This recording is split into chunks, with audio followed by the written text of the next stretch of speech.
Hello? Testing 1 2 3, testing 1 2 3. Oh, it's working. Yes, I have a voice.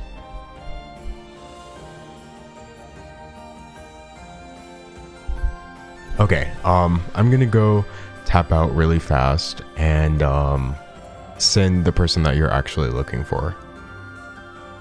Hello. Wait, that's a robot sound effect. Hello? Okay. Perfect. Wow, that took a bit of finagling. Sorry. You know, sometimes you're a disembodied voice in the sky, and sometimes you're an android. I can take many forms.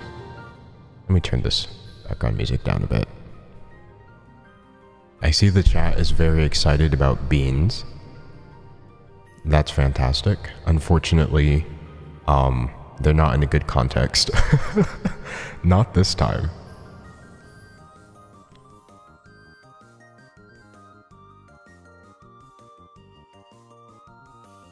Alright, so we are pretty much ready to start. But of course, before that, I would like to offer some quick blessings.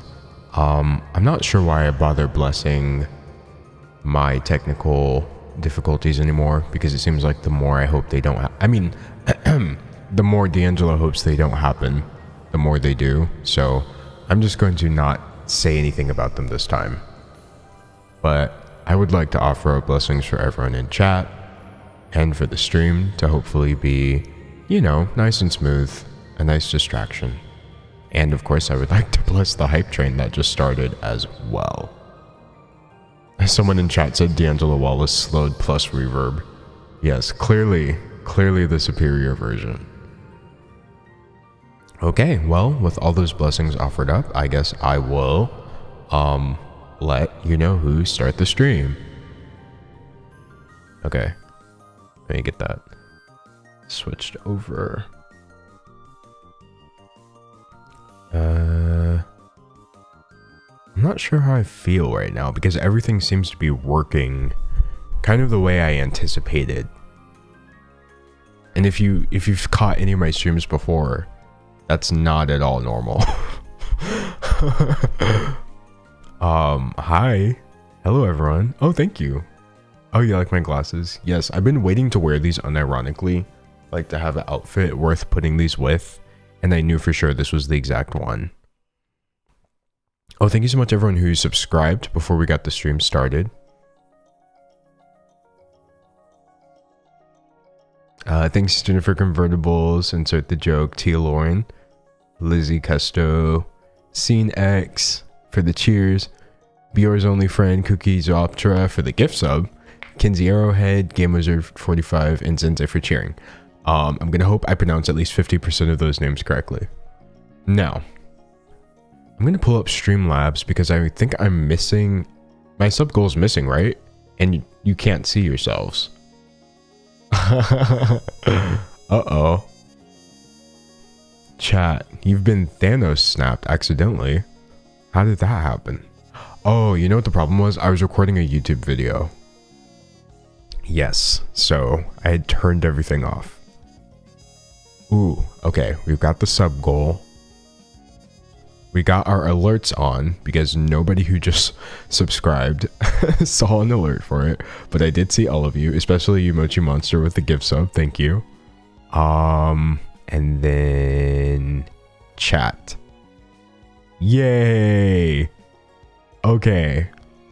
I am now successfully a Twitch streamer again. that was my transformation sequence. That was my Sailor Moon transformation from Twitch streamer to YouTuber. I mean, YouTuber to Twitch streamer. Fit check? Oh, give me 1 second. The fit check is on its way. Man, why is everyone so excited? I mean, I'm excited too. Actually, I have a lot of content.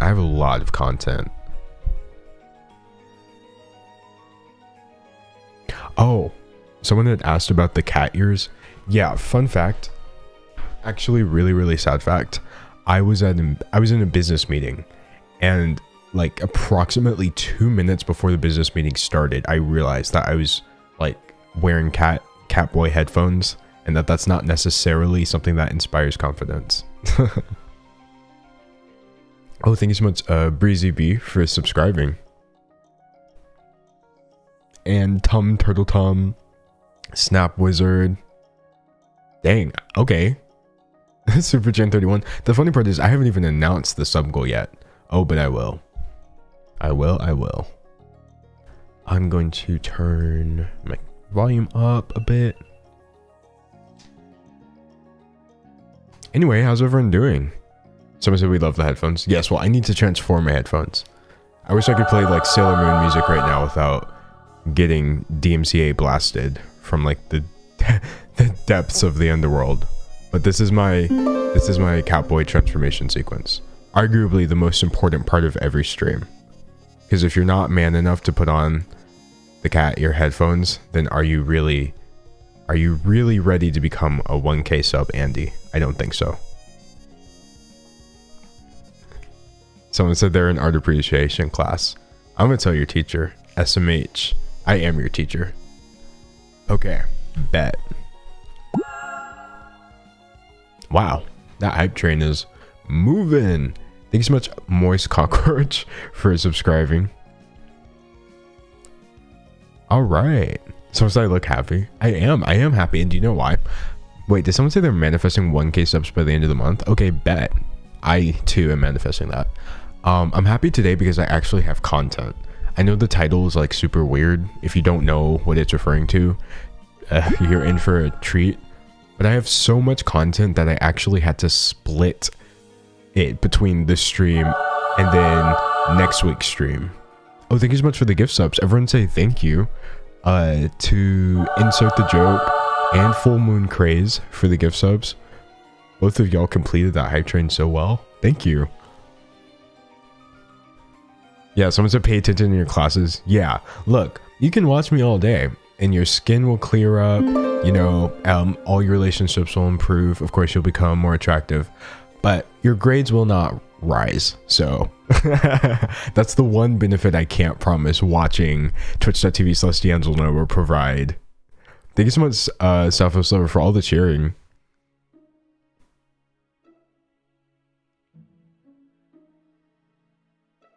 I'm just reading chat right now instead of like going over stuff. When's the new video dropping on YouTube? Well, you know, on my normal channel, of course, we have a video going up tomorrow. Okay, look, now you're making me skip ahead in my announcements, but tomorrow's video is actually about H3H3, the H3H3 podcast with Trisha Paytas. Because I do be having mixed feelings, though. I do be having mixed feelings about that. I do be having mixed feelings. Someone said it's the 30-minute just chatting before content. I just need to give up and make it official. I don't want to accept that I just sit around and talk for 30 minutes before starting my stream, but it keeps happening. But that's okay, because I have a lot to say. Kanye and Jeffree, though, let's not. I've been trying really hard not to think about certain people in 2021, and fun fact, actually really sad fact, Kanye West and Jeffree Star are both on the list of people that I really don't want to devote any of my brain space to in 2021.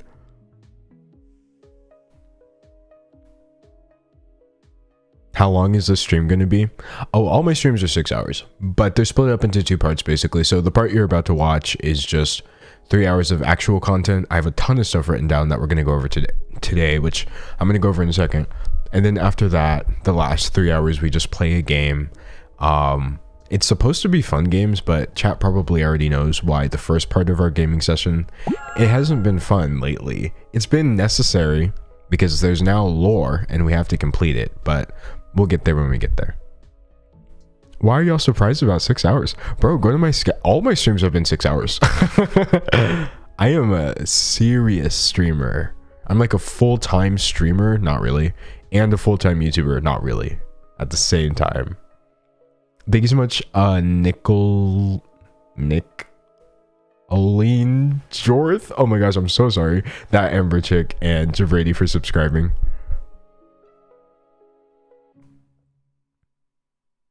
Someone said I'm in the big leagues, y'all. I am in the big leagues. Someone said that vegan teacher is coming for you next. She probably is, because the video of that stream is going up next week on I want to say Wednesday or something like that. So it is what it is. D'Angelo, when are you joining the Dream SMP? Whenever he lets me on. I don't have, like, you know, a Twitter army. I might not, you know, get 40,000 likes per tweet, but I most certainly can provide entertainment value.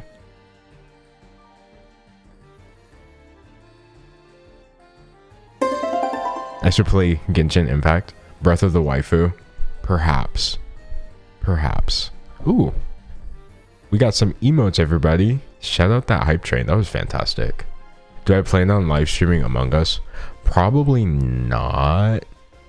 And it's mostly just because... well, it's for two reasons. I think Among Us is dying down a little bit, and people are mostly playing Rust right now.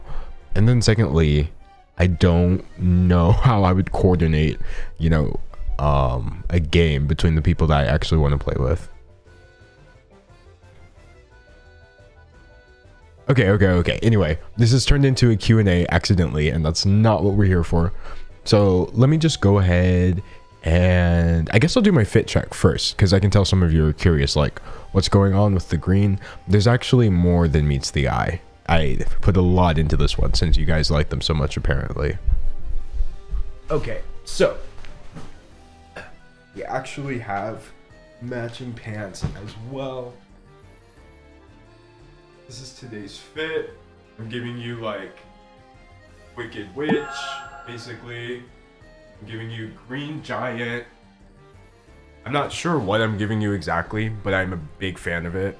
I think my strong suit with this fit in particular was the coordination, because I somehow got, like, the blue-green to match the shirt.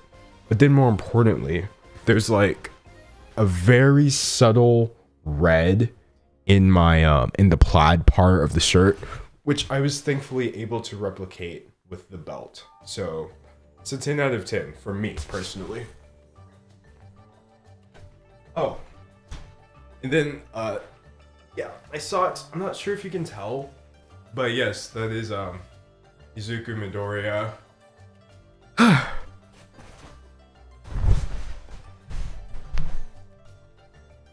Someone said I said Dark Academia. Yes, I am the main character.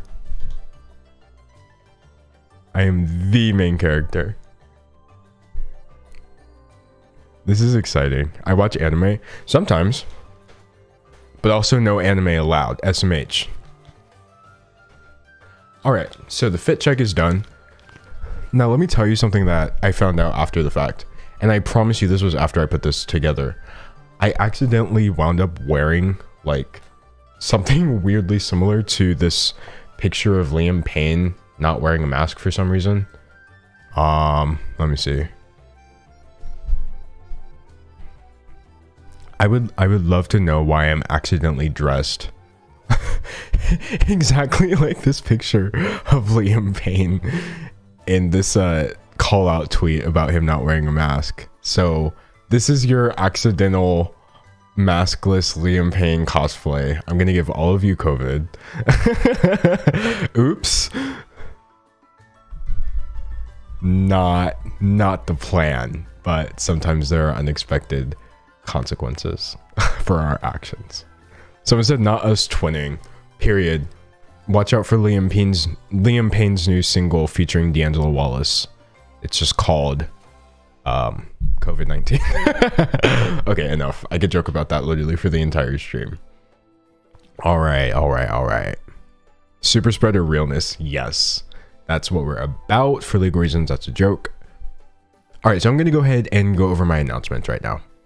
Well, should I do my announcements first, or should I tell you the agenda first? I'm going to do the announcements first, just while I have everyone here.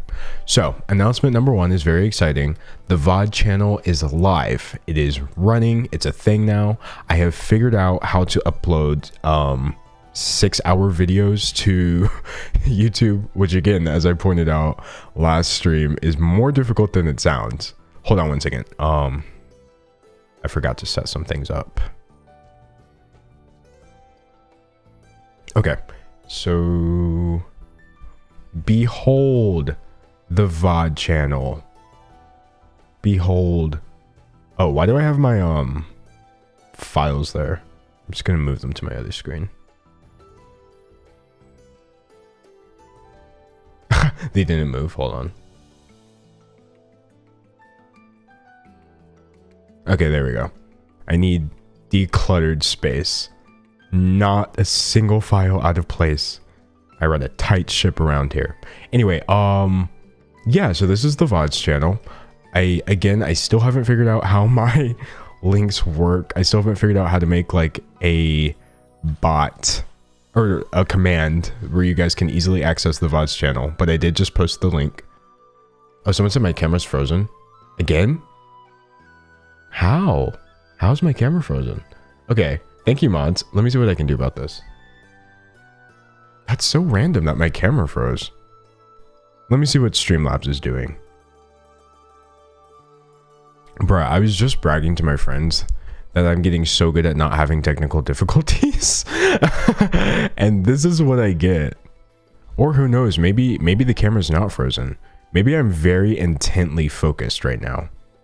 I'm in my zone, guys. Oh my gosh. Okay. Let's see what we can do about this, because this is not the vibe.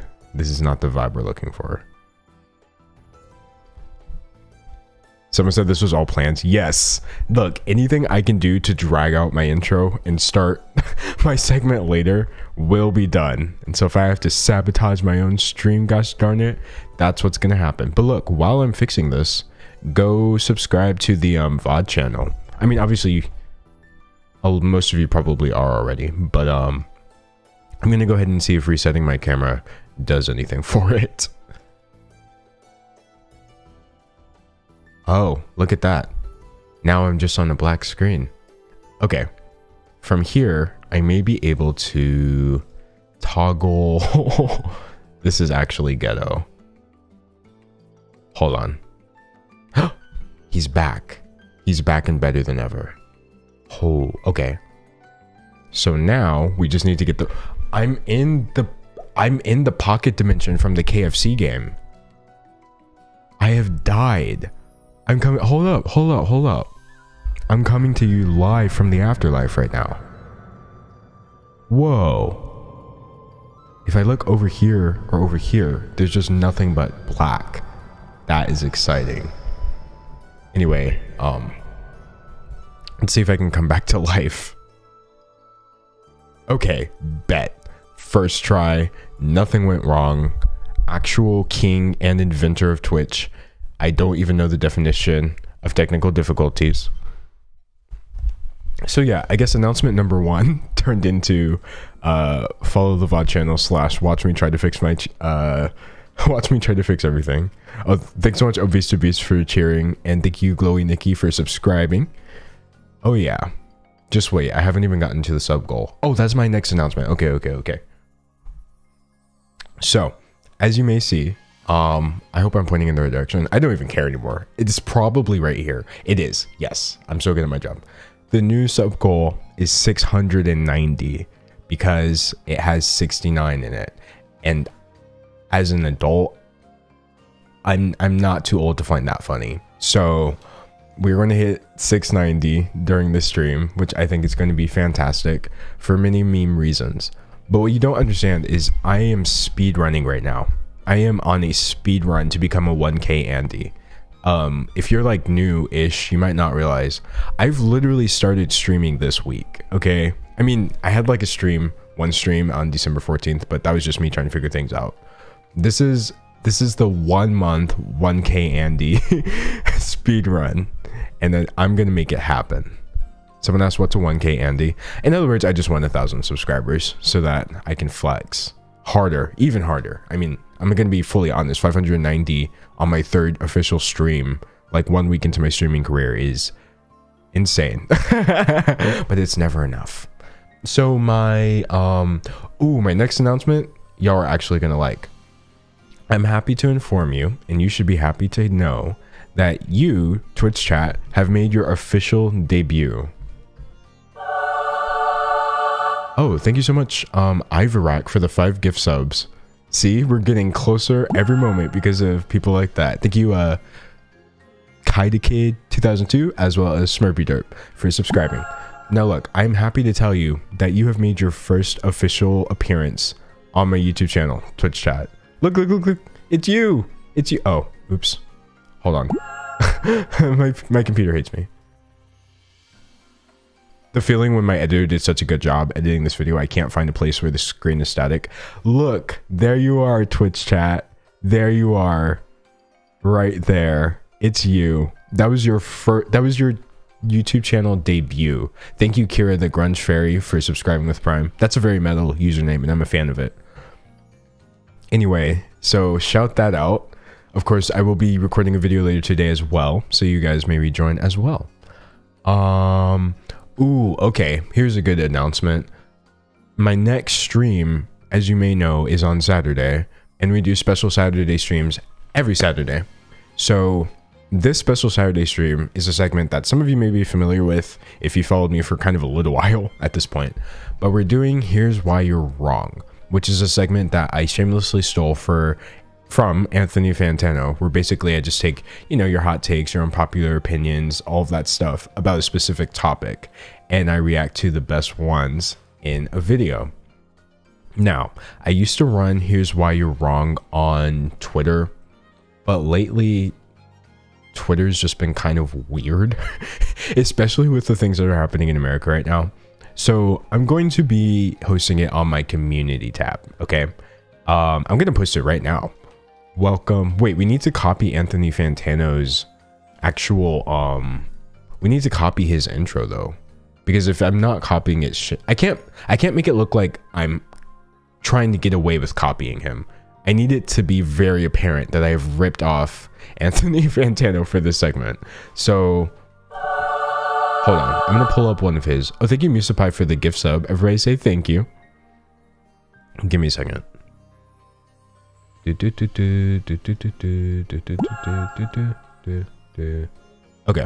so we are going to search for Fantano. Let's argue. Yes, here we go. Okay, I think he says it in the beginning of the segment. DMCA'd immediately. Dang, he's good on the bass though. Why was that good vibes? Hi everyone, Anthony Fantano here. Oh, thank you. Oh, lots of people. Teaching FTC, insert the joke, and Easy Breezy Beautiful Plug, as well as Dibbity Day 6. Internet's busiest music nerd, and it's time for another edition of Let's Argue, where I go on the internet, I take your hot takes, your unpopular opinions, and your tough questions. That's what it is. Your hot takes, your unpopular opinions, and your tough questions. Okay, so on my community tab, I need to say, I need your hot takes, your tough questions, and your unpopular opinions about music genres. Hold on. It's time for another episode. Whoops. Episode. Wow, I cannot type Twitch chat. What is going on here? Then again, neither can y'all. Of my, oh, what do I want to say? Like my revived show. I brought it. It was dead. I had stopped doing it completely. Show. Here's Why You're Wrong. I need your hot takes, your tough questions, and your unpopular opinions about music genres. Hold on. This theme. Music genres. This is literally how I like formulate a tweet. I don't just type the words in order. I piece it together like a puzzle because my thought process is so like this goes here and this goes here. Okay, it's time for another episode of my revived show. Here's Why You're Wrong. This theme, music genres. I need your hot takes, your tough questions, and your popular opinions about the best music genres, the worst, the artists within them, And of course, we will be reacting to these live on stream. To these live and in a video. Okay, now I have to read this like 10 times in a row to... Oh, shout out Dibbity Day for the additional gift subs. Thank you. As well as Slothy Boy. Okay, let me just reread this. It's time for another episode of my revived show, Here's Why You're Wrong. This theme, music genres. I need your hot takes, your tough questions, and your unpopular opinions about the best music genres, the worst, the arts within them, and of course we will be reacting to these live and in a video. Okay, now I just need to put the down arrow, which I never know how to type. Oh. Wow, I do know how to type it. Wait, I'm actually so good at my job. Okay, perfect. Okay, so, and just so people know what this is, I'll start.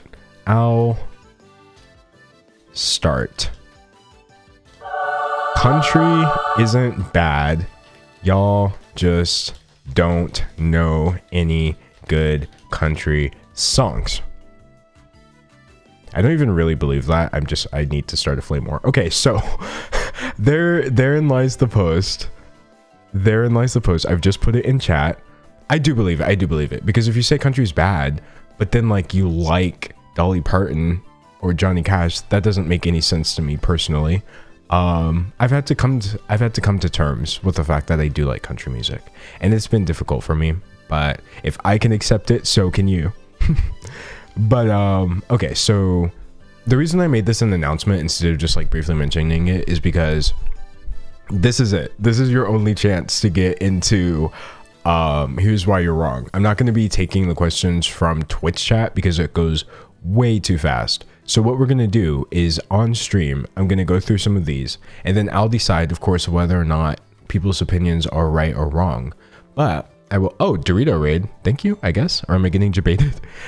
Anyway, and I will decide whether they're right or wrong. But I'm also going to have right/wrong emojis or emotes, and you guys can decide as well. So it's going to be like a live... I don't want to use the phrase game show because I'm not putting any effort into it at all.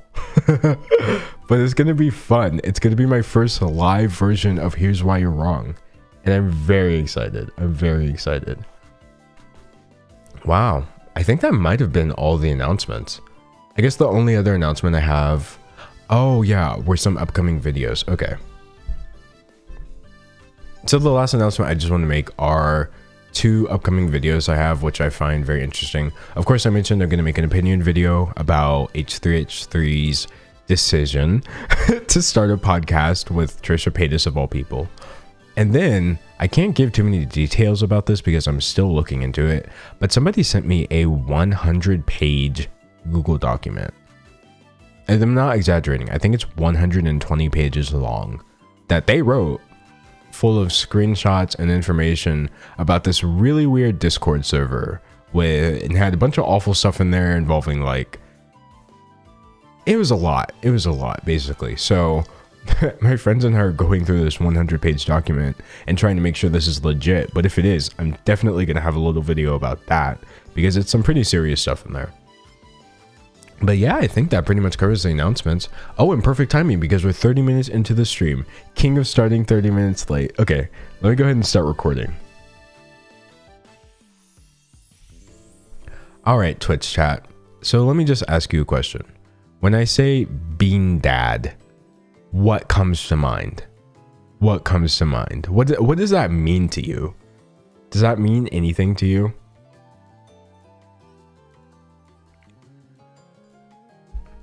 Someone said child abuse. Okay, spoilers, you have skipped ahead.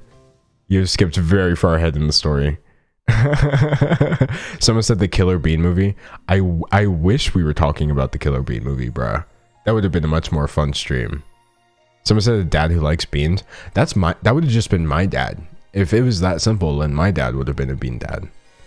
Bad parent. Okay, so from what I can see, some of you are aware of like what this is, and just so you know, like this is not a bit.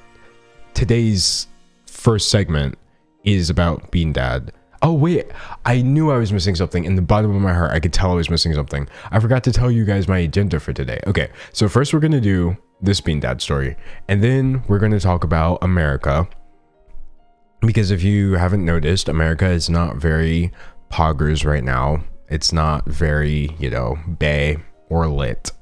Yeah, very much so. And then I have like a mini story. It's not going to be for YouTube. I saw this tweet earlier while I was desperately looking for content, and featuring Jim Parsons, who didn't do anything wrong, by the way. He's not the problem here. It was this tweet, and the way people responding to it were so weird. So those are my 3 stories for today. And then after that, we have like a super short React Andy segment where I'm gonna actually watch the Mr. Beast Rewind because I'm in it. And I completely forgot. That could have been something I could have reacted to when it first came out. Oh no, I am talking about PogChamp. I forgot to mention that. Yes, part of my What's Going On in America segment is actually directly related to the fact that the PogChamp emote has been yeeted. It's been yoked. And I'm glad. So, and then after that, of course, this structured part of the stream, we'll just have our gaming segment. And yes, we will be finishing, oh, it works. Okay, we're going to be finishing the, so, ugh. I hope that muted my mic when I said it, or that would have been really weird. But yeah, unfortunately, we do have to finish that game. But it's the last day. It's the last day. Okay.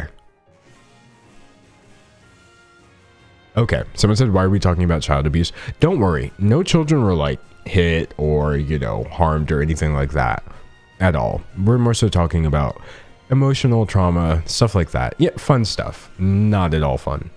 But, all right. I think I'm ready to start. I think I did everything. And even better, because I'm pretty sure last time I started like, oh no, actually I'm starting later than I did last time. Bet. Okay. So what are we about to do right now?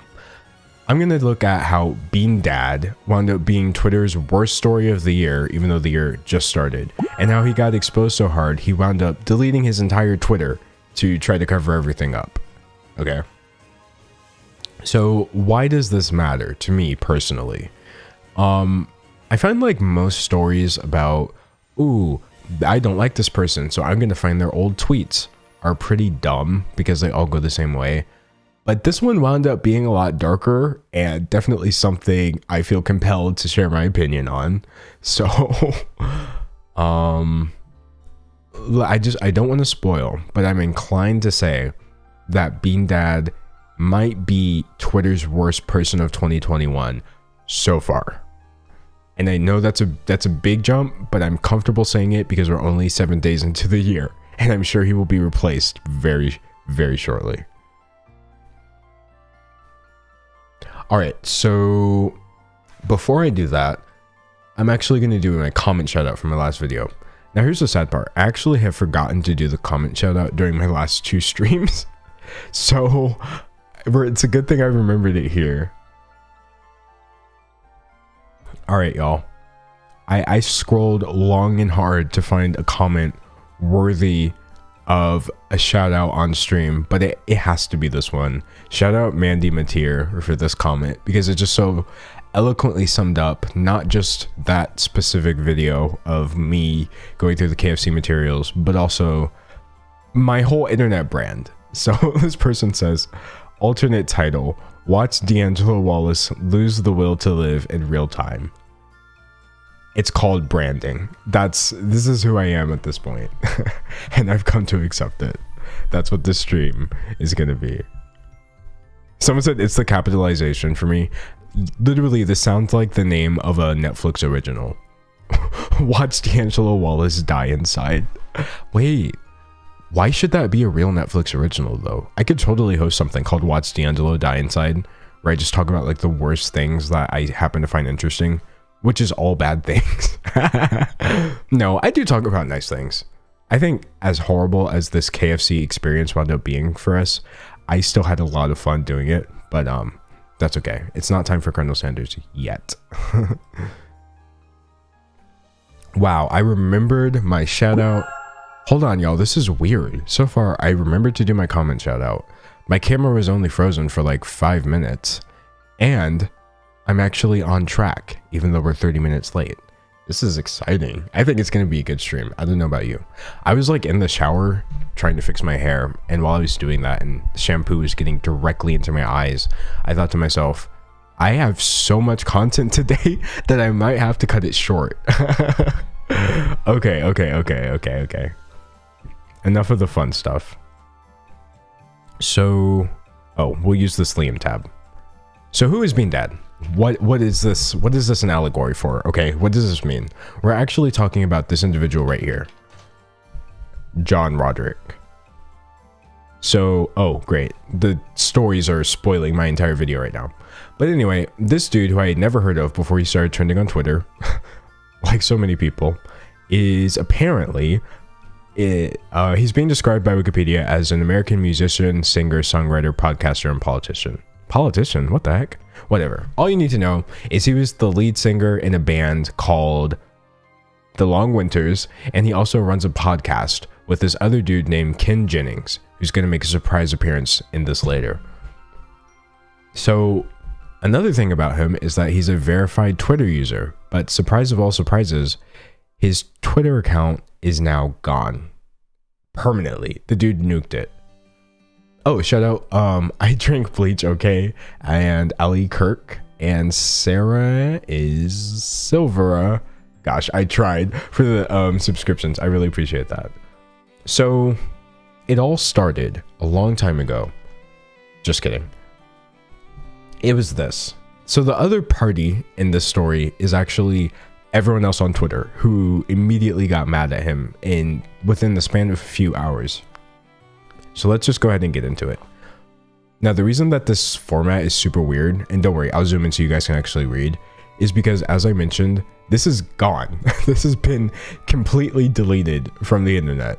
So I'm going to go ahead and read this. Are you ready?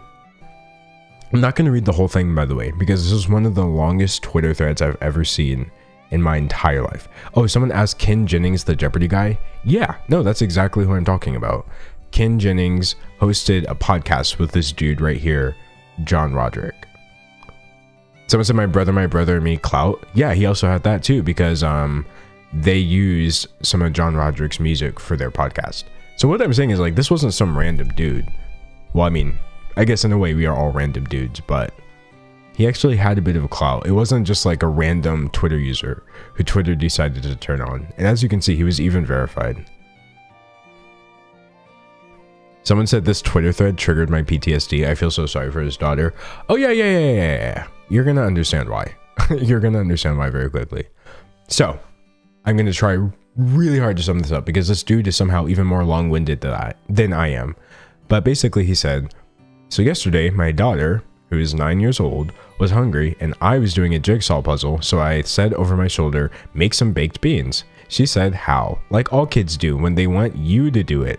So I said, open a can and put it in a pot. She brought me the can and said, open it how? Okay. First of all, I'm going to pause right here. Shout out to me for doing pause champ, and it's not even a video.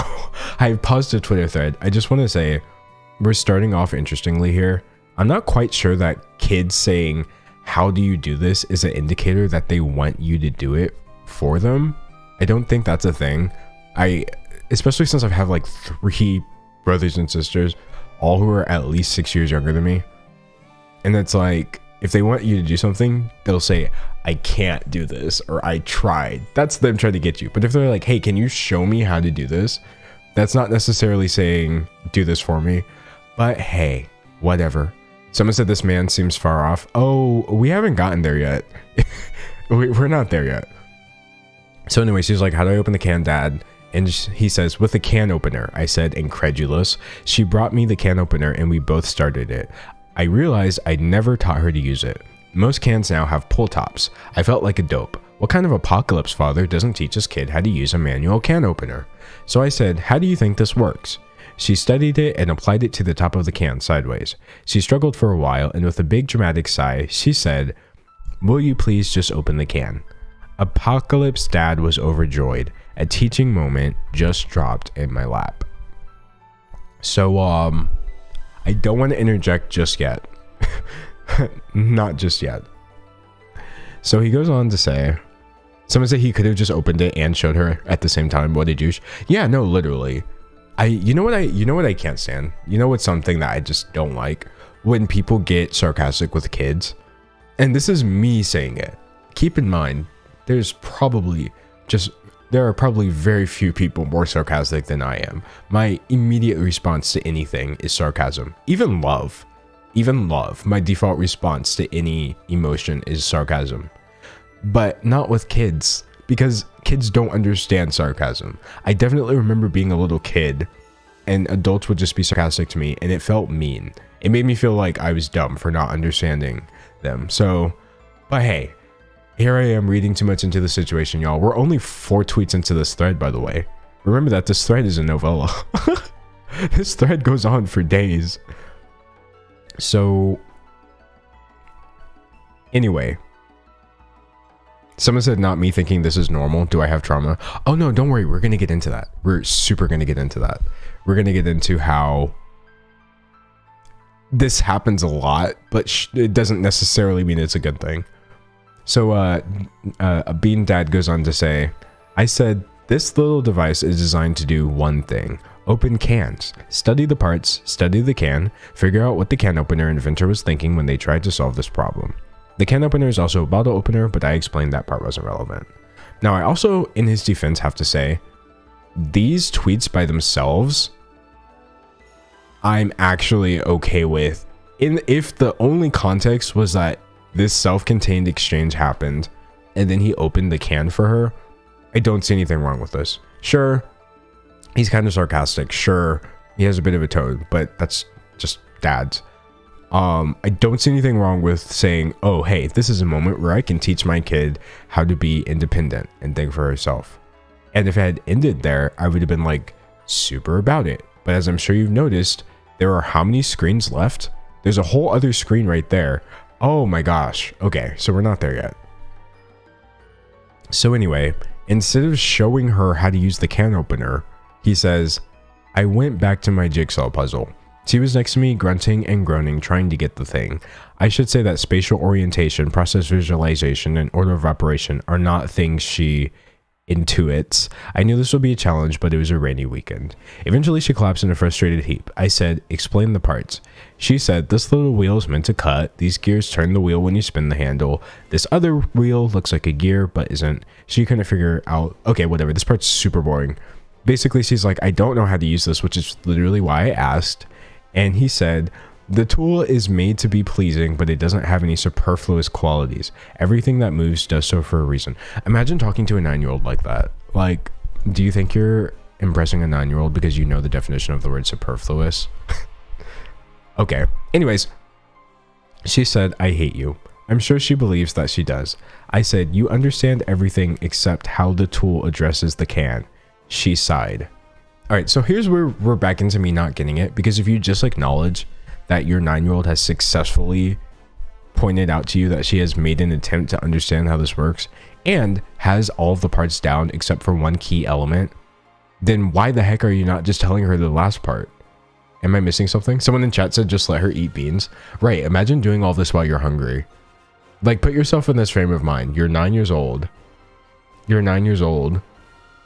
You're hungry. You know that cans of beans are a thing that can be opened. You've seen your dad do it 100 times. You know that all you have to do to eat is open this can of beans and that your dad is right there. But apparently, you're just not going to get any help with that. Anyway, at this point, she said, I don't want baked beans, and marched off. Apocalypse Dad went into full the road mode. Sweetheart, neither of us will eat another bite today until we get into this can of beans. She screamed ugh like Lucy Van Pelt. She read a book for a while. Okay. Now I think we've officially crossed over into not good. You know, withholding food from kids, I understand that people do it as a form of punishment. High key, the worst. It's up there. It's up there in the top worst forms of punishment. Like, you're not learning anything because you're hungry. You're not going to learn anything because your stomach is empty and you feel miserable. This is not a teachable moment. There's nothing to learn here. This is just, in my opinion, someone being mistreated. In my opinion, IMO, we are not getting sued today.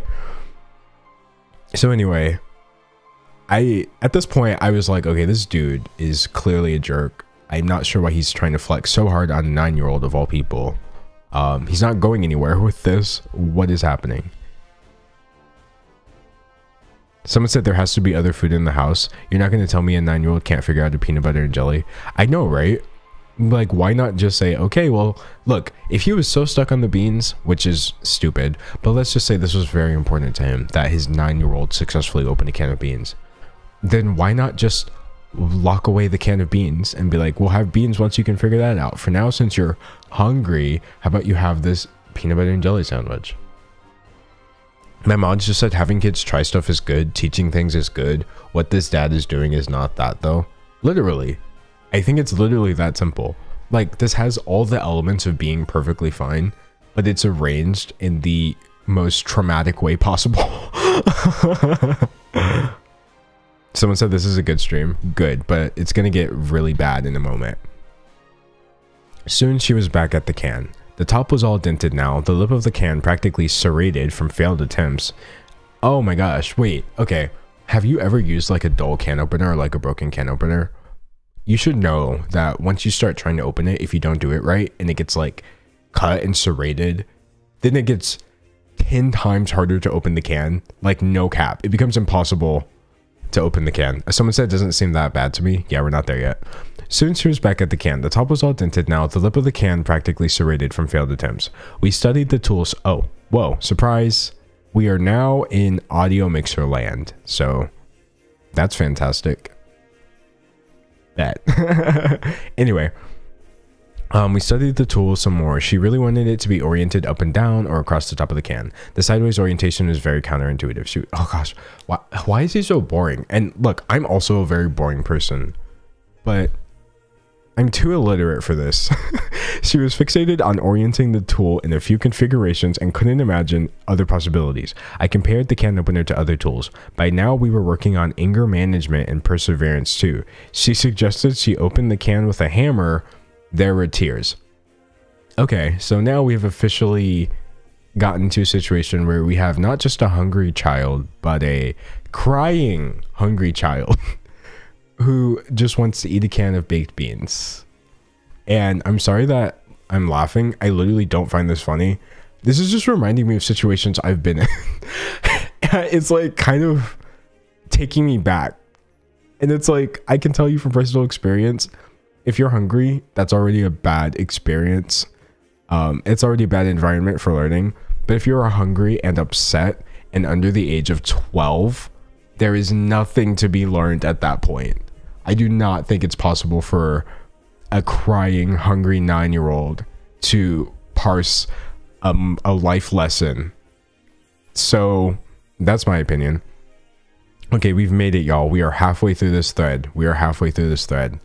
All right.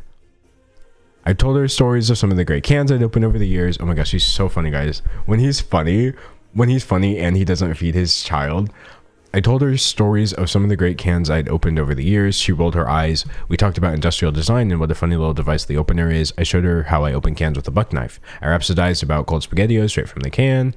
Eventually, she had it all figured out. She had the placement of the tool. She could turn the handle and the can would spin. We were down on the floor by this point, but the ka-chunk of puncturing the lid still eluded us. We'd been at it for 6 hours on and off. We were hungry. So according to him, over the course of 6 hours, she had left and come back and attempted to open this can multiple times, and he had fed her nothing. Oh, thank you so much, Brenda CV for the subscription. So at this point, I started getting like a r/that happened vibe. I was like, is this true? Is this just for clout? But the question it raised in my mind was like, why would you think this makes you look good regardless? Even if he made the story up completely from scratch and this never really happened. Oh, thank you so much. Insert the joke for another sub, a gift sub. Anyway, what was I saying? Oh yeah, so even if this whole thing is fake and he just made it up, why are you posting that? Like, this makes you some 3000 IQ parent when it just really makes you look petty and like you don't feed hungry children when you have food in the house. Anyways, I'd been tempted many times along the way to guide her hand. I wanted her to experience the magnificence of the can opener so much I couldn't stand the suspense. Neither of us likes baked beans that much. The cupboards are bare, so it seemed like a paltry reward for this work. I'd forgotten how finicky... Sorry, one second. I need some water. All this bean talk is making me feel a certain way. I'd forgotten how finicky the tool is, particularly when it comes to the puncture. She had it all lined up, but the cutting wheel is a little wobbly by design, and you have to really get on top of it to clamp it down. Okay, it's been like, we're 24 minutes into this bean story, so chat, if anyone comes in and they're like, what's happening? A brief story is, I'm talking about Bean Dad. He's some guy who wound up getting canceled on Twitter, if you will, except I think there are very legitimate reasons, but we're going to get into those later. So we're currently in the origin story, which is this Twitter thread he posted about how he refused to feed his daughter for 6 hours because she couldn't figure out how to open a can and he wanted her to learn a life lesson. Finally, she squeezed down on it, and although it was a misfire, a light went off on her head. Many times throughout the day, she yelled at me, "My brain is fuzzy, I can't think of anything else to try." And I said, "When your brain doesn't work, trust your hands." She felt the tool click over the lip of the can. I saw it in her hands. By this point, she developed a little ritual of addressing the tool to the can, starting with it on a vertical axis and rotating it to the horizontal. I swear, this is the most boring human being in existence. Nobody else is this boring. Who uses words like vertical axis in reference to a can opener? Anyway, she looked at me expectantly, excitedly. After 6 hours of trying, you don't want to express too much hope. Was this another blind alley? The can had been through hell, label ripped off, dented, sharpened, and blurred. A veteran of 1,000 psychic wars. She knew though. Oh my gosh, y'all, we're almost done. The thread is almost over. The thread is almost over. You're surviving. This theme should be called Childhood Trauma Simulator with D'Angelo Wallace. I just trigger you back into all of your negative childhood experiences for 6 hours. She set it up again carefully and brought the swing away to bear on the can of S&W baked... S&W? Bruh. This wasn't even for good beans? Nah, this is trash. Look, I'm not gonna lie. If it was for a can of like really good baked beans, I might make a crying hungry child wait for 6 hours too. If the beans were really good. Not for S&W though.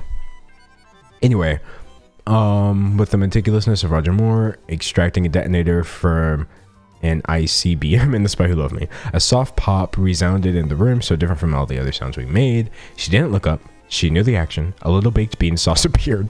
She savored each twist into the lid as she... Okay, whatever. Point is, she opened the can. Yay. She knew this was a commonplace task and a common tool, but also that this was serious business. She knows her dad and the stock I put in these things. A more mechanically inclined kid might have figured it out in minutes. She factored the scale, but was rightfully proud. I'm proud of her too. I know I'm infuriating. I know this is parenting theater in some ways. I suffer from a lack of perseverance myself. And like all parents throughout history, I'm trying to correct my own mistakes in the way I educate my child. She sees through this. Fun fact, no, she doesn't. Fun fact, she's 9. So she doesn't have a single like beginning of a conception of good parenting at age 9. All she knows is that she was hungry. And you made her wait for 6 hours because you refused to open a can that she asked you for help with and asked you to show her how to open, and you chose not to. So no, she doesn't see through your 500 IQ plan. That's not a thing that a 9-year-old is capable of doing. Kids are smart. Don't get me wrong. I think kids are just scarily intelligent. If you ask me, I think we should lock them up because they're scary, right? They have the two things that should never be combined, which is unlimited potential and unlimited energy. That's disturbing, but alas, we can't. We have to feed them and take care of them. So I'm not saying kids are dumb, but I'm saying kids don't have emotional intelligence to the point where you could understand that somebody making you be hungry and cry and refusing to help you when you're asking for it is good parenting. That's not something a 9-year-old can really like put together. But hey, what do I know about parenting? I'm just some kid without a kid. So someone said being unable to open a can at 9 is normal. It's literally the most normal thing. There's nothing more normal than like a child not knowing how to use a can opener who's never used one before. I completely agree with you. Someone said 6 hours is a whole D'Angelo stream, period. Too bad she couldn't at least watch me. Then it would have been a little more bearable. Oh wow, my mod just got totally kicked off of Twitch. Both of my mods got kicked off of Twitch. Okay, wait, I'm glad you guys are here. I am reading the part of him talking about the great cans he's opened, and all I can imagine is him talking about opening some Campbell's soup like it's one of Granddad's war stories too. Yes. This literal 9-year-old.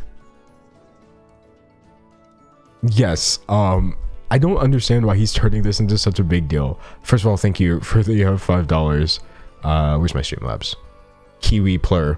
But no, like, she's literally 9 years old. You're not gaining anything from this. Now, I'm gonna go ahead and finish this thread, but first I'm gonna run an ad. Don't worry, I'm not gonna run it without you. But we do have some rules around here. Understand? Yes. Okay, the ominous music is because you are just in time for the rapturetisement, the ad rapture. We are about to ad send. As you may have noticed, these are the subscribers. So they will be coming with me, because if you are a subscriber to the channel for free, you can do with your Twitch Prime subscription, you get not just an ad-free experience, but also access to these beautiful emotes. Chat, show the emotes. I've drawn each of these emotes myself. Those are my creation. But besides free Twitch Prime, which you can just scroll down and click the subscribe button and access, you can also just do it for $5 a month. Either way though, the stream will always be free, and it's just a 60-second ad. So we will see you on the other side. And then Twitch doesn't run the ad, because that literally always happens, because Twitch hates me.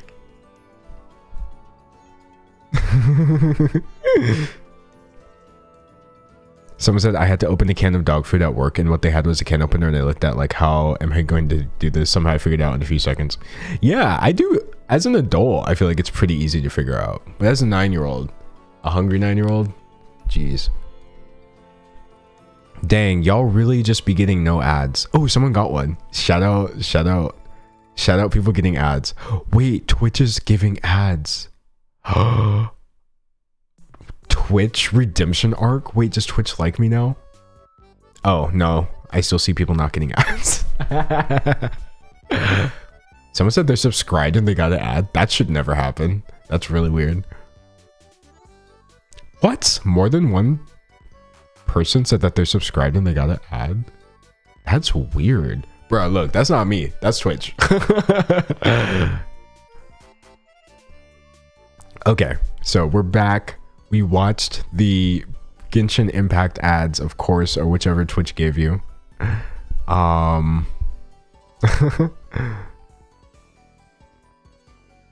Perfect. Okay, so everyone's back, right? Again, I promised I wouldn't read the thread without you, so we will return. Okay, I had a moment of panic because I looked down at my stream deck and I thought I wasn't recording. I thought that I just spent 32 minutes going through this thread and not recording it. So the only proof that we had done this would have just been the VOD. Oh my gosh.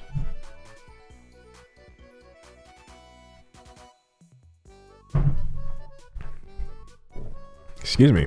Okay, that bleach hit different. Y'all know I need like a refill with this thread. Yes.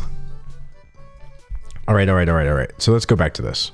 So long story short, oh, and if you're like, you just joined the stream, you're like, what's going on? We're talking about this dude, Bean Dad, who ended up getting canceled on Twitter, in my opinion, for very legitimate reasons, which I haven't even gotten to. But the start of this all was this Twitter thread in which he describes how he made his crying child wait 6 hours even though she was hungry because he wanted her to figure out how to open a can opener by herself without him showing her. Unironically, not out of context, have not changed this to make him sound worse. Oh gosh, my mods are back, but Twitch is still broken for them? Bruh, I feel like Twitch being broken is just like the lore. Okay, so anyway, so we're at the part in the thread where after 6 hours and tears and crying, which is the same thing, I just said the same thing twice, she has successfully opens the can. And he said he's proud of her. And here, I'm going to reread this tweet. I'm proud of her too. I know I'm infuriating. I know this is parenting theater in some way. I suffer from a lack of perseverance myself. And like all parents throughout history, I'm trying to correct my own mistakes and the way I educate my child. She sees through this. So we're dealing with a man who's convinced that his 9-year-old understands why dad made her wait 6 hours while crying and hungry to eat 1 can of beans. The swing away opener is a little voodoo doll for us. It will reappear as an allegory many more times in her life, you can be sure. She knows this too, but this is an allegory of triumph. I wish I had more of those for myself. I wish I had more stories like this. The only problem is now she wants to open every can in the house. Oh my gosh, he's so funny. He's literally so funny, actually. Like, look how hard I was laughing when I read. I'm gonna reread this tweet, and I want you to see like how funny I found this. The only problem is now she wants to open every can in the house. That was so funny. I laughed for so long just now. Sorry that it just turned into a stream of me laughing with nothing else happening. Oh my gosh, I hate this. So that's it. That's the Twitter thread that started this all. But this is literally like point 1 in the story. This is literally just the beginning. So obviously people had a lot of opinions on this. And look, if you're new, this is literally how long the thread was. It was this long. It was this long. It was that long. Anyway, so I guess my initial opinion on the thread by itself is like, there's 2 possibilities, both of which I'm super open to. On the one hand, it could just be fake. He could just be lying for Twitter clout, literally, like pretty much everyone does on Twitter. This may have never happened. He may be greatly exaggerating the story. But that's one way of putting it. On the other hand, this could be real, and he really may have made his daughter wait for 6 hours while crying and hungry to eat a can of beans that he could have easily opened for her, and she asked for help opening. Either way, whether this happened or did not happen, what I fail to understand is why he thinks this story makes him look good. Because clearly, with all the random philosophy at the end of the thread, clearly he thinks that this story, oh my gosh, wow, I do not know how to use a monitor. Clearly he thinks that this story just makes him look like Jesus himself, right? Like clearly he just thinks he's the Pope for doing this, and that this is some sort of 500 IQ play. Whether he made it up or not, how could somebody think that this is a good idea, or that this is something that makes them look good? I just feel like you would have to have a really interesting sense of things in order for that to work. Anyway, so of course that was my opinion, but people on Twitter are much meaner than I am. Well, they're probably not. So some people claimed that this was abusive. Some people claimed that this was an abusive thing. Now, my personal opinion, well, first of all, I can't just accuse the dude of child abuse. But my personal opinion is it's definitely abusive tactics, emotion, because that's the thing. Like when people say child abuse, I know most people just think like, oh, somebody's hitting this kid or something like that. But emotional abuse is a thing, okay?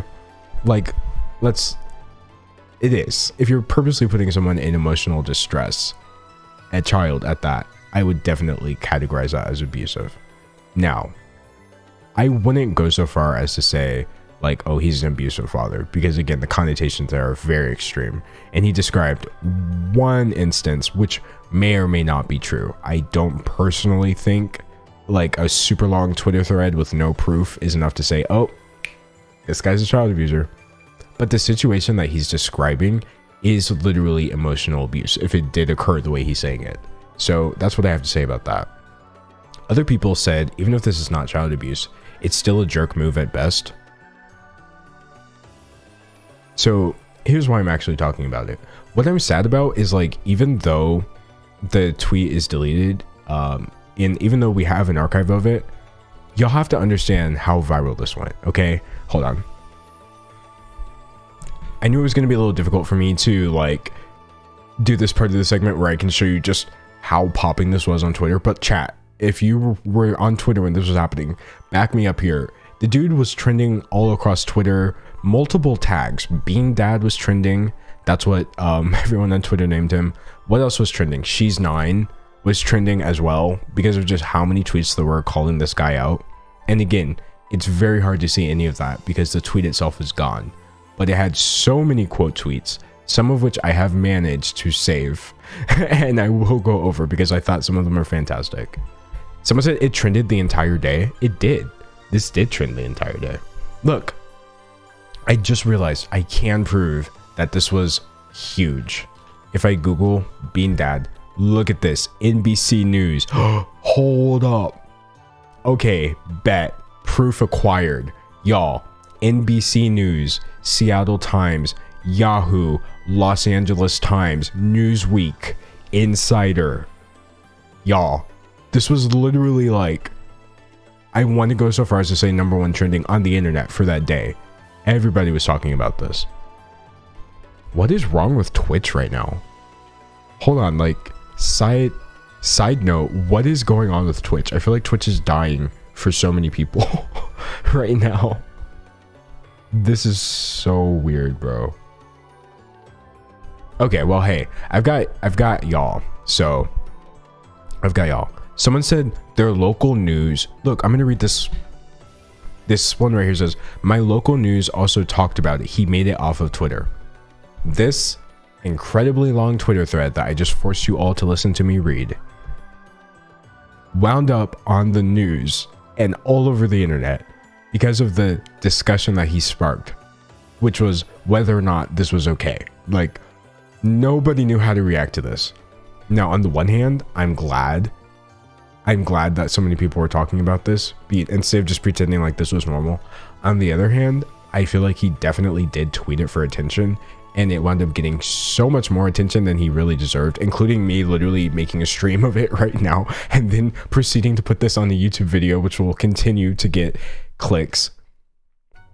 But hey, he deleted his entire Twitter account, so it's not like he's getting any clout off of me. But yeah, this is literally the story of how Bean Dad broke the internet. So with that, now that you understand why I'm saying this was kind of a big deal and not just a random Twitter thread, let me show you some of the tweets I saved about this. So this one's from Gene Park, and he turned it into an Evangelion reference. And he said, little device is designed to do one thing: open cans, study the parts, study the can, figure out what the can opener inventor was thinking of when they tried to solve this problem. Open the can, Shinji. And then, of course, the sequel, Bean Dad, my kid is fine. The kid. This is so sad. I feel like I have to reiterate, this is not funny. Like, this meme is funny, for sure. But this whole situation, I feel like the only thing people really knew how to do was turn it into a meme, basically. Oh, wait, someone said we can't see the screen. Ha ha ha. One sec.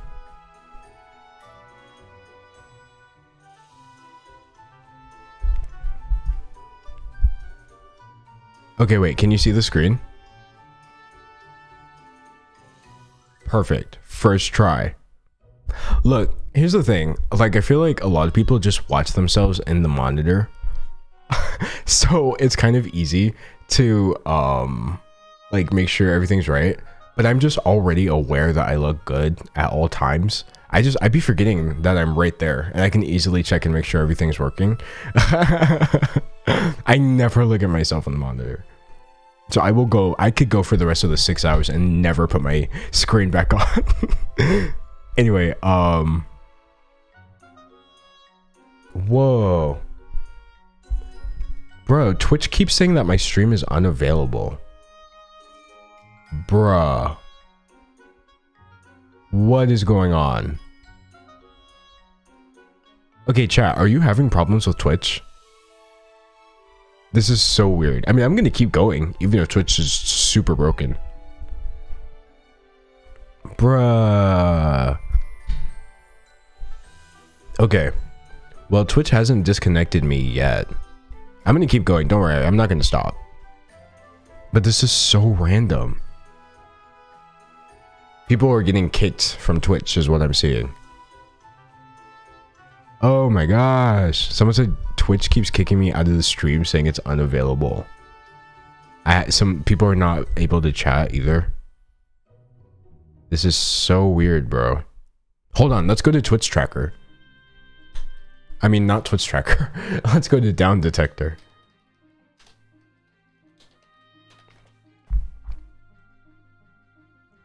Oh, snap.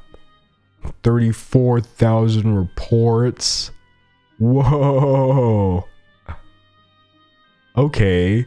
Twitch is high key broke. It's broke.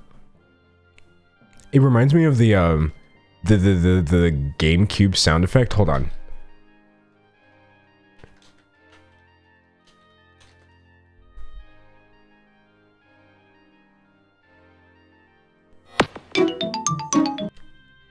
Hold on, let's see if I can make a meme live on stream. I'm gonna have to be really quick with this.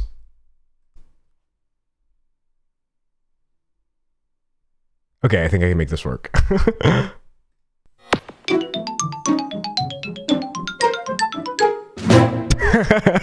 Okay, my timing was off, but point is, this is tragic.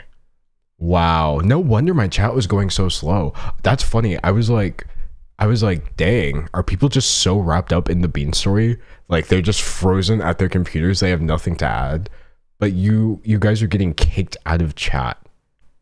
That is crazy. Okay. I'm going to keep going though. Because this is D'Angelo Wallace on Twitch. Twitch.tv/D'Angelo No stops for no man. Not even Twitch. Not even Twitch can stop me. My mods told me Twitch just tweeted about this. I just realized my editor is going to have to cut literally all this out. I'm so sorry. Wait, what the heck? Oh. Twitch support says, we are investigating an issue causing various features on Twitch not to load. Wow. Various features like my stream. Various features like all of Twitch.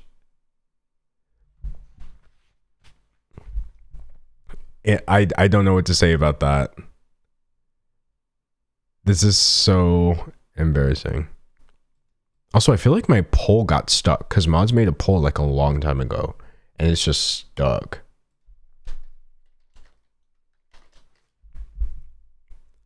All right. Dang, bruh. Wait, someone said the audio's gone? No. Can you... It's not gone. Why do I listen to Twitch chat? Anyway. The poll is stuck. All right, well, look, there's going to be no more polls, I guess. Yeah, I know the audio is fine. I got debated, SMH. Or maybe that person's audio just went out. Twitch is like dying for different people. Oh my gosh, this is so sad. Oh, they were talking about the music? Oh, if they were, that's an easy fix. All right. Oh, the screen is completely black for some people. I'm sad. Chat, this is what happens. Let me tell you something. Hold on. I'm completely going to go off topic for a second. I say that like I don't spend literally my entire stream going off topic. So, oh, I need my VOD channel. All right, so look at this. Look at this nonsense.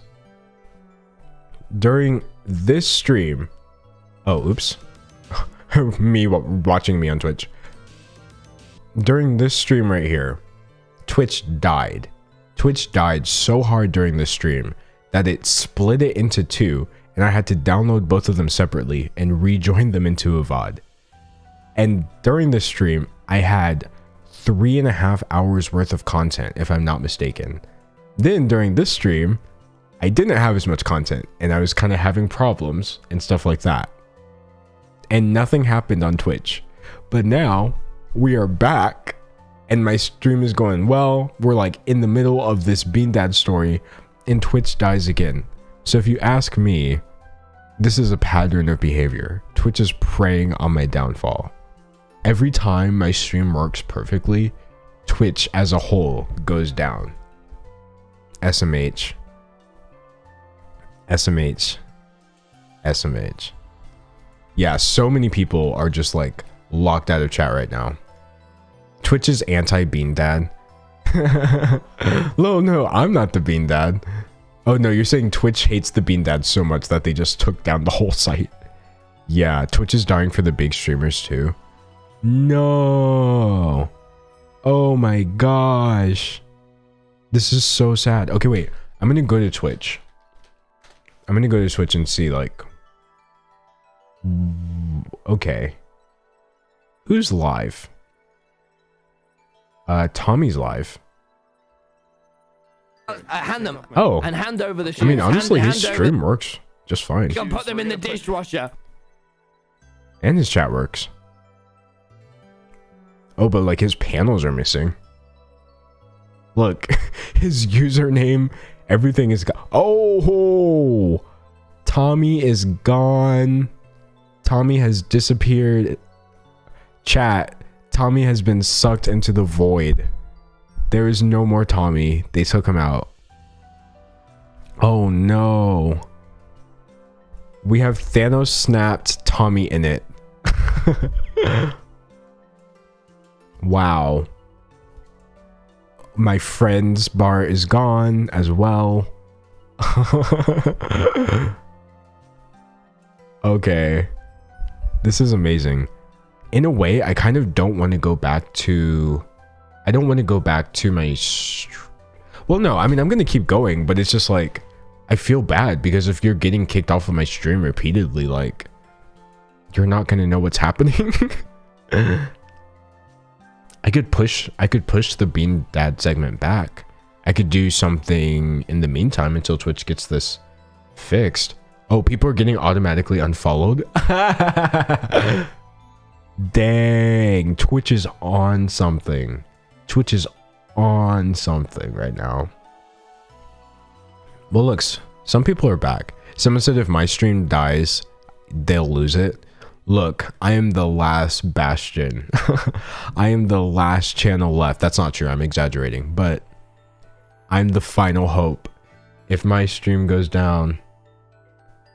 Okay, look, my mod is going to ping everyone on Discord, which, yeah, I give you the A-OK.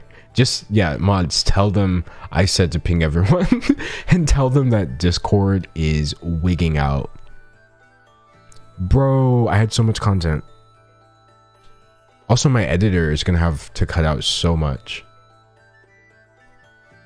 I'm going to do a Q&A. I'm going to steal this person's idea and do like a small Q&A until everything is back up. I'm not going to change the stream title because we are doing this. Like the moment Twitch is back up and working, we are going to finish this story because I feel really bad for everyone. I feel so bad for everyone. Mods, please let me know the moment Twitch is working again, and we will jump right back into the story. I'm going to turn the music up a little bit.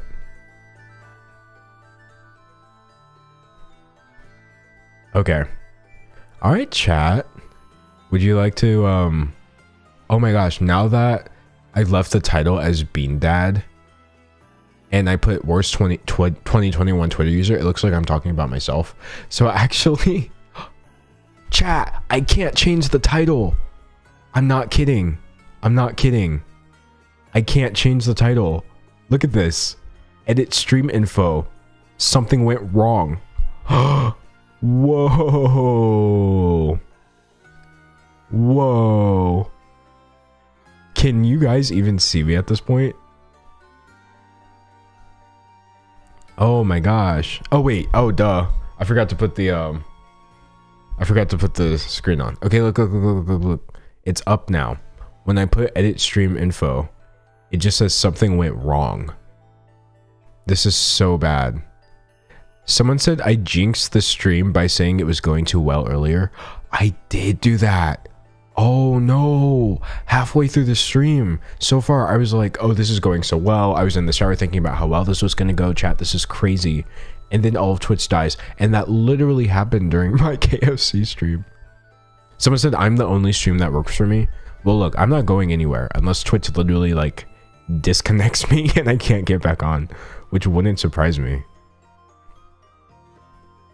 Dang, bruh. Someone said keep streaming as if it's normal because we're still here. Honestly, I wish... like, if chat was just not working, I would. But so many people are getting kicked off right now. So many people are getting kicked off. I don't want to, like, go through the whole story. Dang, bruh. I jinxed all of Twitch. Alright, well, chat. Hold on, I'll put the big camera on.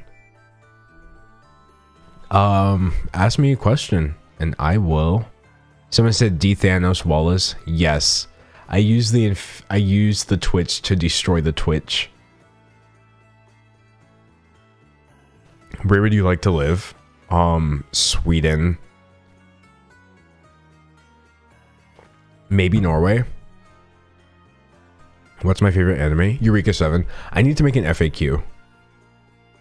Where'd you get so much confidence? It's inspirational. Bruh, who knows? It came from deep inside. I'm just kidding. Actually, I always answer this question like a different way because it was like a lifelong journey. But the shortest answer is just once you realize that it doesn't matter whether people like you or not, it's just a lot easier. It's a lot easier to just be yourself. Oh, thank you, T Mal Wise, for subscribing. Someone said, why do you have such a good fit? Bruh, my fits have been on point recently. Like, if you look at my style evolution throughout YouTube, in my opinion, it's very inspirational. Someone said, me in Sweden sitting here like, but it's so cold. Yeah, it probably is, but it's not America. Someone said, I feel so special that I'm one of the few people left. I know. This is a scuffed stream. And for once, it's not my fault. Have you seen ReZero? I have not. What are your plans for 2021? Anything big planned? Yes. I have, shout out the person in my Discord, by the way, who's sharing my screen so that people on Discord can actually see. Anyway, I have, I'm planning to move, which is obviously pretty huge. I'm also planning to pass 5 million subscribers, which is not something I can like make happen, but I have a feeling it's on its way. Who's my favorite Disney character? Oh, dang. There's like a lot of them. I would have to think about that harder. Someone said still hoping for 690 subscribers. Honestly, look, if Twitch comes back and it's actually working, I will still push on. We will march forward for the 69 because I have to reach my meme potential this stream.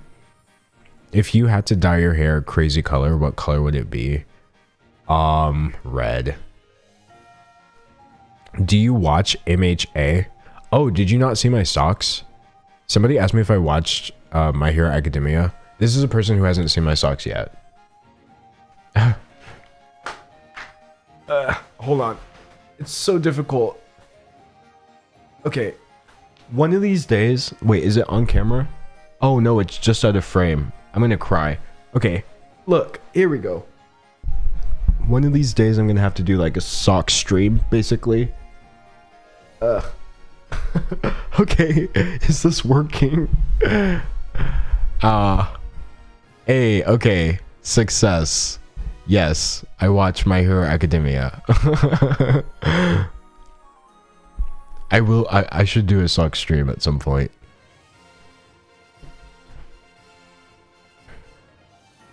Someone said they can chat again. Someone said they think it's on its way back. Is Twitch redemption arc? Is Twitch coming back? What are the best and worst kinds of beans? Baked beans should be abolished. Refried beans. That's it. That is the entire tier list. They outperform the other ones so hard, they shouldn't even be on the same list.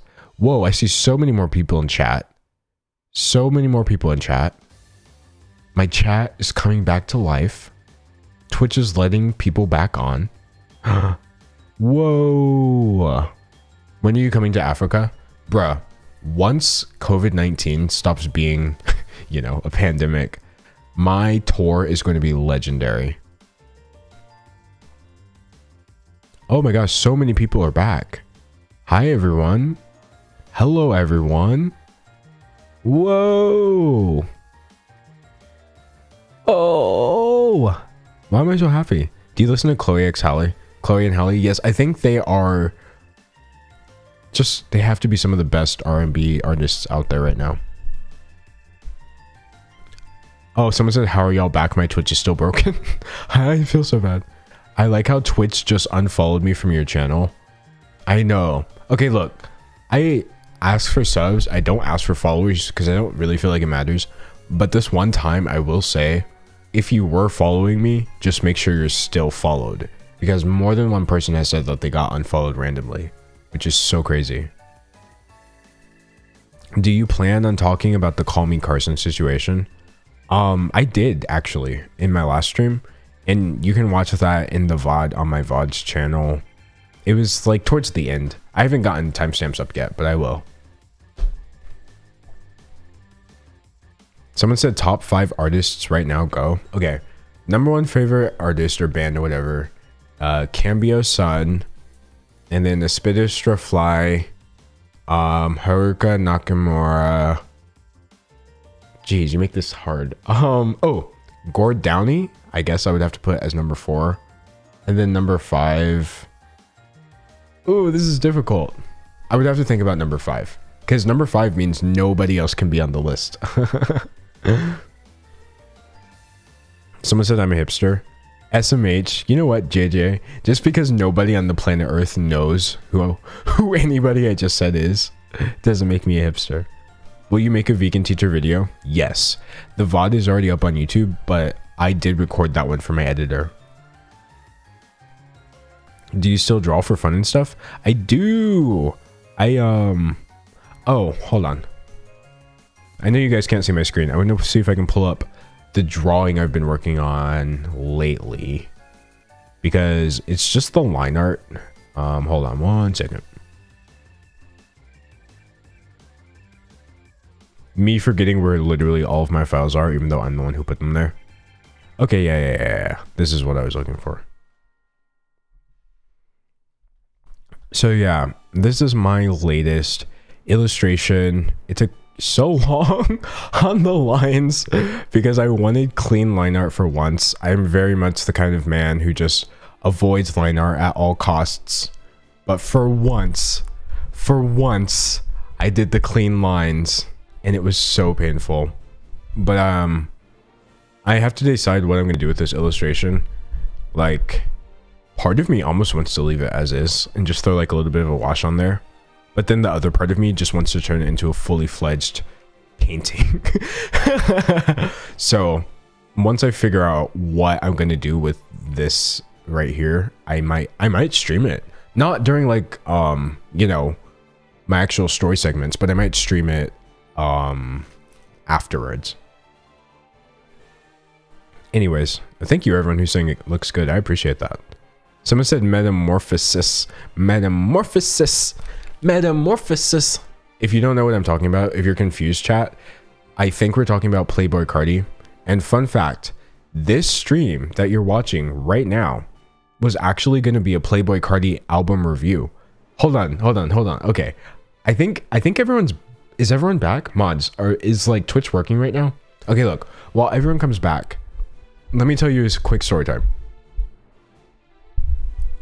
So today's stream was supposed to be a Playboi Carti album review where I talk about Playboi Carti's latest album, and I was like, this is such a good idea. I can spend like 2 whole hours talking about the album, which is what I do anyway, and then I can cut it into such a good video. And I know it's copyrighted music, but then I had to ask myself, is there a way that I can do this without being DMCA'd into oblivion? So I went to the man himself, Anthony Fantano, and I asked him, how do you do your music streams without getting like DMCA'd into the underworld, into the shadow realm? How do you do that? And do you know what Anthony Fantano told me?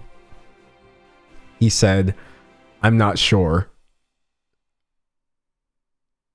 So basically, there's a possibility that I either might not get just completely yanked from the partner program and sent to the shadow realm.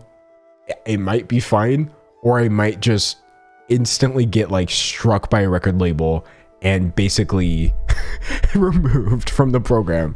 It just depends on whether or not they decide to do it. So I was like, you know what? I don't want to take that risk. Thank you for the information, Anthony, but I don't want the smoke. It was so scary. So if I make an album review, I'll just make it offline and I'll just put it on my YouTube channel. What's my favorite stream topic so far? I want to say, like, obviously I didn't like that vegan teacher, but I did appreciate how it wound up being so much more than I had ever anticipated. How do you feel about Dream SMP trending on Twitter while an earthquake is happening and not getting as much attention? That's so absurd when you put it like that. That's crazy. But as for my opinion, honestly, I just feel like it's Twitter. Twitter is in no way indicative of like where people's actual attention is. You know what I mean?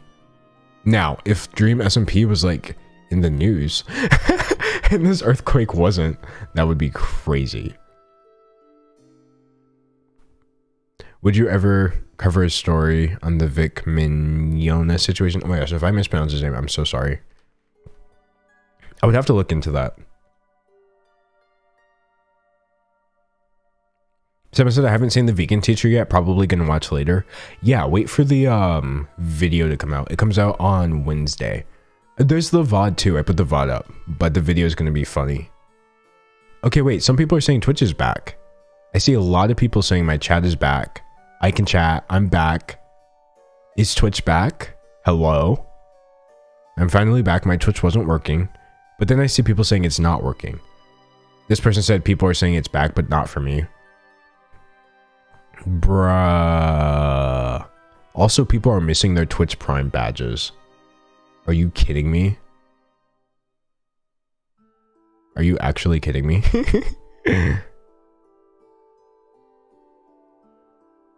Oh, I thought my camera went black for a split second. I thought I literally got disconnected. Twitch keeps ending your stream for me. Yeah, it keeps saying like, it's acting like my channel is getting deleted. Like my mod sent me this a little while ago. Bruh, this is scary. This literally looks like I got banned. Like if I was watching a streamer and I saw this, I would be like, wait, did their entire channel just get banned from Twitch? Excuse me.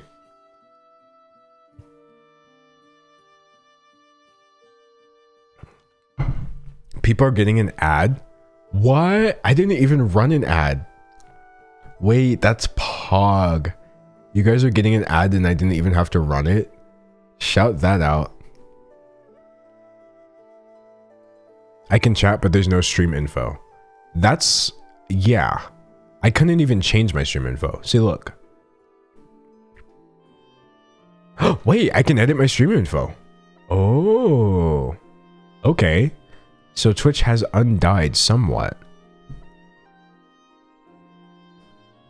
Can you explain what's going on with Jeffree and Kanye?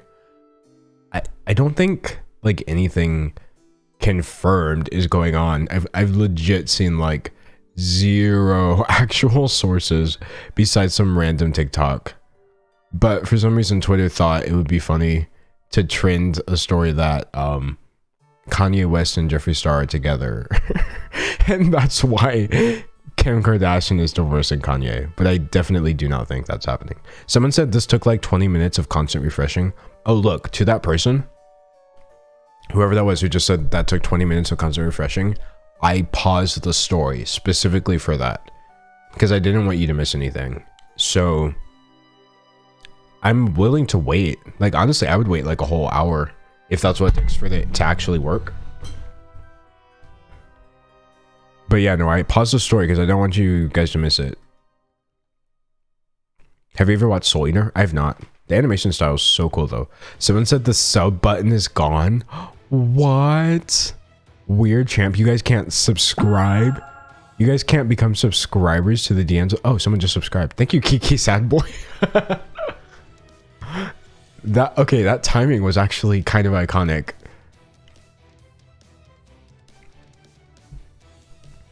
Someone said, wait, so I didn't miss the beans?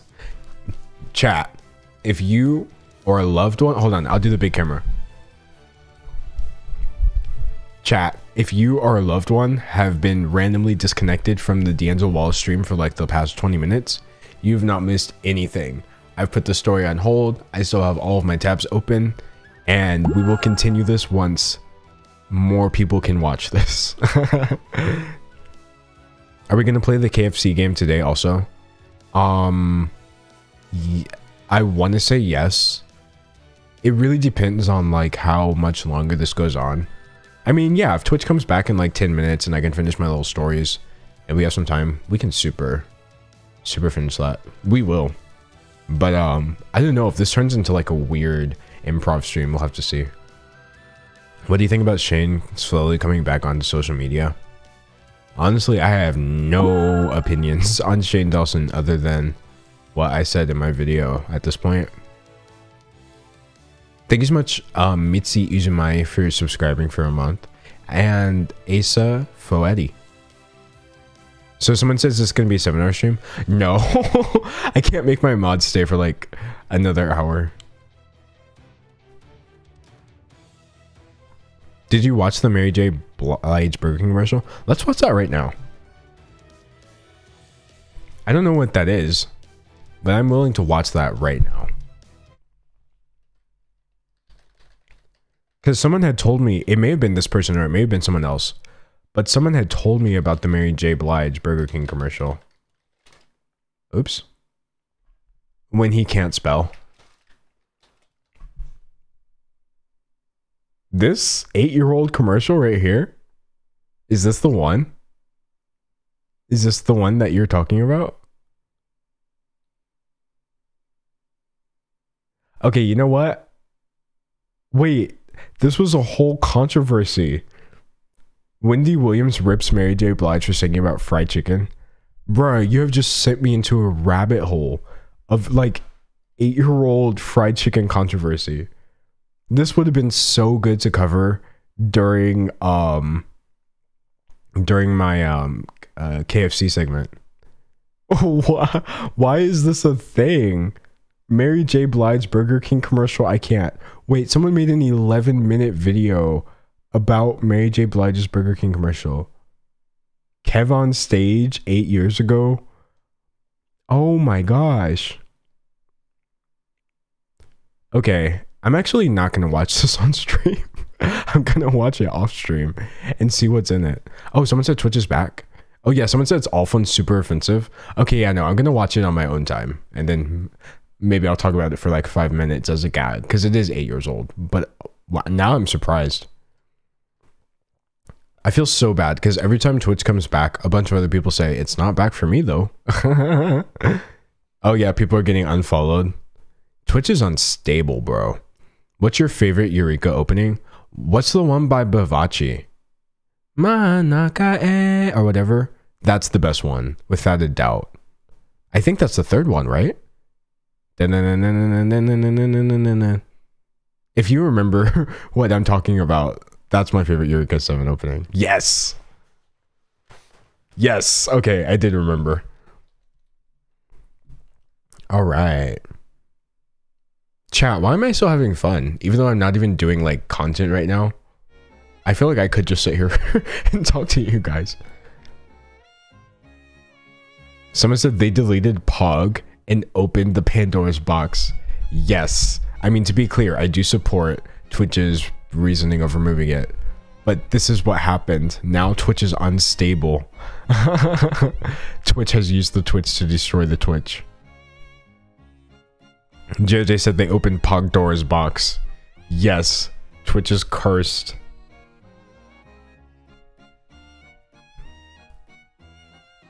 What did they remove? Oh, they removed the PogChamp emote, but I'm going to talk about that later. Okay, someone said I have no idea what I missed, but Twitch finally let me on. Don't worry, you missed anything. We have a poll. Polls are working. My mod says they're back. I think it's back.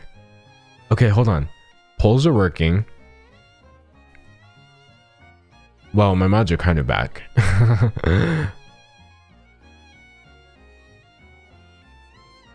Someone said they can't vote. Well, are you like I think you have to be 18 or older, and then you can. I'm just kidding. Bad joke. D'Angelo, how good slash bad are you at singing? Bad. Because I don't, like, I've never practiced or learned how to sing, so I don't have any, and I definitely don't have any latent ability. And I don't know, like, how to stay on key, if that's what that's called, so singing is a big no-no. I do be having a good voice, though, unironically. Like, if I had to sing one good note, I probably could. Some of the options are yesy and non. Okay, someone said refresh and Twitch will probably work. That's not a bad idea. What happened to Bean Dad? Nothing. Yeah, don't worry. You haven't missed any of the story. Can you freestyle for us? Absolutely not.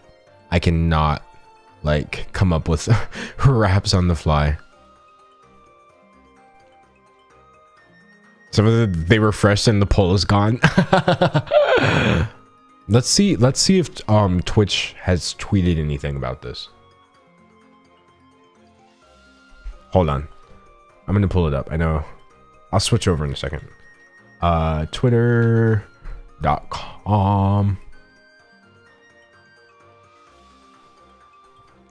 Twitch support. Nope. Never mind. There's nothing to pull up. Bruh, Twitch has been bugging out for 46 minutes. Someone said they never even had a poll. Look at Down Detector. Okay. Let's go back to Down Detector. When we had looked at Down Detector before, the spike was so ridiculously high.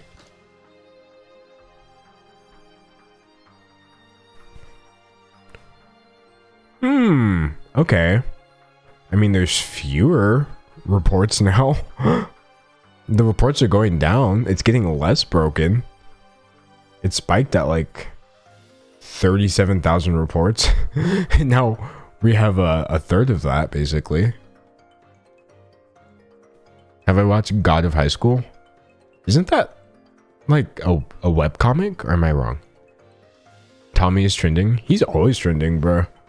Whoever writes the Twitter trends, like the descriptions for them, their full-time job has just become immersing themselves in the SMP world. There's a poll right now for can you see this poll, and some of you are answering no. Have you ever watched RWBY? Yes, I watched the first few seasons. Oh, it's a webcomic and an anime. I did not know they turned it into a whole anime. Do you read any webcomics? For a while there, I was reading like... I used to read webcomics like a really long time ago.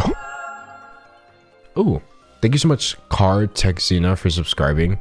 Look, I appreciate that. And Baby Killala 11. Thank you for subscribing when I'm not even like doing content right now. I promise.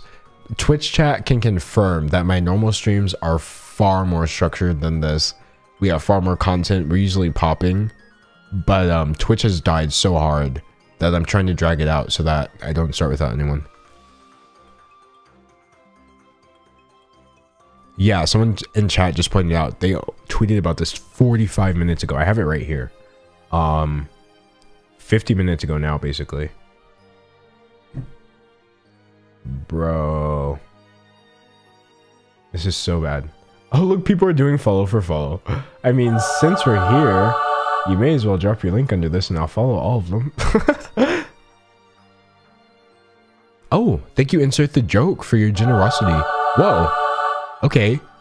Thank you, Insert the Joke and Cara Texina for 5 gift subs each. Everybody say thank you. Twitch chat, say thank you. We just got 10 gift subs from 2 people. Thank you so much. That was so random. See, that one person who asked, like, are you still going to try to get to your goal? Yes. Because of things like this, I know deep down we can reach the 69. The holy 69. Okay. Mods, how... Oh, thank you, Nerd of Music, for the additional sub. See what I mean? We're gonna be there in no time, literally. Mods, how's Twitch going? Like, can you see? Can you chat? Should I start? Mods, do you think I should go back to the segment? Are enough people actually able to see Twitch for me to go back? Okay. I think I'm gonna go back. I'm gonna go back, everyone. Predictions aren't working. Polls are dead. Some people are missing stream info. But I'm pretty sure you guys can see me and you guys can hear me. Right? Alright. Someone said Twitch is down. It is. It do be down for some people. Okay, we're good. We're gonna get right back into it. We are back and better than ever. I'm ready. I'm ready. I'm ready. Alright. Hold on. I need to make some sort of like sign so that my editor knows where to start. What? How far into recording am I? Hold on. Because we can't make my editor watch all of this. Oh, we are 1 hour and 17 minutes into recording. Okay. Hey Siri, set a reminder for 6 hours called 1 hour 17 minute mark. Okay, added to today's reminders. All right, so we're good. I made sure my editor, he doesn't have to watch all of us suffering through Twitch failing. People in chat can see, and I see a lot of chats as well, so some of y'all can chat. My mod said I should scream super loud and peek the microphone, that way my editor knows where to look. I mean, that would work theoretically. All right, y'all. Oh, thank you. This might be Virginia for the gift sub. Thank you so much. I actually think Streamlabs is like kind of broken too in a way. Oh, thank you, Strawberry Amethyst. Bruh, I say this every single stream, but Strawberry Amethyst is like one of the most generous people out there. Thank you for all of the gift subs. So much. Twitch is cyberbullying me and not letting me sub, but here's $5. Oh, thank you, Crazy Boy Cool. Okay, look. Chat. Crazy Boy Cool is an official... they are an official subscriber now. Because Twitch is not letting this person subscribe. You're an official subscriber, Crazy Boy Cool. Someone said Tommy Innit broke Twitch. Yeah, it was probably the Minecraft streamers. When in doubt, blame the Minecraft streamers. Someone says Strawberry Amethyst is swag. They are. Strawberry Amethyst is lit and swag. Oh, thank you, Anonymous. Hey, they hooked it up. Okay, Crazy Boy Cool, you are now an official subscriber. Thanks to that anonymous person. See? See? See? That was really nice. Thank you. That was exciting. Okay. Okay. All right. We need to get back into this. No more sub talk. No more Twitch is dying talk. Are we crybabies or are we like, what's the opposite of a baby? An adult? Ugh. I don't want to be that. But we're going to get back into it. So chat, where was I? Chat, tell me where I was.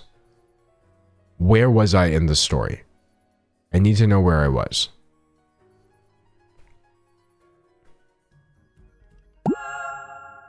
Oh, thank you, Introverted Mess, for subscribing. Welcome, welcome.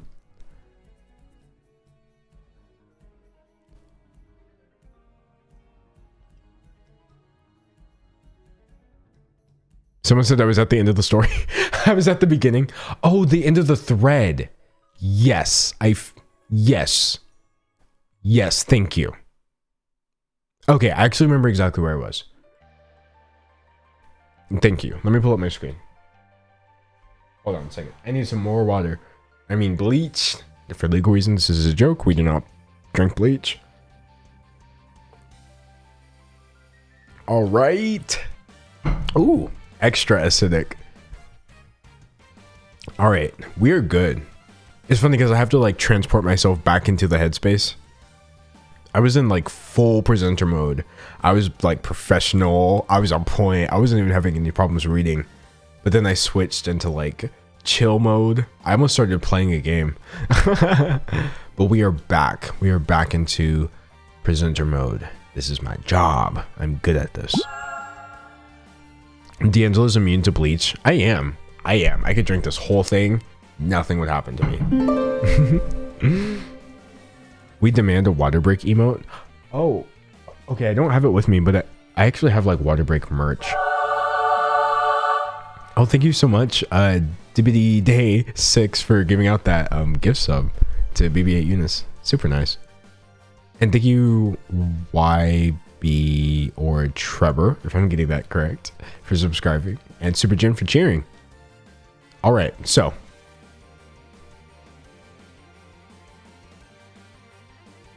chat, can you please say everything is normal in chat so that nobody thinks we cut? And we're just going to pretend like nothing has happened. Everything is normal. Nothing weird happened. Okay, cool. So now that everything is normal and nothing weird has happened and no time has been wasted and we haven't sat here for a whole hour trying to wait for Twitch to work again, it is now time to get back into the story. So after posting this thread in which this dad basically went through the story of how he made his daughter wait for 6 hours while she was crying and he refused to feed her because she couldn't figure out how to open a can of beans, it blew up. It broke the internet. Oh, thank you, DVD6 for the additional gift sub. And Smurpy Dirt. Thank you very much. So, Bean Dad broke the internet, and this is what I mean by that. If you were to search for Bean Dad right now, someone asked, why was shirtless Obama on my, why was he there? Wait, what was he doing?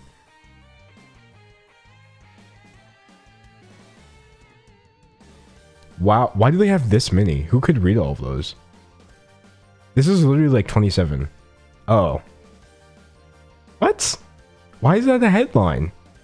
Bruh, if this is all it takes to get on the Daily Mail, I will go paddleboard in Hawaii as well. Where's my article? Then again, I'm not the president yet. If you were to search Bean Dad right now, you will see that this man got coverage in NBC, Seattle Times, Yahoo News, the Los Angeles Times, Insider, Newsweek. Yes, this Newsweek article is related to the Bean Dad story. Yes, the man wound up outside of Twitter. One person told me that this wound up on their local news. So apparently this Twitter thread was so inflammatory that he wound up getting the attention he ordered and maybe more of it. So again, remember, we're talking about something that has been deleted, but thankfully, just by scouring various articles, I have collected some of my favorite tweets about it. So I already went over this, but I have to do so again for my editor. By far, this Gene Park one most certainly captures my feelings on this. Where he quotes it, he quotes the can opener monologue and turns it into an Evangelion meme.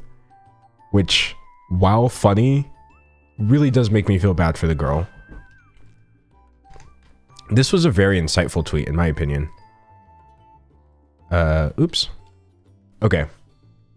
So this person tweeted out, the Bean Dad thread brought up a lot of emotions and realizations, lol. And here you can see it says, trust issues, anger management issues, feeling incredible shame when asking for help / never asking for help, which leads to self-destructive cycles, lying due to fear of punishment for telling the truth, superiority complexes / basing my value off of intelligence. Wait, it's all daddy issues? Always has been. And whereas this person has turned this into a meme, I do 100% agree with this, by the way. The story hits all of these on the head, especially things like feeling shame when asking for help / never asking for help. That absolutely is, in my opinion, what you would get from that story happening to you at age 9, more so than, ooh, I've learned an important life lesson. So this is a 10 out of 10 meme and 10 out of 10 commentary. I saved this thread right here, and I think this is really insightful. This person said, you know, I was reading this thinking about my own father, who is very much like this. As a child, he would always force me to figure out things that I didn't know, and it was a teaching lesson. I stopped asking for him for help and never asked anyone. Now, as you can see, they have these two follow-ups to that as well. But again, I can't speak to this person's intention. I don't know Bean Dad. I could take his word for it that he thought he was being 100% helpful. But this is how people internalize it. Regardless of it's like impact versus intent. I understand that his intent may have been for this 9-year-old to learn some sort of lesson. But if the impact it has is people thinking things like they're being, you know, basically left to fend for themselves and the adults finding it amusing, then your intent doesn't really matter in that case. And again, I have to reiterate, I'm not accusing him of anything, but I've been through similar experiences as well. I've been in school. I remember being like a little kid in elementary school, and apparently it was just funny, I guess, to not help me when I asked for it. And that did leave me feeling like I was the problem. And I really don't think it's fair to make a 9-year-old think that she was a problem over something as stupid as opening a can. Now, before we get into the rest of the story, of course. In fact, this is perfect timing, in a way. Hi, I noticed you wear a lot of crochet pieces and I was wondering if you crochet? Love your content. Oh, thank you. SuperGen31. Did I read that correctly? Streamlabs, where you at? Oh, I did. Nice. Anyway, no, all of my crochet pieces my mom makes and sends to me, which I am very grateful for. So anything that I've ever worn in a video that's crochet was hand created by my mom. But before we get to that, I would like to tell everyone in chat about the Rapturetisement, the ad Rapture. We are about to ad send. It is now ad time, but these people, oh wait, I'm not, hold on. But these people, the subscribers, we don't have to watch the ad, because if you're subscribed with Twitch Prime, which you can do so for free using your Amazon account, then you get not only an ad-free experience, but also access to the emotes. Chat, show off the emotes. All of which I've drawn and designed myself, so they look fantastic. And if you don't have Amazon Prime, you can just pay $5 a month to become a subscriber as well. But it's not a requirement, of course. You can just stick around, and we'll be back right after this 60-second ad. Okay, that was the ad Rapture. We have ad-sended, everyone. Oh, okay, shout out Casper's is breathing, not just for subscribing, which I am appreciative of, but for gifting 10 subs. Chat, say thank you, Casper's, for the 10 gift subs. Also, thank you, Joka Armstrong, for subscribing. I see some of y'all are not getting ads. It's okay, chat. Nobody gets ads. I run the ads and then nothing ever happens. And the people who do get ads just get ads for like Genshin Impact.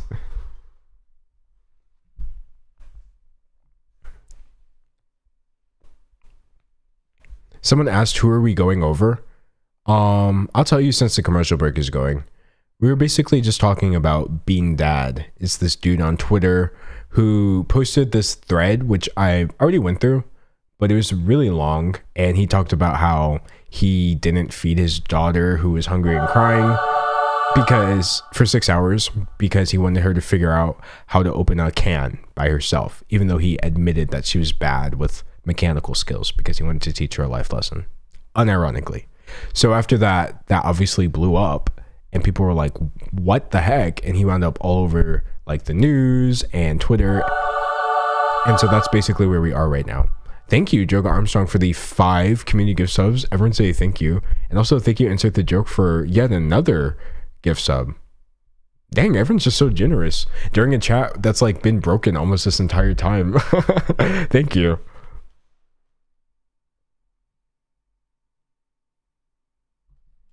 Okay, so I hope my little recap made sense.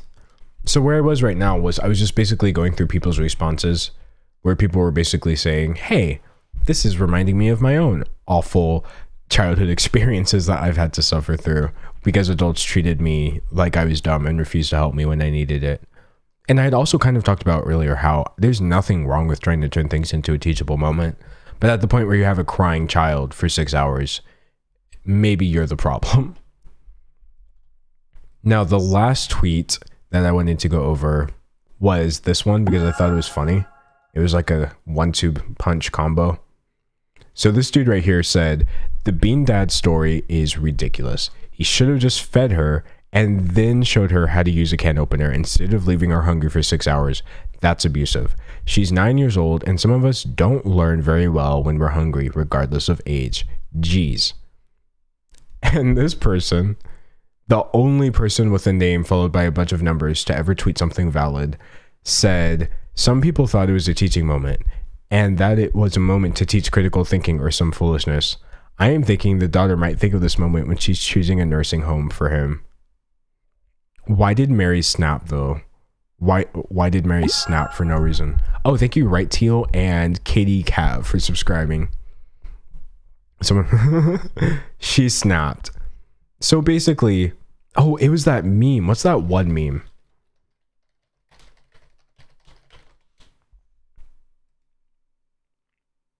This is where the internet was. This is where we collected. Why can't I like actually open that?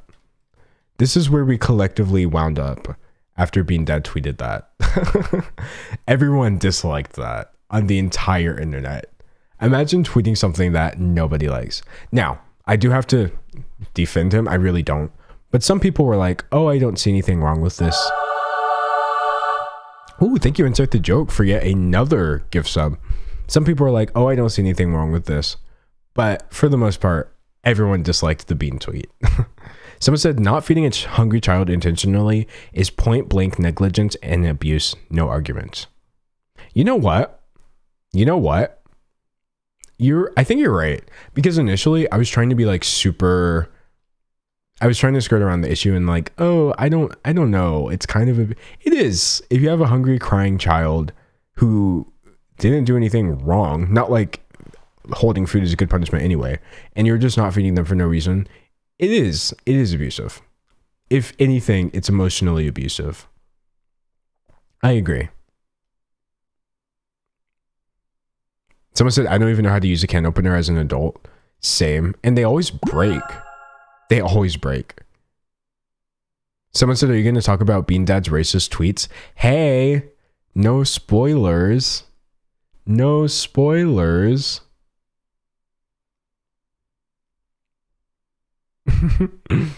Thank you, Libredska, I think, for subscribing and joining everybody. Oh, wow. Okay, lots happening. Thank you, Caspers, for an additional sub. Thank you, Baby Kaloa, for cheering. And thank you, Gabe, I believe, for subscribing. Anyway, so yeah, basically, he's just bragging about his abusive tendencies and trying to play it off on Twitter as, oh, I'm such a good dad. And almost nobody was having that.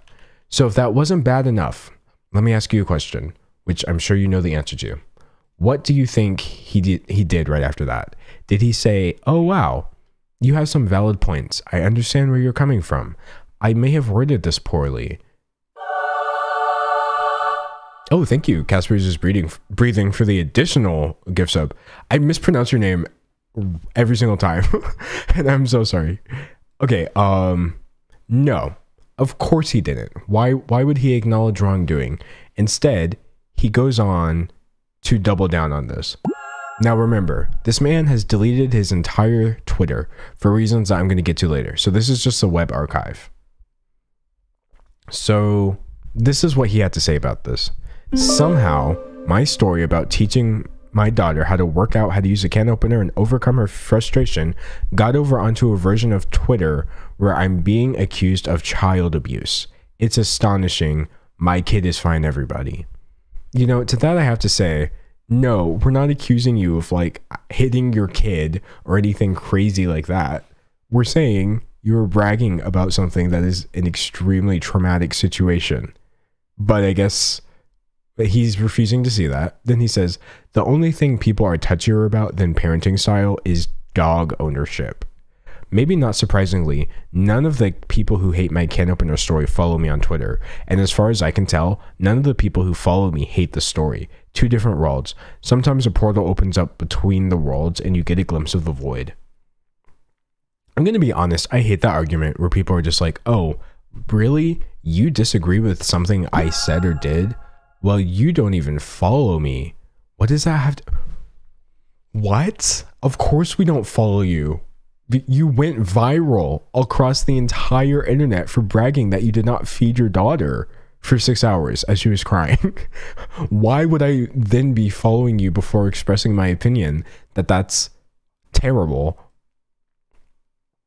Oh, okay. And then his last tweet, I guess, was, the best part about being ratioed by these parenting concern trolls is that they keep harping on how depriving my kid of baked beans for 6 hours is child abuse.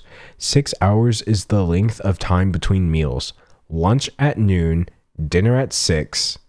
They're literally saying child abuse. Okay. Now we have gotten into a bit of a gotcha moment. And this is why I'm saying that. Because if you go back to the original thread, which we do have access to, he starts this thread off by saying, yesterday, oh wait, hold on. I'll get it at some point. Oh my gosh, why is my screen dying? He starts the stream off by saying, yesterday, my daughter was hungry. You can see this, right?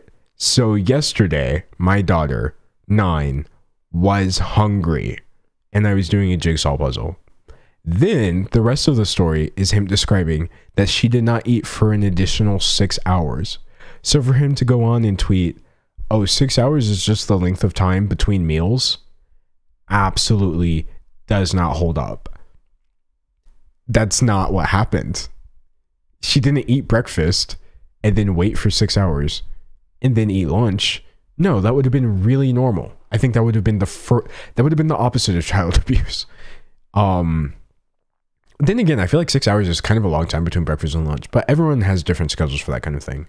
No, this was a child who had clearly been far enough past the meal that she was hungry again.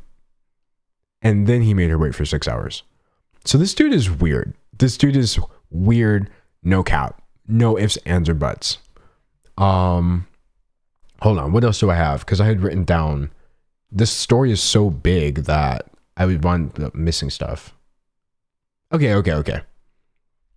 So, big camera.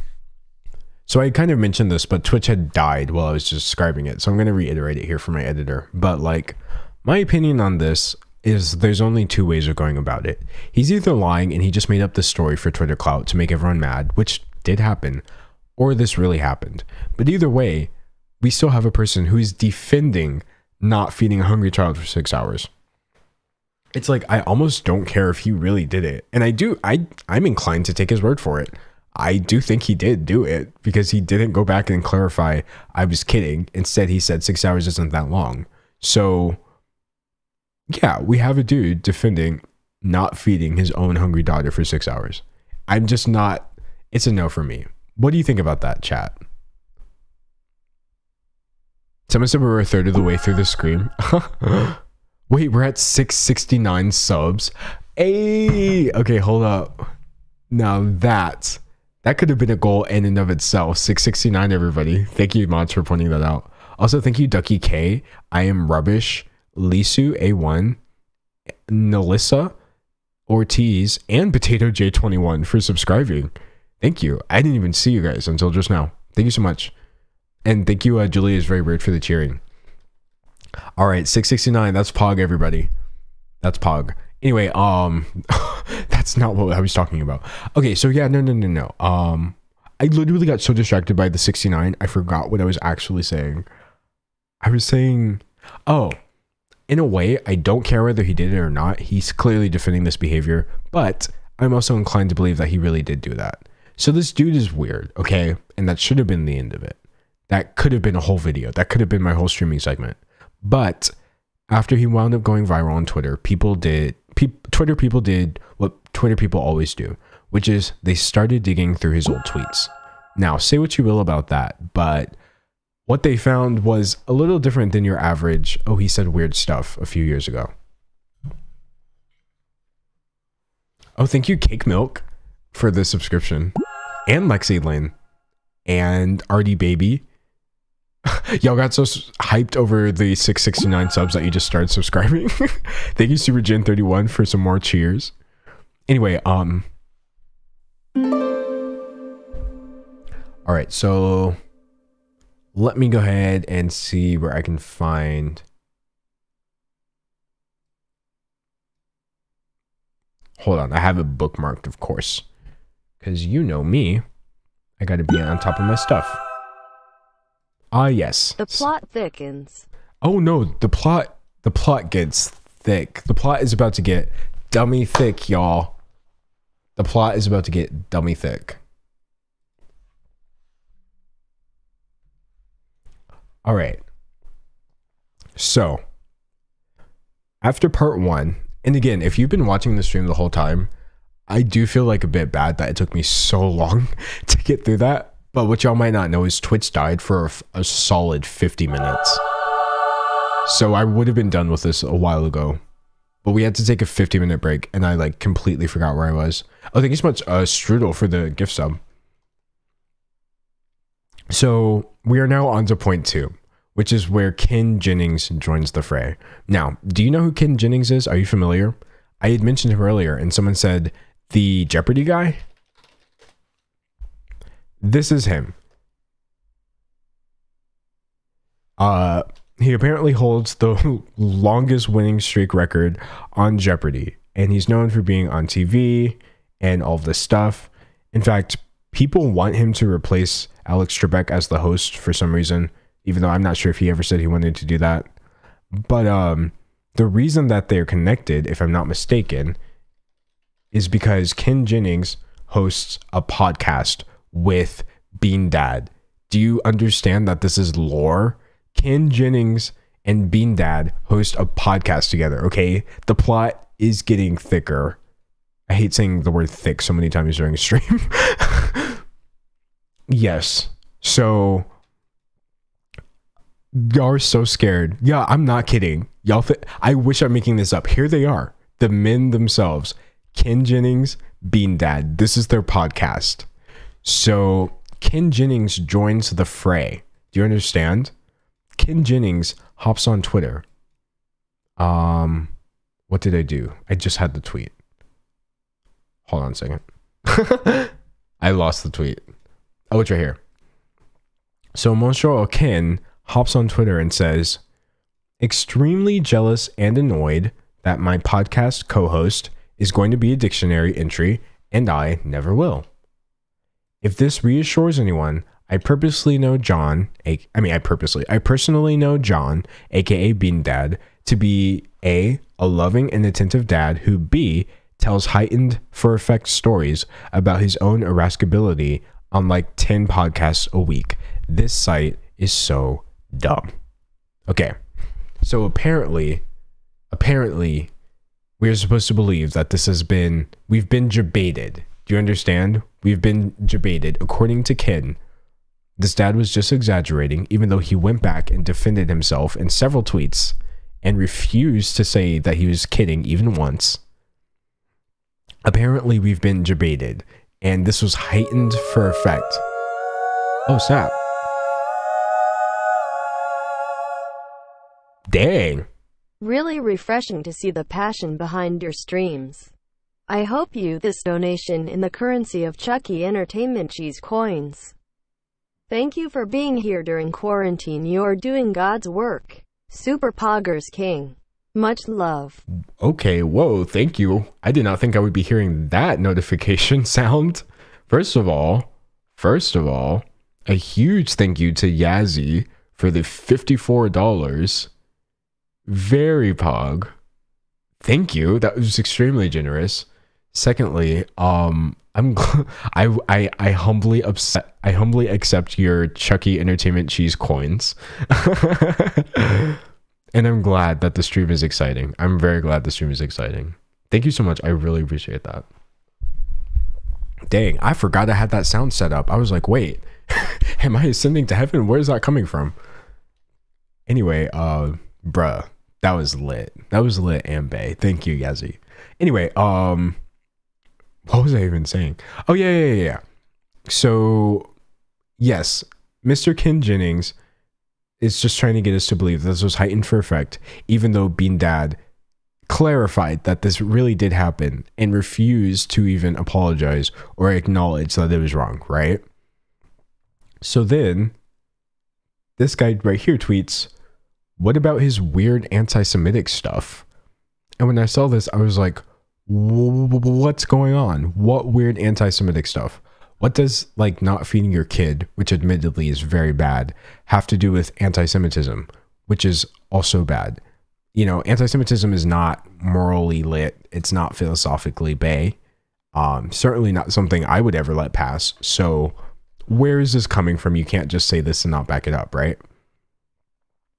So, Ken Jennings says, if we're word searching through old tweets now, it's pretty easy to find what he actually thinks about anti-Semitism. On our show, he's always the pro-Israel one. Wait, so are the other ones like not? Ed says, it's like you actually sat down and planned out how to write the worst response to this possible. Oh, thank you, Super Jen, for the 5 gift subs. Thank you. And then I guess Ken Jennings goes back and clarifies, yeah, fair enough. How about there's no axis where any anti-Semitic screenshot represents any actual opinion I've ever heard from him? So where are we getting? Where are we going? Where are we going with this? I was like, okay, look, you can't just say somebody is anti-Semitic, right? I mean, you can, by the way, if they are, you absolutely should. But what I'm saying is, where is this coming from? So I did some extensive digging, which was called scrolling down. And I have so many saved tweets. So this isn't like borderline anti-Semitic. This is like white supremacist rhetoric from 2013. Now here's the fun part. I typically do not ever think a tweet from 2013 is enough to implicate somebody as being a bad person in 2020. But if it's white supremacist, anti-Semitic rhetoric, I will absolutely bring that up. I don't care if you said 20 years ago, something that was like white supremacist rhetoric, I'll happily bring it up. So apparently this tweet, which is out of context, but I do have the context, says the 4th has been perverted by activist Jew judges and mud people apologists. The founders intended USA as white homeland. And just so you guys know, mud people is absolutely a slur, which basically just means like non-white people. It comes from like a violently racist belief that non-white people are not humans. So I was like, where are we going with this? Hold on. Oh, I lost the tweet itself. Oh, it's still here. Oh, there's a hype train going on. Not a hype train going on during the racism segment. Oh, first of all, thank you, Yazzie, for the 5 gift subs. Oh, dang, we're close to our goal now because of that. Also, thank you, Owl Sheep, for subscribing. And thank you guys for getting that hype train going. So anyway, yeah. So,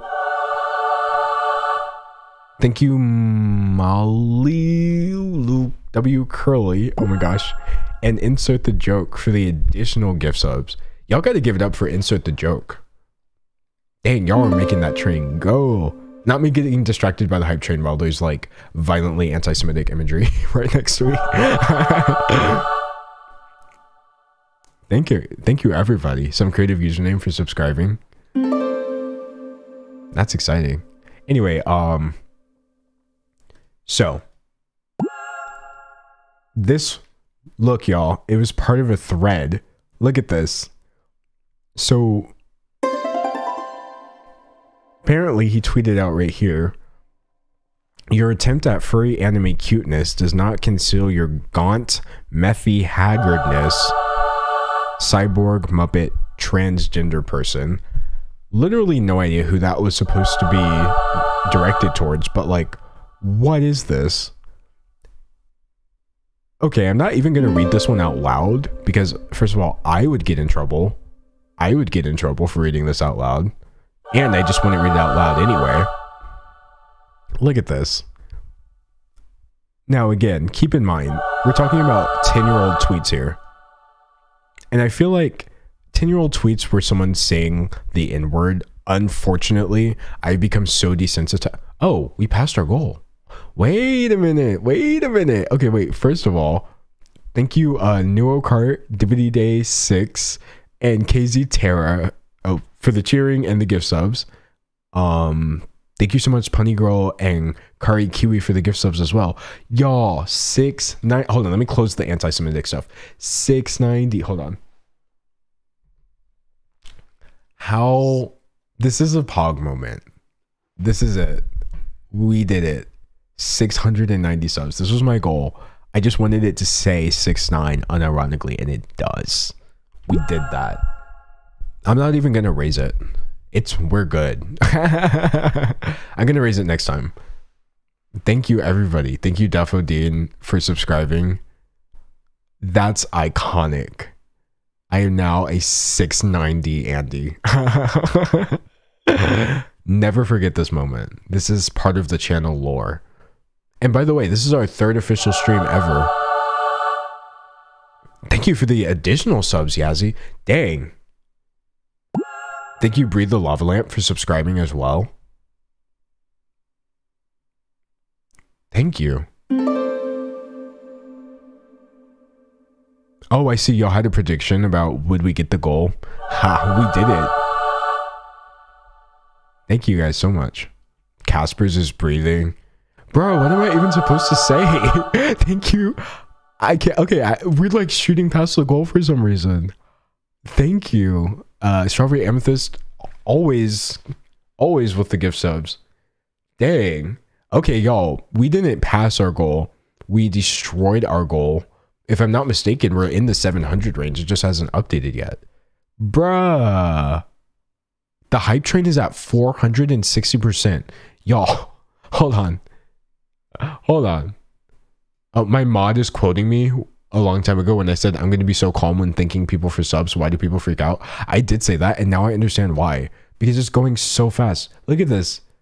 This is a level 5 hype train at 460% at level 5. Oh, ha, duh, you can't see my screen. When he doesn't know how to be a Twitch streamer. Hold on. That is, someone said that's nutty. It is nutty. Oh, wait. Okay, you can't see it now because the the prediction is going on. That's pretty funny. But the look at this. 470% on the hype train. That is abnormal. That is abnormal. Okay. I got to stop getting distracted. I've got to stop getting distracted. That was a crazy moment though. That was wild, y'all. Okay. Thank you so much, Super Effective, CNX, just everybody. Thank you. You make me feel like my goals aren't crazy. Because when I say things like when I wake up and I say, you know what? I'm going to have 1,000 Twitch subscribers in my first month. Then I start feeling like, never mind, that's crazy. But then when we just jump from like 560 subs to 690 in the first half of our stream, it doesn't feel crazy at all. Our hype train is complete. Y'all contributed a total of 41 subs, 41 gift subs during our hype train. And also thank you, Clarby, as well. Mystique. Dang, bruh. Someone said, how is my camera so clear? I'm going to be honest with you. I'm going to be fully honest with you. I had to pay an arm and a leg. This is a very expensive camera. But I just wanted there to be, like, good quality. All right. Well, we're going back to it, chat. We can't sit around and thank the community. We can't sit around and thank people like Symbiote CC. Thank you so much. We can't do that for the whole stream, y'all. We have to dive back into the dirt that is old tweets. All right. So I was actually, before the hype train started, I was just in the middle of saying, again, I am against digging up old tweets when it's just things like the N-word. I mean, sure, dig it up. First of all, people act like digging old tweets up are a crime. It's not. I truly don't believe there's anything wrong with screenshotting something from 2013 and posting it. And do you know why? Because it's publicly available. Okay, I would love to reiterate that. Tweets from 2013 are publicly available information. I do not think it's morally wrong to repost a screenshot of them. Now, I will say this. If you're like hacked into somebody's computer, then sure, that's a little weird. Maybe don't do that. But this, oh, someone said he was 44. Chat, we're about to be ageist. We're about to be ageist. This is a joke. My point is not being ageist. My point is I'm trying to see what age he was. Hold on. John Roderick age. 52. Ageism activated, y'all. He was a grown man. A whole entire grown man. There was a 40-year-old tweeting slurs and anti-Semitic and white supremacist stuff on Twitter. No sympathy. No sympathy. This was no sympathy, okay? Ageism activated. This is, of course, a joke. Ageism is really not funny. But again, my point is like, we're not talking about someone used to be like a troubled 20-year-old. You know what else? Hold on. Since we're getting so real about cancel culture, you know what else I hate the most as well? When somebody does something crazy when they're 22 and the whole world is like, oh, but they were 22. Listen up. I'm 22 and I don't get any leeway for my mistakes. Do you understand? As like a black person in America, if I mess up, the first thing people do is go to racism. I don't get a train of people behind me saying like, oh, he's only 22. You know, he's a young guy. I don't experience any of that. So seeing people do all these things like tweet out slurs and actual racism, things that are very indicative of their true beliefs, and then everyone just goes, oh, but he was in his 20s, is so unreal to me. It's actually legitimately unreal to me. Because, and it's not that I want to get away with anything. I don't want to be racist and get away with it. But it's just the fact that I know that would never ever happen in the first place.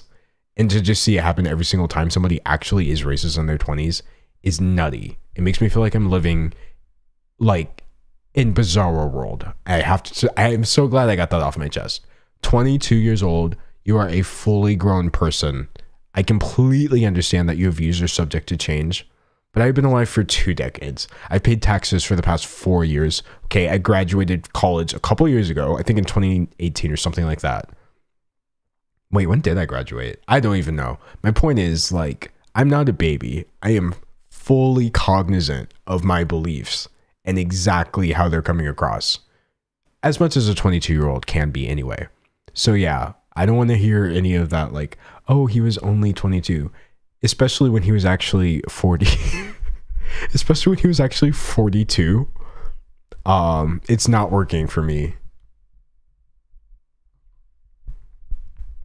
So yeah, no, I guess 10 years ago, he just thought it was cool to say things like the R slur. Look at this. Look at this.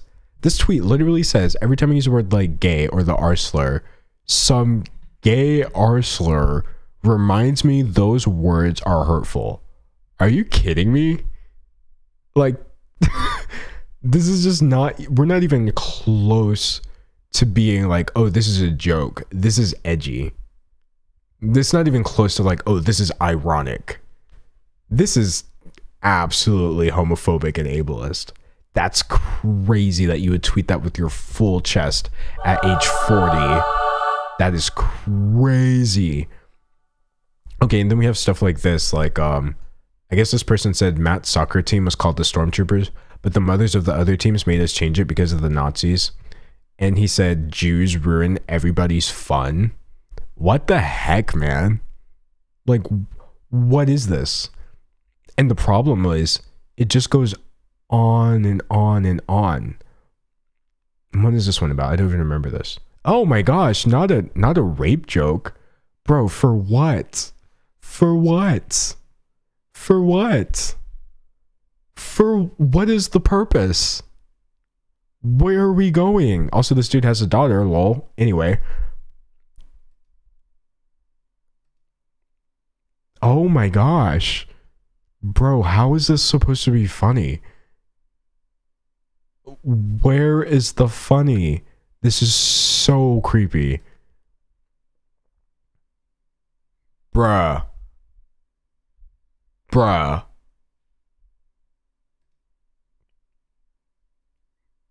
Bruh.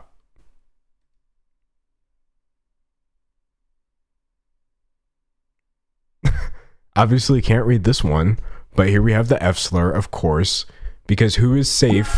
Who is safe from the racist, the Twitter racist? Nobody. We gotta be all-the-phobic. We gotta be racist, ableist, homophobic. Oh, I think there was transphobia too, right? Did I forget that? Now, what does this mean? Is this a slur? Because I don't understand what this means. What does this word mean? It seems like a slur. Ooh. Yikes. Oh my gosh. People are saying it's a Japanese slur. It's a slur against Asian people, is what people are saying. What? Why? Oh, but times were so different in 2012, right? In 2012, hold on. You know, 2012, 2 years before I started college, when I was... Wait, was 2012 2 years when I started college? Yeah, it was. I started college in 2014, August 2014. I was 15 years old. Anyway, yeah, no, 2012, a time when I was very much alive and cognizant, this was just a thing. And you know what the thing is too? It's like, it was. People were just flagrantly racist. I understand that. But what people don't realize when they say, oh, this was normal, is that they're just saying it was normal to be openly racist. That doesn't make it right. Was it normal? Yeah, sadly. Imagine someone listening to an Asian person speaking up about racism in 2012. That didn't happen. But did that somehow make it right? Do people not realize that in 2012? Do people not realize that in 2010? In 1800?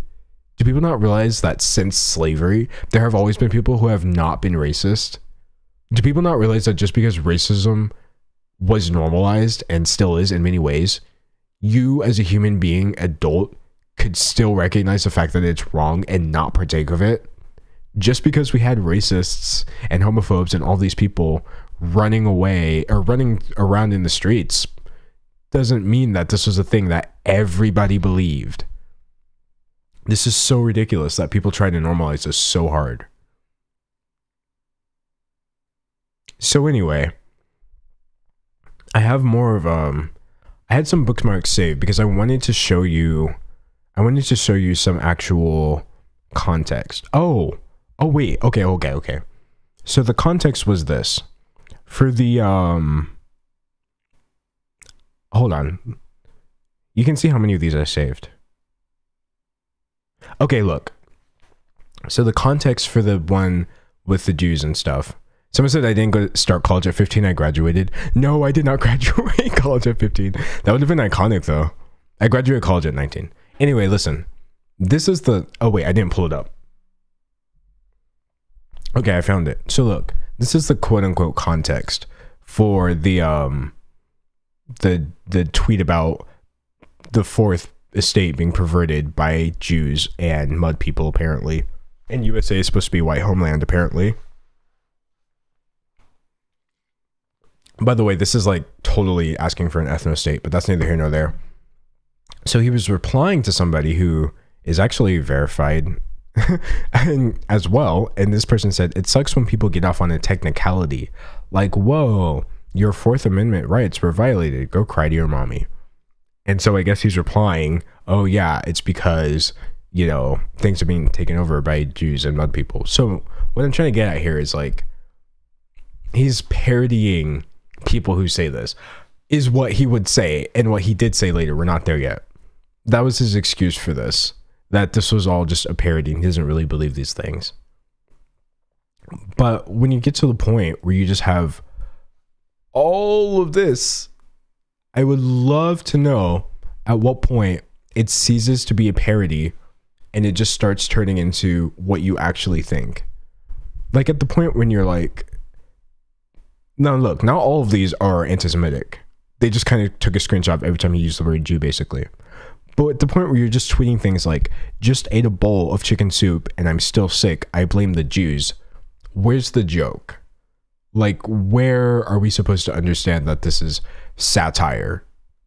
Where's the funny, if you will? Lining up all my white shoes, so hard to choose. I beat those winter blues and woke up from my snooze because the Jews control the media. What the heck, dude? What is going on? My armored car just arrived, and surprise, it's full of Jew lawyers. We're taking guns, taxing, and then suing the survivors. Hashtag shoot or not. 40-year-old man, by the way. Whole adult, by the way. Fully cognizant man. And so the thing is, too, which I found super weird, is he would use the N-word with a hard R, but allegedly he was defending against it.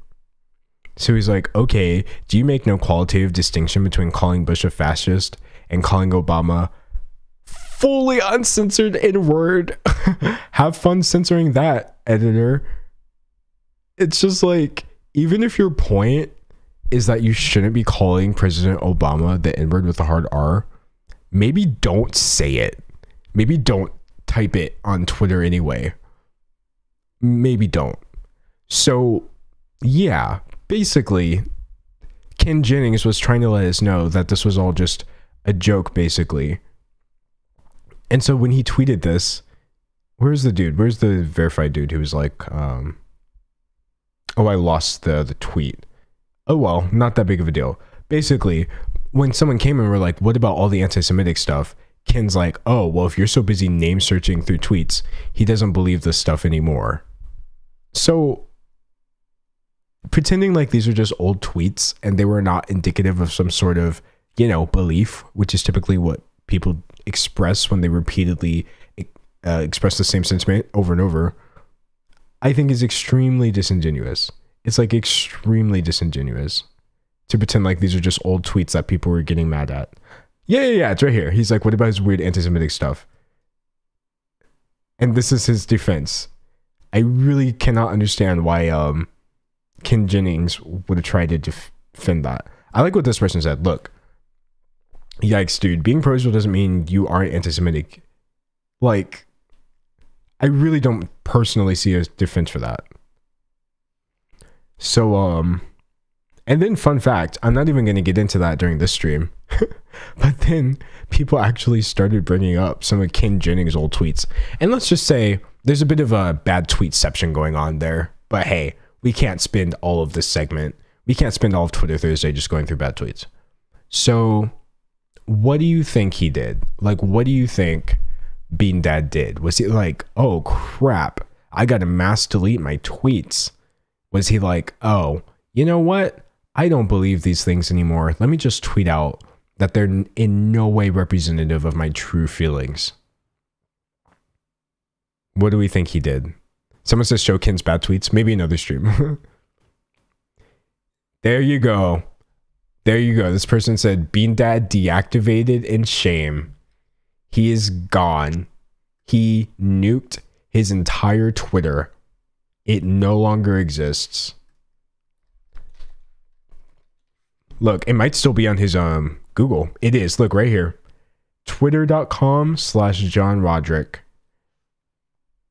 nuked into the void. He deleted his whole verified account on Twitter because people were like, hold on a second.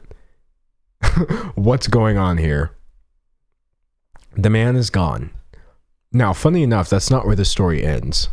But you know, another thing I have to say about that too is like, people always say that, oh, he got chased off of Twitter. Oh, cancel culture won again. Like, this is how people are reporting the story, by the way. Hold on, let me do the big camera. First try. If you look at how people are reporting this story, they're literally like, oh, this dude made a weird Twitter thread and then people chased him off of Twitter because they dug through his old tweets. Cancel culture once again. That's not what happened. Okay, this dude made a thread bragging about child abuse.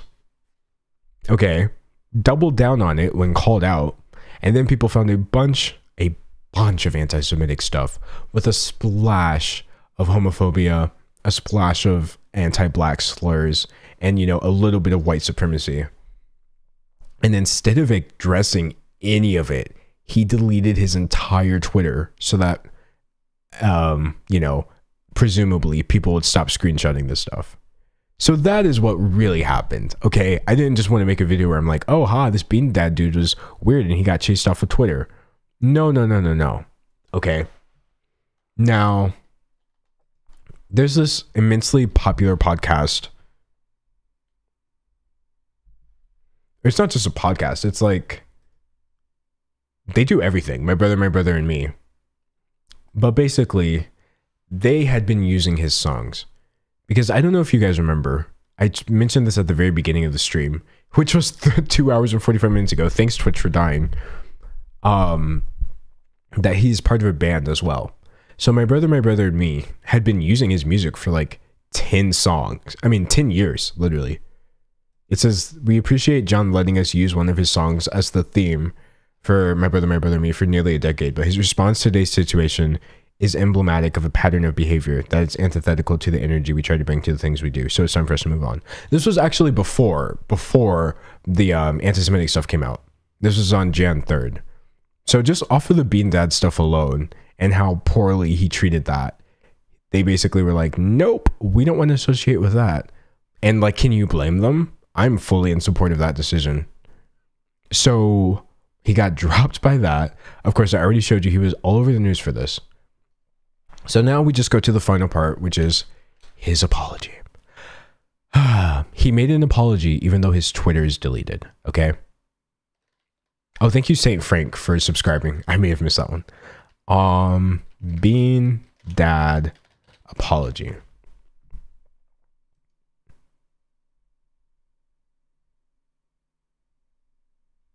I need the full unedited apology.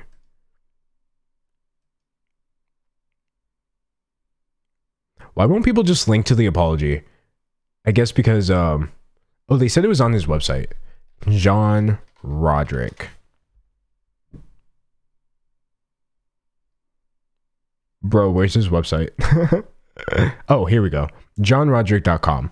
All right, so here it is. The original. This is mint condition.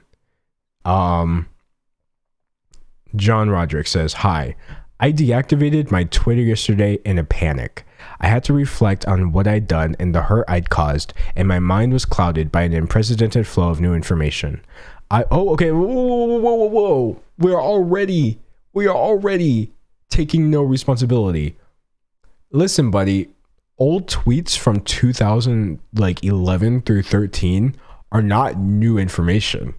That's old information. That's pre-existing information. You knew that you tweeted this stuff. It's not like someone revealed to him, oh, in 2011 through 2013, you were actually hacked and someone tweeted all of this stuff. Sure, if you freak out and delete your Twitter because you had no idea it had been used to post a bunch of anti-Semitic and racist stuff, totally on board. Yeah, great, lit, bae. But no. Look, here, let me reword that one part. Hi, I deactivated my Twitter yesterday in a panic. I had to reflect on what I'd done and the hurt I'd caused, and my mind was clouded by the consequences of my own actions. That's really what happened here. Anyway, I want to acknowledge and make amends for the injuries I caused. I have many things to atone for. My parenting stories and sensitivity and the legacy of hurtful language in my past are both profound failures. I want to confront them directly. All right, chat. Mods, do a poll. Do we think he's actually going to apologize?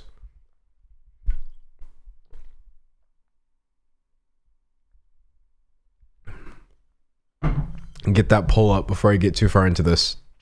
I want to know if we think he's actually going to apologize. I mean, we already know the answer, obviously. All right, our poll is going. Not the 99%. Thank you, mods. Not the 99%. Not 99% of you saying no. Oh, this is so embarrassing. This is... Nobody has faith in him. Chat, we have no faith in humanity. Shout out to the 2%. Listen, to the 2% of people who are saying yes, you are literally wholesome. I'm not even trying to be funny. I wish I could have as much hope in humanity as the 2% of people who are saying yes. Okay.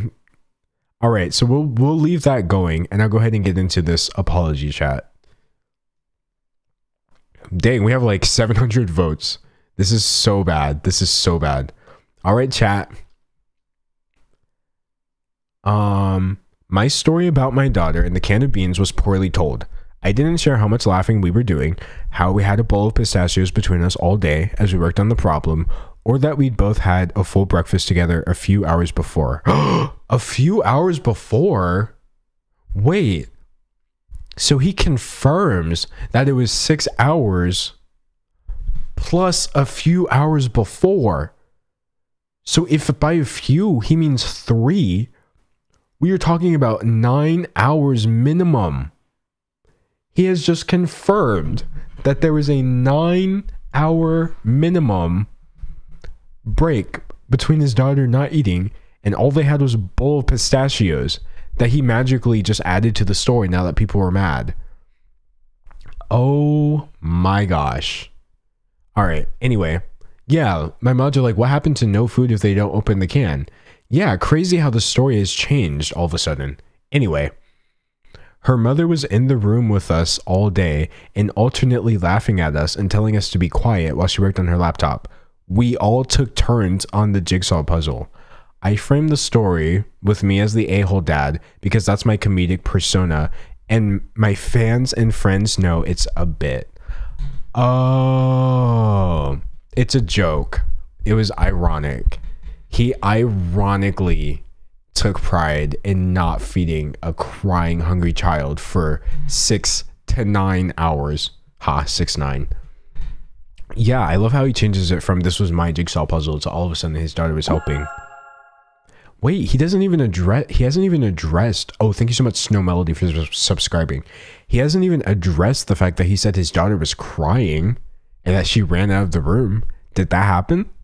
Anyway, what I didn't understand when posting the story was that a lot of the language I used reminded people very viscerally of abuse they'd experienced at the hand of a parent. The idea that I would withhold food from her, or force her to solve a puzzle while she cried, or bind her to the task for hours without a break were all images of child abuse that affected many people very deeply. Regarding my story, I can see what I'd done. But he didn't say he didn't do it. Wait. Nothing in this paragraph says I didn't do these things. So far we have still gotten no confirmation that she wasn't crying. This is so scary. Someone said you need a really high IQ to understand the comedy of this man. Period. When he calls you a slur as his daughter cries in the background and you don't find that funny, it's because you're dumb. You are not smart enough to think it's funny. As he complains about Jews, doesn't feed his daughter, and calls me the N-word with the hard R in 2012. Anyway, I was ignorant, insensitive to the message that my pedant dad comedic persona was indistinguishable from how abusive dads act, talk, and think. I woke up yesterday to find that I had become Hashtag being dad. I was a locust for a tremendous outpouring of anger and grief. Oh, wait a minute. Chat, you know what this is, right? You know what this is, right? This sentence right here. I was a locust for a tremendous outpouring of anger and grief. Playing the victim. He's a victim now. Because if I'm not mistaken, define locus. Yes, a particular position, point, or place. Okay, so now he is being, you know, the recipient of everyone's outpouring of anger and grief, not the victim card. It took me hours to fully grasp. I reread the story and saw clearly that I framed it so poorly, so insensitively. Being dad, full of braggadocio and dickhead swagger, was hurting people. I'd conjured an abusive parent that many people recognize from real life. I am deeply sorry for having precipitated more hurt in the world, for having prolonged or exacerbated it by fighting back and being flippant. Hold on, give me 1 second. 1 second. Just gotta make sure nobody dies. That's always what I think when someone texts me during a stream. Okay, good. No one died. Anyway, I'm deeply sorry. Oh, yeah. And from taking my Twitter feed offline yesterday instead of facing the music. I wish the parents I modeled didn't exist. I wish no one had to grow up with a parent who tortured them physically or emotionally. Oh, wait. He confirms that it's child abuse, by the way. That sentence fully confirms that his story was describing child abuse. If he said, I wish the parents I modeled didn't exist, and that those parents are torturing their kids physically or emotionally. I'm honestly sorry for giving him the benefit of the doubt initially. He was 1000% describing child abuse. Period. There's times to be like both sides. There's times to be like, oh, well, you know, it could be this thing. Not times like these. Anyway, I would never intentionally make light of those experiences, and I'll never underestimate again the pain I can cause with some poorly chosen words by acting defensively when challenged. All right, it's racism time. Oh, thank you, Chelsea G13. I feel so bad when people are like nice when I'm in the middle of like being mad. I promise, I still appreciate it. All right, so let's see what he has to say about the racism. As for the many racist, anti-Semitic, hurtful, and slur-filled tweets from my early days on Twitter, I can say only this. All of those tweets were intended to be ironic, sarcastic. He just said, if I ever said anything offensive seriously, no, I didn't. Thank you, YoQ, for subscribing. He just said everything I ever said was ironic and sarcastic. He said, I thought then that being an ally meant taking the slurs of the oppressors and flipping them to mock racism, sexism, homophobia, and bigotry.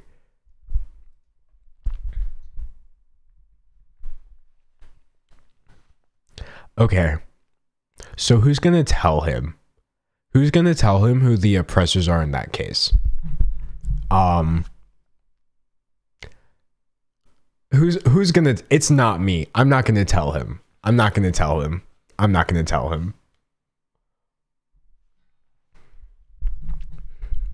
I am humiliated by my incredibly insensitive use of the language of sexual assault and casual banter. when he easily tweets rape jokes, but he won't even use the word rape to describe apologizing for his rape jokes. It was a lazy and damaging ideology that I continue to believe long past the point I should have known better. Not him admitting that he basically knew it was wrong. Because I was a hipster intellectual from a diverse community, it was okay for me to joke and deploy slurs in that context. Oh, okay. So he was one of those people.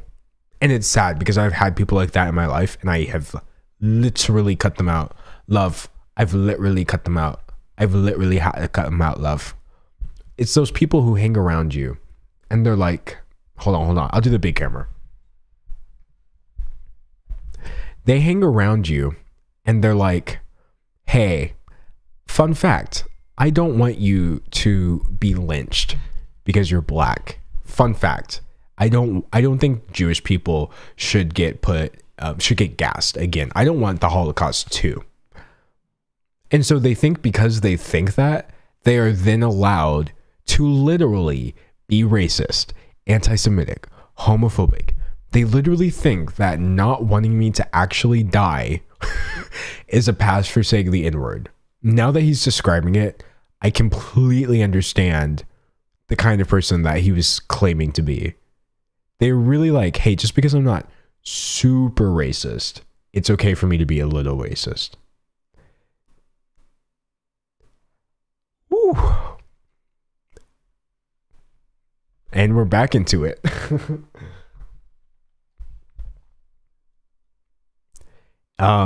It was not okay. I realized sometime in the early part of the decade, helped by real life friends and Twitter friends too, that my status as a straight white male didn't permit me to repurpose those slurs as people from disenfranchised communities might do. They were injurious regardless of my intent because the words themselves have power, because actual violence is often prefaced by the people saying, I'm not racist, but that was wrong, so I stopped. Yesterday, those old tweets resurfaced and hurt a lot of people anew. People who are close to me, people in my community who couldn't square those words with the person they know me to be. Fun fact, the person they know you to be is in fact the person who tweeted that stuff. Because see, I've had these similar problems and I don't play that card. Unfortunately, I have a video on my channel where I was very ageist in that video. And I did apologize. I went back and apologized for that video because... And that was like, it was like sometime last year. Fun fact, I am still the person in that video. That's me. I'm D'Angelo Wallace, that person who was ageist that one time.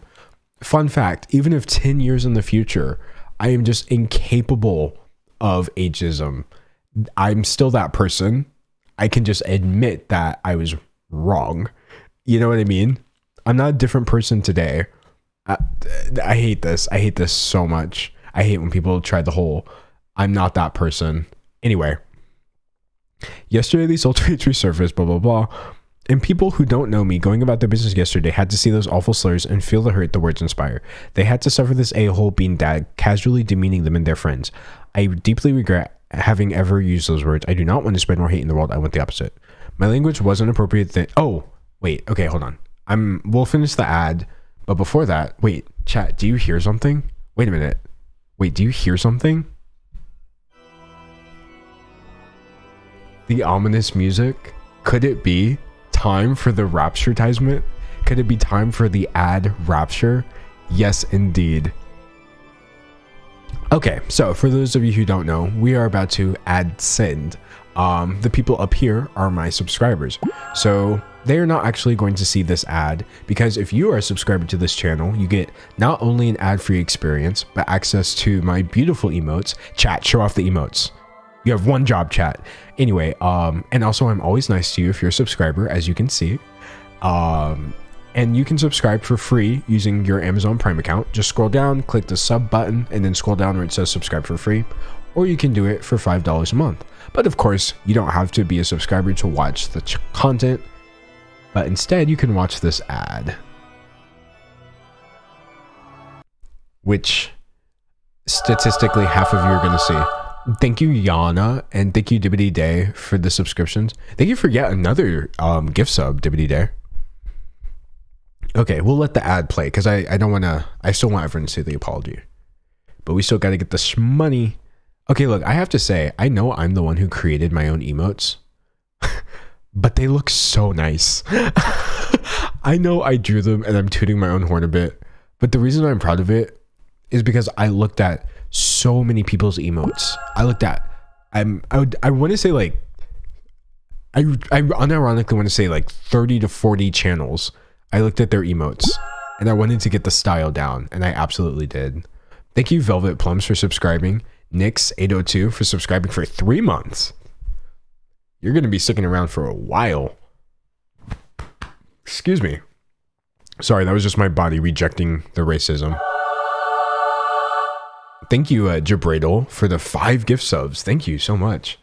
Look at our gift, our subscriber goal just seems so silly now. We thought we were going to hit 690 and we're in the 720s at this point. 730? Oh, it literally jumped up by 9. Okay, we're in the 730s at this point. Someone said we need 769. Wait. Okay, look, I don't, chat, if you want to hit 769 during the stream, absolutely go for it. Okay, the ad is over. The ad is over. It is time to return. Oh yeah, my mods are reminding me there's a delay with the counter. So look, at all times we have like more subs than I'm even thinking. But thank you so much to everyone who subscribed. The ad's over. It's time to get back to this apology. Oh, thank you, Kai Gomes, for the gift sub. Okay, so we get it. Where was I? Okay, so I was saying, yesterday those old tweets resurfaced and hurt a lot of people anew. People who are close to me, people in my community who couldn't square those words with the person they know me to be. And people who don't know me going about their business yesterday had to see those awful slurs and feel the hurt those words inspire. They had to suffer this a-hole being dad, casually demeaning them and their friends. I deeply regret having ever used those words. Oops. I do not want to spread more hate in the world. I want the opposite. My language wasn't appropriate then or now, and reflecting on that has been part of my continuing education as an adult who wants to be a good ally. Fun fact. Look, I tend not to speak for most, or, well, first of all, I don't speak for black people. I'm not like the lore blacks or anything like that. But I will say this. I'm confident in saying black people don't need you to be a good ally. We literally need you to not be racist. Start there, and then we can talk about allyship, okay? Start with that, and then I would love to talk about being an ally. Oh, thank you, Art Todd, for subscribing. Anyway, that education is ongoing, and this experience will have a profound effect on the way I conduct myself throughout the rest of my life. I'm a middle-aged, middle-class, straight white male, and I try to be cognizant of that and the responsibility my privileges entail in everything I do. In this case, it was precisely my privilege of not living. Someone said, brother, you're 50. Yeah, wait, he is literally talking about himself at age 40, by the way. Anyway, in this case, it was precisely my privilege of not living in an abusive family, of not being a member of a community that routinely experiences real trauma, that caused me to so grossly misjudge the impact of the language I chose. I mean, this is not to say he can't, there's no way he's experienced trauma as a straight white male. That's one thing I would like to clarify.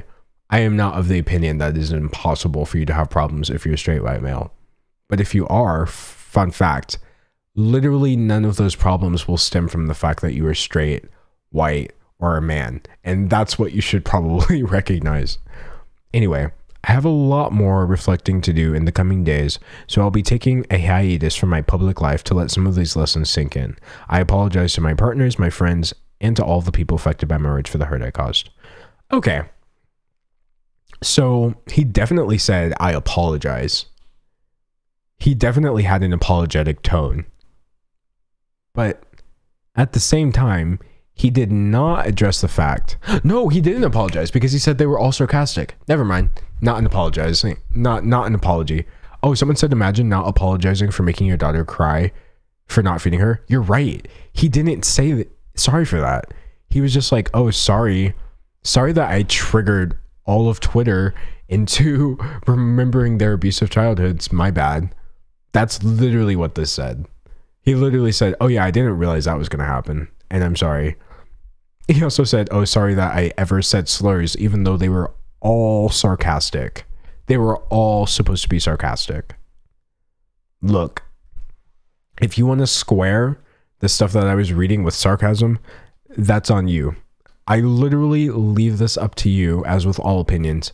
You can decide whether or not you thought the tweets I read were sarcastic. My opinion, of course, is there's no way you would tweet about those things so many times under the guise of sarcasm or some sort of joke. Dang, bruh. But we did cover points 1, 2, and 3. We did, though. We covered the Twitter thread. Then we covered the old tweets and the Ken Jennings saga. And then we covered the apology. So I guess I'll go ahead and do my my final thoughts on this story before we move on to our next story.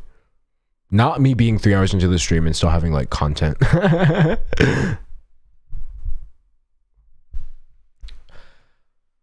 Woo! All right. So, what do I think of Bean Dad?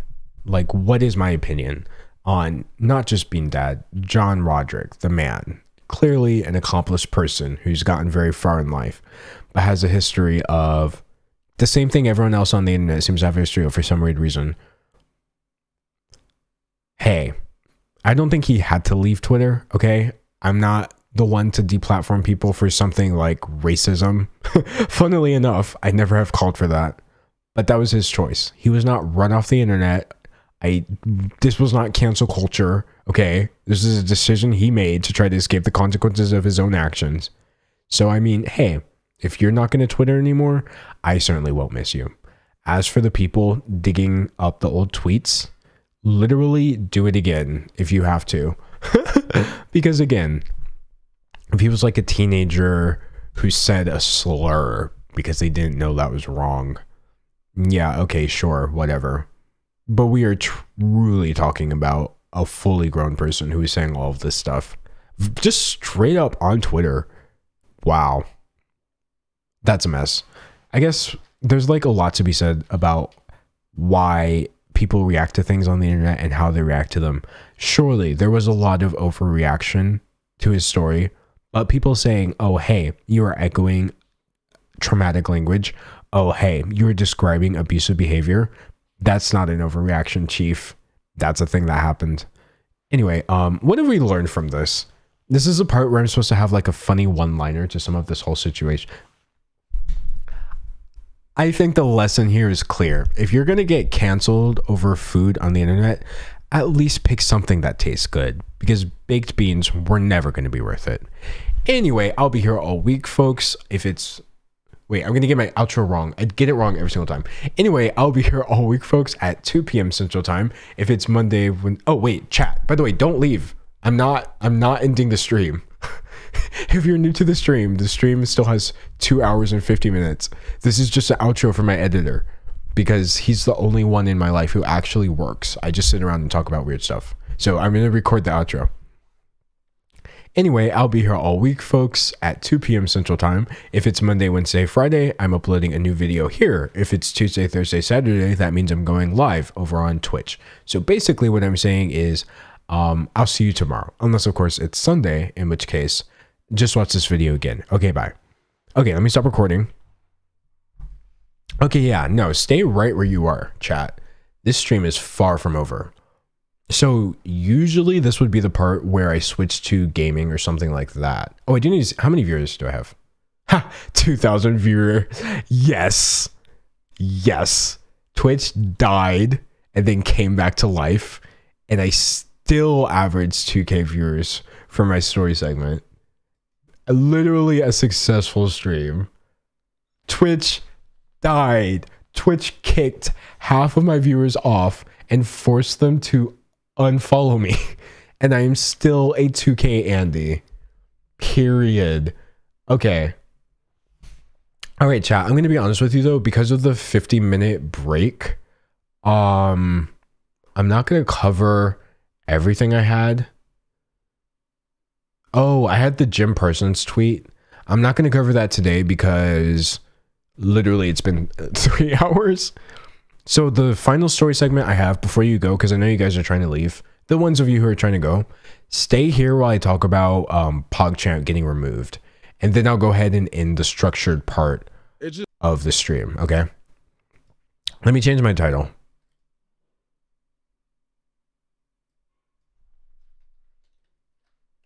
America is not very poggers right now.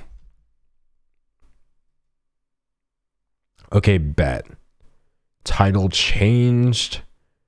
Title changed. Let's go ahead and talk about that. So, I'm looking at my mod chat to make sure like nothing weird's happening, but I don't think anything weird's happening for once. Anyway, all right, so kind of serious. I will put some music on though, just so it's not like, it doesn't feel like a funeral. Where'd my music go?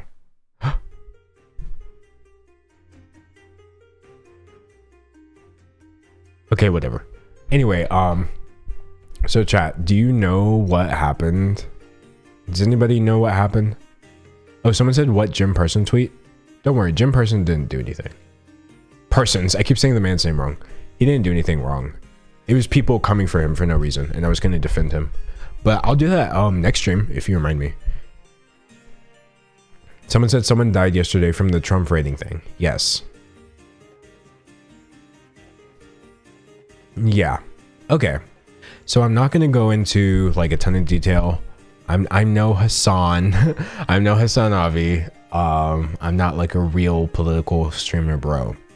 But what you do need to understand is that yesterday, the Capitol, like of the Capitol building of our nation, was like broken into by people, Trump supporters, presumably. There's a lot of people trying to say it was not Trump supporters, but they had Trump flags. And so, I mean, just use your common sense here. Look into it yourself and you'll very quickly ascertain what went down yesterday. But here's the funny part. I actually want to let someone else take over the stream. I mean, not take over. I'm just going to play their video and be React Andy. But any thought I have about this raid yesterday where a bunch of Trump supporters broke into our nation's capital and the police were somehow unable to stop them, despite the police just randomly having like superpowers when it comes to like killing black people in the street. I don't have like the mental energy to really go through that. So instead, watch this.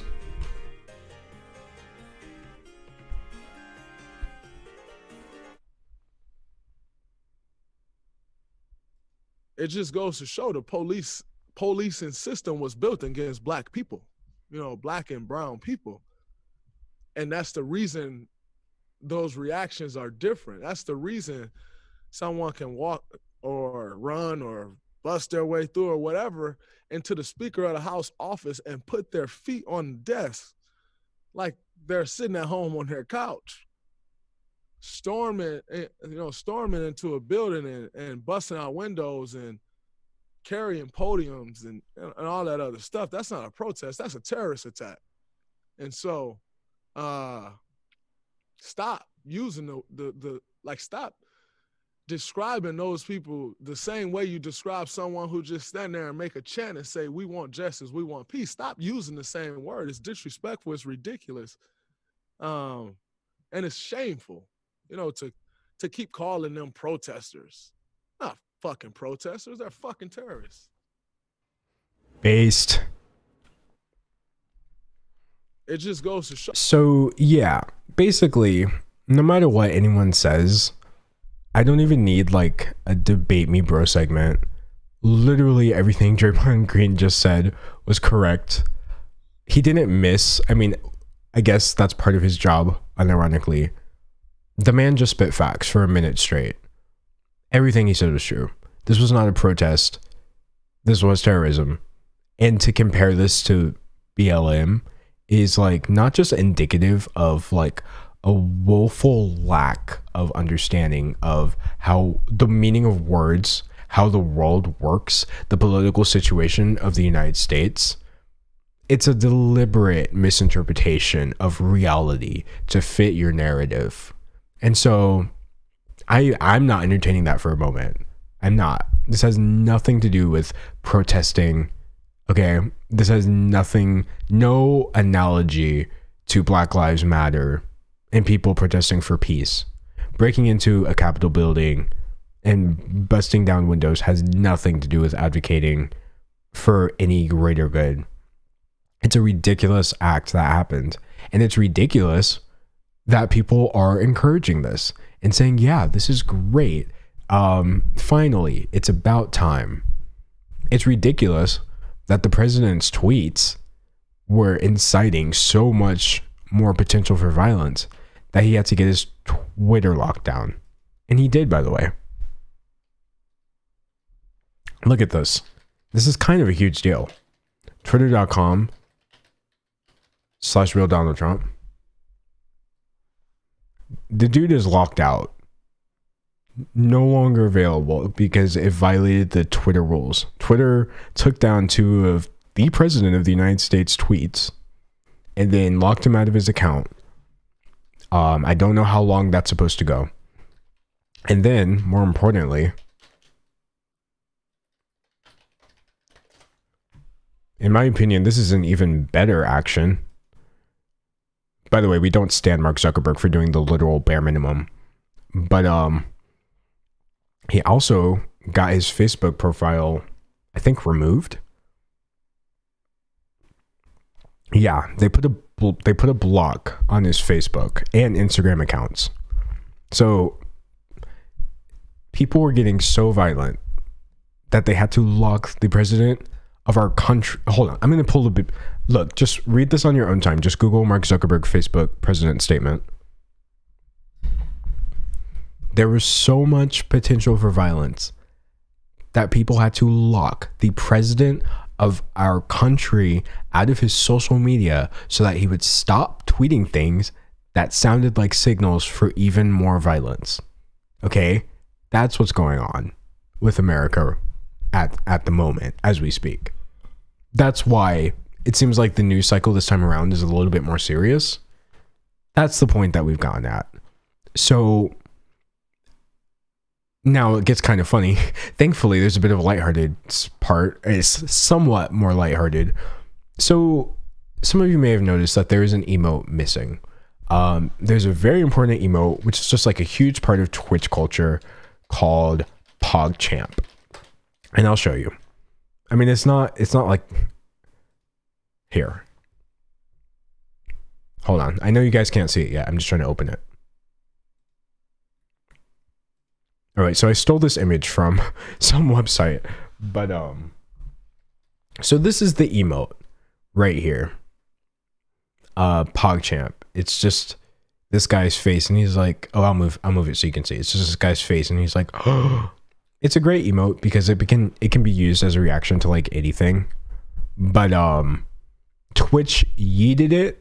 It's been yoked. It is gone. There is no more PogChamp, and here's why. Now, I also want to say this. Usually when Twitch does things like remove a whole emote or like ban certain phrases, I usually think it's very, very stupid. I usually think it's the dumbest thing ever because it's performative and it doesn't help anybody. But I actually read what they said. They said, "We've made the decision to remove the PogChamp emote following statements from the face of the emote encouraging further violence after what took place in the Capitol today." So I was like, okay, that's kind of a reason to remove an emote, maybe. Oh, oops. Oh, what's the dude's Twitter? Am I spelling it wrong? Does anybody know this dude's Twitter? Oh, okay. Gootecks. Gootecks. Okay, so actually, he did exactly what I just said I have no patience for. Will there be civil unrest for the woman who was executed inside the Capitol today, or will the hashtag MAGA martyr die in vain? The video will be aired soon on, okay, and he lists websites that we're not going to be visiting. So right now, he's just heavily implying that they had a reason. They had a reason for storming it because he said he doesn't want her to die in vain. And then he's asked, okay. And then number 2, look at this. Warning, this is graphic, but it's important for everyone to see this video, which we're not going to watch, because we don't know how it will try to be spun or suppressed. And she gave her life for our country. Rest in peace, MAGA martyr. This is some messed up stuff. So one of the women who broke into the Capitol building along with that group of people was killed while she was in there. And he's saying that she gave her life for our country. That is insane. That is legitimately demented. So that was a little weird. I completely understand why Twitch said, hold on. We do not want this man's face being spammed all over chat. Now, just so you know, I'm completely okay with you guys using like Pog and Pogo and Pogu and all that stuff in my chat. I might not have them set up because I'm so bad with the emotes. I don't have a problem with that, but I completely understand Twitch's decision to just institute a wide ban of his face on this platform. Now, actually, my friend Uneasy just sent me this. And so Franco's face, you all know, of course, FFZ, said, "Hi everyone, we hear Twitch and we hear you about recent developments surrounding the PogChamp emote following Twitch." Oh, okay, so they're removing it from FFZ as well. Okay. I completely understand why. Looking forward, we're always grateful we get to be part of the continued evolution of emote culture and positive Twitch community symbolism. We look forward to discovering how FFZ can be a part of this reclamation of positivity thanks to Twitch and our users staying great. Now here's the thing. In some ways, the PogChamp emote has long since surpassed the face itself. It's become a thing where you can create like art and there's all these variants, and if you do the face, people understand what you're doing. So it could be argued that him tweeting in support of the capital terrorists is like not related to the emote. And that's valid if you truly believe that. But I also respect Twitch's decision to not go with that. Clearly they think that they're too closely related. And again, I'm fine either way. So usually I would be the first one like, oh great, Twitch is doing stupid things that don't help anyone, as all corporations tend to do. But in this case, I completely understand why you would just want to pull like a hard unplug button and just maybe don't associate with the PogChamp guy. Someone said they wanted Tommy in it, Pogface. Yes. We need to pick somebody, anybody, literally any other streamer. Someone said, look, I love this message. This chat message says, it can be anyone's face. F that guy.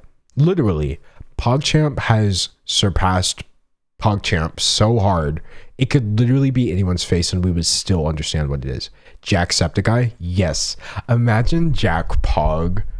That would be so Pog. D'Angelo Pog. Okay. I don't even know if I can do the face.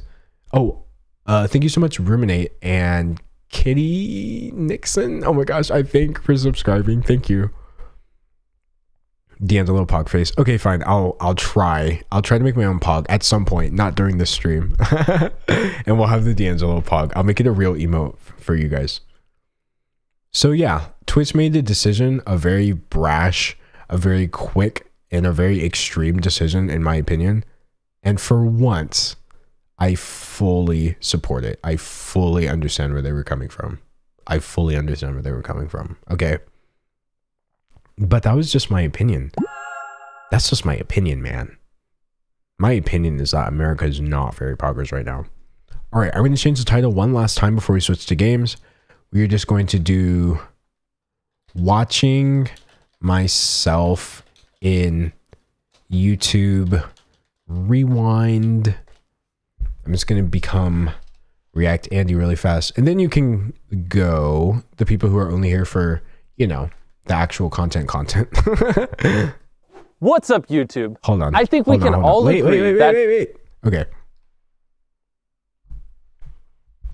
All right. So, for those of you who don't know, all agree we've had a fantastic development. And I kind of mentioned this during a different stream. But I was in YouTube Rewind. Now, granted, YouTube canceled Rewind. Okay. YouTube canceled YouTube Rewind. They said we're not doing it. But Mr. Beast, being Mr. Beast, put out his own YouTube Rewind 6 days ago and still got 30. What's up, YouTube? What the heck? And wait, where'd it go? Oh, I accidentally went to his channel. Okay, whatever. And still got 31 million views. 31 million views. So I am in a video with 31 million views. I have a brief appearance. Okay. Let's go ahead and watch me in YouTube Rewind for the first time ever. By the way, for the record, I prefer this. I prefer being in a Mr. Beast video. to being an actually YouTube Rewind. Oh, thank you, Hannah Startworth, for subscribing. That 2020 might be the only thing in existence worse than 2018 Rewind. Because of the global pandemic, thousands of creators just couldn't make videos. It was brutal, and I can't blame YouTube for not wanting to make a Rewind, but a lot of good things still did happen this year. And let's be honest, it just wouldn't be YouTube if we didn't have a Rewind to make fun of, so enjoy. Let's go. Concerns about the deadly coronavirus officially hitting the U.S. Oh, not poggers. I feel like it's really loud. Oh, Among Us, of course. Wait, was that this year? Wait. Why does the Pokemon thing feel like it happened in 2018? This is already sending me. Oh, Dream, of course. Oh, not Onus Honest. Not me being sad. Alright, let's go. Also, imagine how long this took to edit. That YouTubers should get more say in Rewind, which is why I called hundreds of YouTubers and asked them what they think should be in Rewind. Hey, so many good creators. YouTube Rewind. What do I want in YouTube Rewind? Wait, okay, wait. This is gonna be so annoying. We got everybody. Pokimane, Bell, Saikuno, Logan Paul, I guess. Okay, fine. The Game Theorist, James Charles, MKBHD, Ludwig. Okay, it's just going too fast. Minecraft. This year was a big year for Minecraft. I love you. I would put a lot of Minecraft. The resurgence of Minecraft? Minecraft. You stupid chicken. I deleted a channel of mine. The coffin dance meme. It's too soon, Hikaru. Valkyrie. Thank you so much for the support. Yes. So many amazing games came out this year. Corey. Doing one kick flip. I actually really like this person. Oh, that was me. Hello, 31 million views. Hello, 31 million impressions. Hold on. Hello, me in Mr. Beast Rewind. Now that's what I like to see. Clout. Can somebody say clout? I can say clout. Let's get some clout. Oh, I need it. Stonks. Stonks in chat, please. Stonks is basically the clout emote. Very pog. Unironically, I'm happy that I made enough of an impact on the site for a good reason. I made enough of a positive impact on the site to wind up in a video of like the best moments of YouTube. Because I'm going to be honest, like a lot of people were popping off on YouTube for all the wrong reasons. I'm very glad I managed to be one of the people who for a good reason is now out there and now can be considered part of YouTube and part of what made YouTube in 2020 a little bit easier to bear. That makes me happy, especially because YouTube itself made it easier for me to get through 2020. So, wholesome moment. Oh, I just skipped to the beginning of the video. Wholesome moments never work because they are immediately followed up by non-wholesome moments. Thank you, NLD, for subscribing. Oh, there I am. Okay, of course. Oh, thank you, Selfless Lover, for the 200 bits. I actually really like this person. Dream. Of course. Dream SMP. I have a strange feeling that Dream will be left out of YouTube Rewind. What Dream's been doing is crazy. There's no way. I gotta say, losing to Ninja in rock, paper, scissors, absolute the lowest point in 2020. Honestly, you deserve to be featured in YouTube Rewind King. Low-key revolutionary. Imagine not making it couldn't be you. Cloud and Stonks. You're doing great, sweetie. Thank you, Yazzie. And thank you for the 20 bucks. Also, thank you, Zenze, for all those gift subs. Bruh, y'all are popping off with the sub count. Y'all are just zooming with the sub count. Thank you so much. My 1K Andy speedrun continues. Do you understand? The 1K Andy speedrun does not stop for any man. I think we're literally going to hit 750. We're going to be 3/4 of the way into my 1K Andy speedrun. Bro, look at that. It looks just like me. We were doing Among Us in real life. Something with Among Us? Among Us. Among Us. Among Us. Among Us. Among Us funny moments. Can I just say I spent way too much of my time watching Among Us videos? Like, for any conceivable amount of time that should be spent watching gaming videos as an adult who has like responsibilities, I exceeded that tenfold. Okay. Husband. Oh, Corpse, of course. His voice, it makes my arm hairs stick up. I've been waiting so long for this. Jacksepticeye raising $4 million+ dollars. Oh, true. Wait, I tuned into a bit of Jack's stream where he dyed his hair green. That was iconic. That was actually iconic. Raised over $3 million. There was a lot of charity effort. I feel like as a whole, the community really banded together. YouTubers donating. I'm gonna give 10 grand to the cause. BLM, Black Lives Matter. We have to Hey, Chloe. Be responsible and use our voices. This is our time. He runs the human race. Shout out Logan Paul. Unexpected anime redemption arc of 2020. Logan, congratulations on not having a major controversy this year. Oh, I just said that. I wish I could say the same about my brother, but I don't want to say the thing. Don't make me say the thing. K-pop. Oh no. Put Blackpink in YouTube Rewind. Mark Rober teaching squirrels to parkour. All of Mark Rober's videos. I made friends with a bunch of squirrels. The new PlayStation called PlayStation 5. Worst part of 2020. Oh no, not the worst part of 2020. Not the not poggers section of the video. The worst part about 2020 definitely was losing Kobe. I think the definition of greatness is to inspire the people next to you.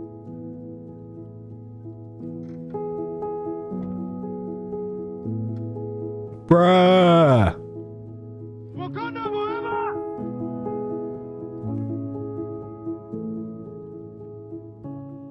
The worst part of 2020 would probably be COVID-19. It's a bit of a virus going around. For me, not being able to see friends and For me, family. it was the being inside. Working remotely. I guess just on the personal level and going to sacrifice that all of the weddings. healthcare The workers worst part of and 2020 frontline is when workers had Disneyland to David make Dobrik to keep quit us YouTube safe. and switched to TikTok. Definitely the coronavirus. Carl. Oh yes, computer science class. I am the hacker man. Mr. Beast. Mr. Beast. Mr. Beast winning creator of the That was fantastic. Can I say that the streamies were actually good? Like, can I say that I actually didn't hate the streamies? I pretty much thought they gave the awards to all the right people. Definitely Mr. Beast giving $1 million worth of food. Didn't he like make burgers or something? Oh. Ooh. Chat, we're just going to pretend like we didn't see what we just saw. We are just going to move on. We are just going to continue watching. Don't worry about it. Don't worry about it. Karen beige toilet paper. I just want one. Chloe Sing saved my quarantine. Everyone who grew a beard or changed their look somehow. My anime. I changed my look a bit. Actually, I changed my look kind of a lot. Hold on. What's the best way of doing like a comparison?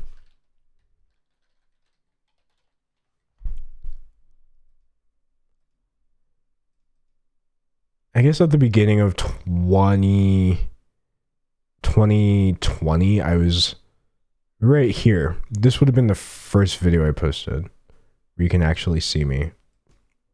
What's it?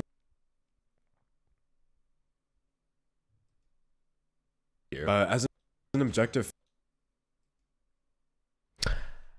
Let's just say I got some, you know, we have a bit more of it now, actually. We have a bit more hair now. We had a bit of growth going on. As a matter of fact, we do look fantastic. That face, it's a little slimmer. It's a little slimmer than it was at the beginning of last year. We did. This was actually a kind year to me, physically speaking. I am a big fan of my minor but noticeable change in 2020. Anyway, Mr. Beast blowing up a hospital. Sorry about that, Jimmy. Jenna Marbles quitting YouTube. Oh, not Jenna. Just gonna move on from this channel for now. I don't know. Rap? What? P-word. The boxing match. Nate Robinson versus Jake Paul. And he can hit hard. I feel like VTubers just blew up this year. Anthony Padilla for giving voices to people. Gaming moments. I'm talking speed runs. TikTok. TikTokers becoming YouTubers. Why are they saying that was a good thing? Not all the YouTubers pretending like TikTokers becoming YouTubers was good. Not that. Are there any good like YouTubers that used to be TikTokers? I know there's good YouTubers that used to be Viners, like Cody Ko, Danny Gonzalez. Was Curtis Connor on Vine? I don't know. Drew Gooden. They all became like fantastic YouTubers. Oh, my camera froze. No. No. My camera said, I can't do this anymore. My camera said, bye. Okay, hold on, chat. Stay right where you are. It's Cyberchase for real. Hold on 1 second. Oh, but thank you to Polywalker for not just subscribing, but then giving out 5 subs. Extremely generous. Okay, hold on, chat. I'm about to come back from the underworld, from the pocket dimension. I'm trying to make my way back to you. Oh boy. Okay. Here I am.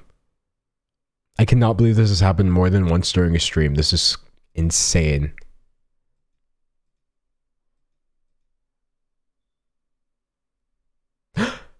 I'm back. Definitely suing Elgato. Definitely suing Elgato. How dare they? And on such a successful stream too. Okay, thank you. I'm back. My mod said it was too much of a good face. When I flexed my 2020 glow up, my camera just said, I can't do this anymore. Okay, let's finish watching this. My very special friends. I was there. That was just good. Dang. I want to see what Dream really looks like. Did y'all really think Dream was going to do a face reveal? Did y'all actually think Dream was finna do a face reveal? I was like, when they announced that, I was like, not people actually thinking he's going to do a face reveal. Not that.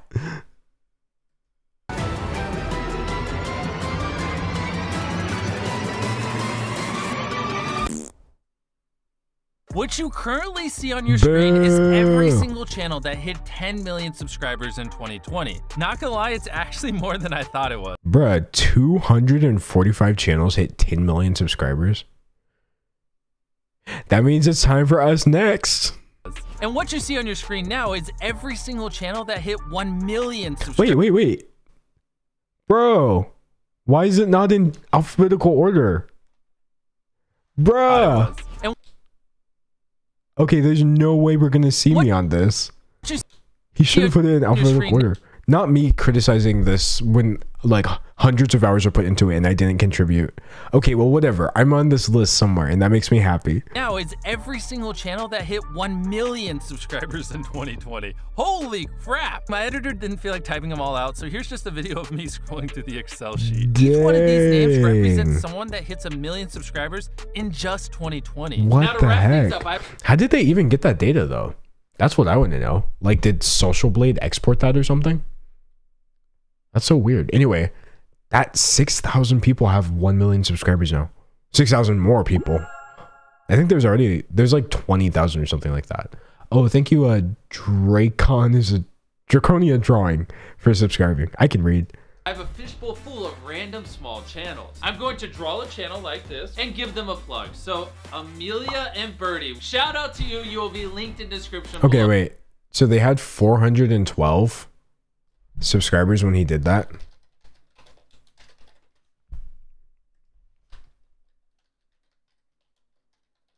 You know me. If there's a number, I have to know the final outcome. So they had 400 subscribers.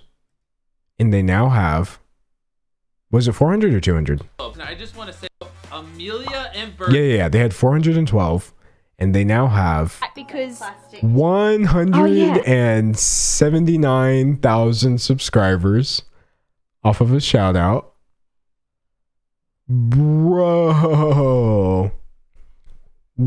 Dang, they're getting views though. Okay, wait. Hold on. Bro, their last 2 videos got views. That's kind of a big deal. Because, I mean, getting a shout out is whatever. All of their videos have thousands of views. That is crazy. Okay. Hold on. Who else got the shout out? Shout out to you. You will be linked in description. Oh, below. wait. Is it Bridie and not Birdie? Not me not being able to read. Wait, did he say Birdie? Is Mr. Beast illiterate like me? I'm going to feel so much better if he said Birdie. So, Amelia and Birdie. Hey! Mr. Beast can't read. Confirmed. I feel so much better. Shout out to you. You will be linked in description below. And I just want to say that I tried my best to cover the international scene, but to be honest, I only know how to speak English. So it's kind of hard for me to include you guys, but shout out to, how do you say this? Soyan Osman? Soyan Osman with 240. Okay. So this guy, Soyan Osman, had 241 subscribers. 241, and he now has... Hey, how are you guys doing? 162,000 subscribers. He got 600,000. Hey, how are you guys doing? My name is Soyan, and in this video, whatever. He got 600,000 views on his video. A channel with 200 subscribers immediately got 600,000 views on their next video. Oh, thank you, Avatar Bell, for the 10 gift subs. Wait. Okay, shout out Avatar Bell. We are now at 750. We are officially 3/4 of the way done with our 1K Andy speedrun. Thanks to Avatar Bell. Very generous. Okay, let's finish watching this because I'm becoming like a super pause champ. 1 subscriber. Shout out to you. I want to also give a quick shout out to PewDiePie. My rewind was heavily inspired by his rewind that he did. Yeah, I noticed. I even used the same editors he did. Felix, I love you. Oh, well, that would explain why. Oops, the editing was so good. Probably already are. And our final shout out of the rewind, Nalter Deeds with 1,400 subscribers. Okay, so this dude Nalter Deeds already had 1,400, and he now has 134,000. Bruh. Dang. You got 245k, 90k, 10k, 12k on a stream. They seriously went from like small channels to actually pulling numbers. Because again, like anybody can get subscribers off of a shout out, but the fact that they're actually getting views consistently is crazy. Subscribers. Make sure you subscribe to all 3 of the small creators. I thought it'd be a fun way to end the rewind. That's really cool. It'd mean the world to them, and thank you so much for watching. Ah! Oh, that's hot. That's hot. Wow. That was a fantastic video. That was fantastic. Someone said the girls got the most. Hey, when you're a pretty person on the internet, hey, don't blame pretty people for getting more subscribers than everyone else. Or do, but don't blame me. It's not my fault. That was fantastic. That was fantastic. Okay. Is the view count accurate? Are there 2,000 people here? Is that right? Or did it just not update? That seems really high, actually. Wow. Dang, bro. It is accurate. Okay. Well, shout out to 2,000 people who basically watched my whole thing. Shout out to 2K people for sticking around for the React Andy. You may now go. Now, listen. If you're a gamer, bro, if you want to stick around for 2 more hours, because this stream is far from over, you have to understand. But the way I do things around here is quite simple. The first 3 hours are just some content. We actually go over stuff. We actually talk about things. Now, of course, this got extended because Twitch was broken for 50 minutes. But if you were just here for that, thank you so much for viewing. But you have to go. You are no longer allowed to watch me. Do you understand? Leave. Because it is now gaming time. Now, if you are familiar with the stream, then you already know what I'm about to say. But gaming is for boys, okay? So if you're continuing to watch this, you are now a boy. It doesn't matter if you're like not a boy. Legally, you are now a boy because video games are for boys. All the girls and, you know, men and non-binary people who are not gamers, leave. It is now boys only. Forced gamer boyization has begun. Do you understand? It is now time to whip out the green screen. Okay, chat. So now that it's real gamer hours, let me tell you what we're going to be doing. We're going to finish the Colonel Sanders game. Finally. And I'm going to be honest. I might delete it off of my computer once we're done. And then after the Colonel Sanders game, I may do some more Sonic. Because I'm going to... Oh, wait. Shadow Obese to Beast with the raid of 148 people. Bro. Okay, Shadow Obese to Beast. He raided me last time, too. Just so nice. Hello, raiders. Hi, raiding people. You are just in time for gaming, which is crazy. But if you were just passing by, hi, thank you so much for stopping by. So generous. Thank you, Diamond Air, for subscribing.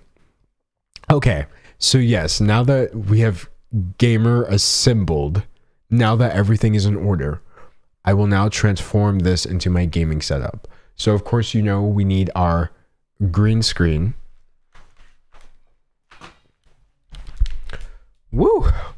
It's funny because the stream started off like super good, and then it immediately crashed and burned into a fiery, flaming like mess because Twitch died, and then it unironically became really good again.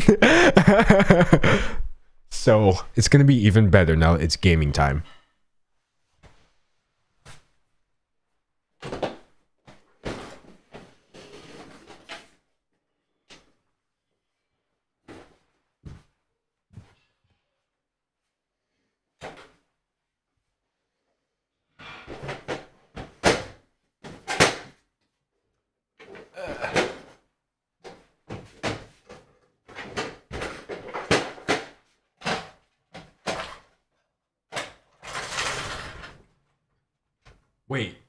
Wait, should I make myself disappear?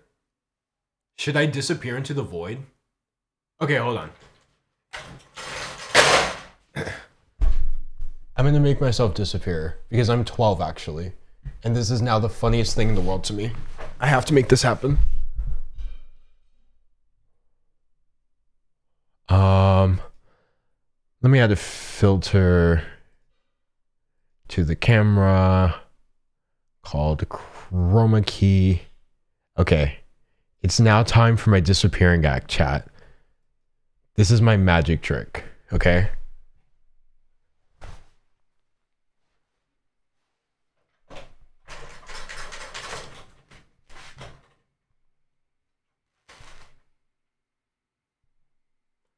Hey, this is a black, it's now a black hole. I am now holding the void. This is a portal to nothingness. Do you understand? This is iconic. Someone said I'm in the KFC void. I am. I'm in the KFC void. This is fantastic, actually. Wait. Hold on.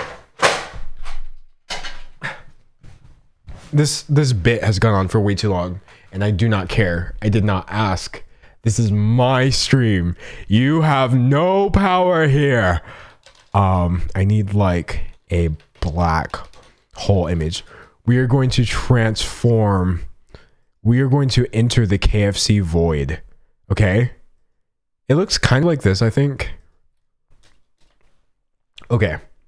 I'm actually going to open Streamlabs. It's probably like not recommended to do stuff like this, but like while you're actually alive, but I don't care. Okay, so what I'm going to do is I'm going to add a new source called KFC void. Okay. We are going to add this from the black hole that I just downloaded. Oh, snap. Okay. So, oh, chat, you just got eaten by a void. Never mind the USA Today. Here, watermark here, I'll crop that out. Okay. So if I put this under everything. Oh, snap. Chat, I'm about to disappear into the void for real, for real. Okay, my lifelong dream of disappearing under mysterious circumstances is now coming to fruition. Wait, did my camera go black? Wait, did my camera go black? Bruh. How? Come on. What is this? What is this timing? What is this timing? Y'all could literally see I was nowhere near my computer and my camera just immediately dies. What is happening? This is so sad. Okay, hold on. Give me a second. I can fix this. Do you see what I mean about like Twitch preying on my downfall as well as all of my equipment? I'm back. He's back. Okay. Something we just did was too much for my camera to handle, and I'm not sure what it was, but hopefully it doesn't happen again. I need to disappear into the void. Do you understand? This has to be a thing that successfully happens during the stream for me to consider it successful, okay? All right. We are now at take 3 or something of my disappearance into the void. It's beautiful. Holy. Okay, wait.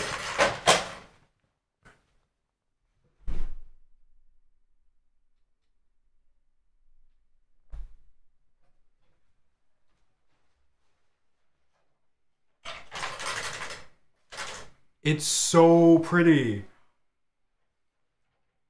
It's a void. Chat.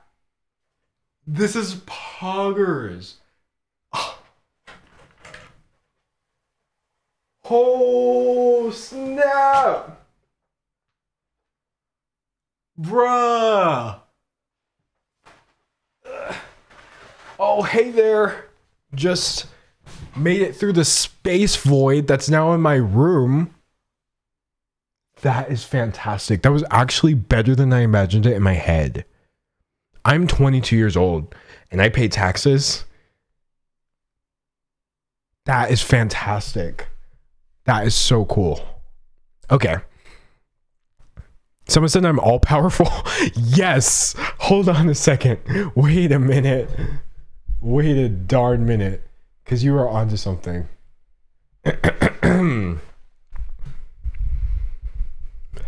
Hello. Hello? Hello. Oh my gosh. My ascension is complete. I am now physically in the KFC void. We now know how it feels. This is what happens every time I die in the KFC dating simulator. I'm physically here. This is amazing. Okay, that was beautiful. That was a beautiful experience. Someone said Void Champ. Yes. The Void is poggers. 10 out of 10. Okay, that was fantastic.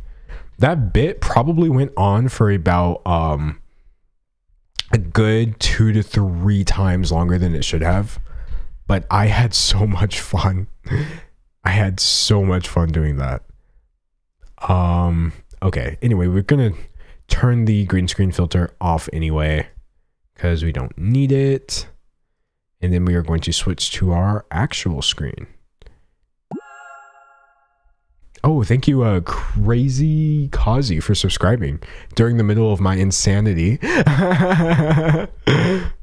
Okay.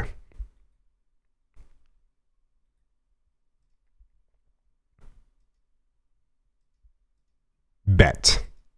We're going to turn off my little border, and we are going to slide to the left. I think that's the left. Ooh. Okay, very fancy. Oh, this is the wrong screen, lol. Okay, hold on a second. We want the one with no key. He tried.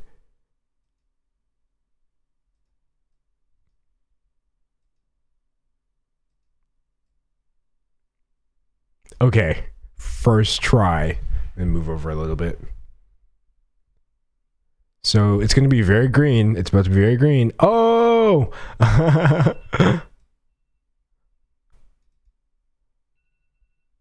Oops. Me opens the wrong window twice in a row. There we go. There we go. We have descended back into some semblance of aesthetic. This is so pretty, actually. Actually, can I give myself credit for this streaming setup? I don't know if you guys know, but I did literally everything you're seeing. I painted this background. The pink and blue is my own original design, like my own palette I came up with for the stream. I picked the fonts. I set everything up. Like with the chat, it looks really good, honestly. I was like, if I'm going to be on Twitch, it's going to look like I've been on Twitch for a long time. That is so fantastic. Okay. Enough of that, though. I'm going to switch back to my camera. And I'm going to... Wait a minute. Well, I think we know what we're going to do. This will give me time to pull up the game. While the game is pulling up, you will have the glory of experiencing the Rapture-tisement, the ad Rapture, because my subscribers and I are about to ad send. As you can see, these people up here, there's a lot of them, thanks to this stream, are all subscribers. And when you become a Twitch subscriber, you get not only an ad-free experience, but also chat, show off the emotes. Show off the emotes. Thank you. You get emotes as well, and I'm always nice to you, as you can see. I designed these emotes myself, so they are all fantastic, I must say. You can become a subscriber to this channel for free using your Twitch Prime link to your Amazon account. Just scroll down and click the subscribe button, and then scroll down to where it says do it for free, or you can do it for $5 a month. Either way is fantastic. But of course, you don't have to become a subscriber. You can watch the stream and watch this ad as well. I have to be honest, the Rapture-tisement is my best bit, unironically. It makes me excited to run ads. That is fantastic.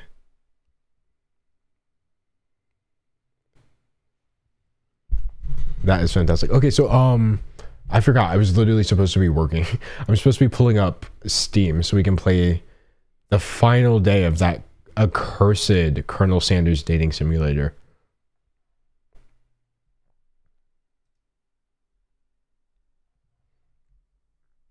Here it is. Oh boy. Oh yeah, this is super loud. Super loud for no reason. Oh, title. Hello. Thanks, mods. The way the title's been watching myself in YouTube Rewind, and I stopped doing that like 5 minutes ago. 15 minutes ago even. Game in shade. I love you, Colonel Sanders edition. Okay, thank you. Oh, and they changed my category. Duh. Though that would be cool to do like a just chatting gaming session where you don't even see the game, my face cam is just so big that it is only I, D'Angelo Wallace. It would be very representative of how I feel about my Twitch channel. Okay, now let me switch over. And I should be in the right position. Okay. Whoa. We have successfully transformed into the gaming stream. And it only took 20 minutes or something like that because I cannot stay focused. All right, so hello. Wait. Okay, that's a better amount of reverb. So, many of you may be wondering why we're gathered here today to unironically play a Colonel Sanders dating simulator. Colonel Sanders, of course, being the mascot of the world famous Kentucky Fried Chicken chain. You will not be receiving an answer.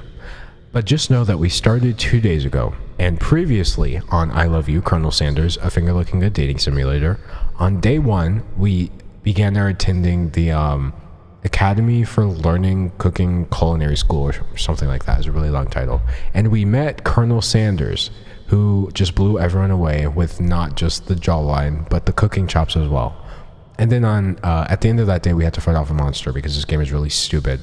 Then on day 2, we spent the night at Colonel Sanders' house. Now, don't get any dirty ideas. All we did was trade recipes. And apparently we let him try our coleslaw. So now we are on day 3, where we will just hopefully finish this game. For the love of God, don't have additional content after day 3. Please. I'm not going to survive. This game is terrible. This game is the worst thing I've ever decided to do. But my personality trait is making bad choices and then seeing them through to the bitter end. Also, this game does have 2 really good characters in it. I'm not gonna lie. Van Van and Ashley, chef's kiss. They make the whole game worth it, unironically. Okay, so let's play. All right, so look, chat, we only have 1 section left. Yes, the game is almost over. Poggers. When you hate a game so much, you're glad it's almost over. The game is almost over. Someone said, remember when we almost kissed Colonel and died? Listen. If you're if you're unfamiliar with my KFC dating sim streams, of which we are now on the 3rd, you need to understand anything people say in chat that seems like it's trolling, like, oh, remember that time you almost died, or remember that time that one student got poisoned and now they're in the afterlife and they can't be saved, or remember that time we turned into an RPG sequence. Chat is not trolling you. These are all things that happen in this game. When you arrive at school, you encounter your rivals in the quad. Okay, so of course we have the only 2 good, well, Miriam is good too. Miriam is a good character. She's very cute and nice. But we have the only 2 good characters in this game, Ashley and Van Van. Okay, you can tell from a distance that they're picking on Pop, though he himself might not quite... Wait, what the heck? Didn't I already do this? Oh, hold on, we gotta fast forward.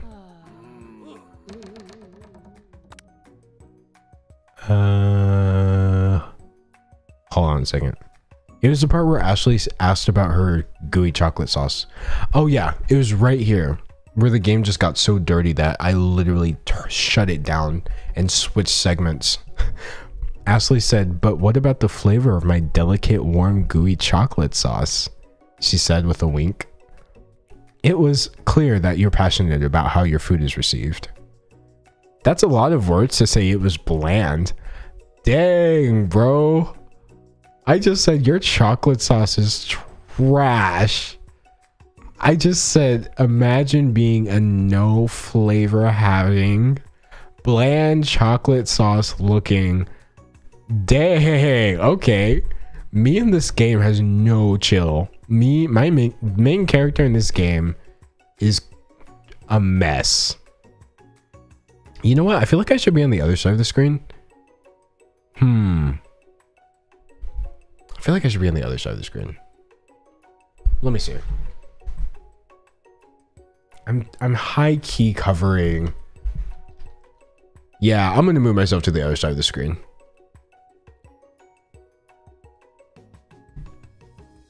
It's the technical difficulties stream where the technical difficulties never stop and no value is provided outside of them. Okay, bet. But now I'm looking down into the corner. I guess I'll like, hey, okay. Now I feel better about it. I'll just try to like look forward basically. Okay, perfect. Much better. Excuse me, D'Angelo. I am more than capable enough to speak for myself. What? Oh, okay. Sorry. Maybe you could tell me more of your thoughts as we walk into class, Colonel, Ashley said. I am always interested in discussing the fine art of foods. Wait a minute. See you inside, D'Angelo. Annoyed by Colonel Sanders' inability to see Ashley for who you know she really is, you walk across the quad to get some distance. In an attempt to distract yourself from how slighted you feel by that interaction with Ashley, you take out the spell book you recovered yesterday and start flipping through the pages. Miriam's like, whoa, what's that book? It looks like bad news. It's just something I found lying around. It would appear to be some sort of grimoire, but I don't really believe in that magic stuff. Okay, wait a minute. How does MC not believe in magic when on day one of joining the school, he immediately had to fight a possessed spork? How does that work? Someone said that character design though.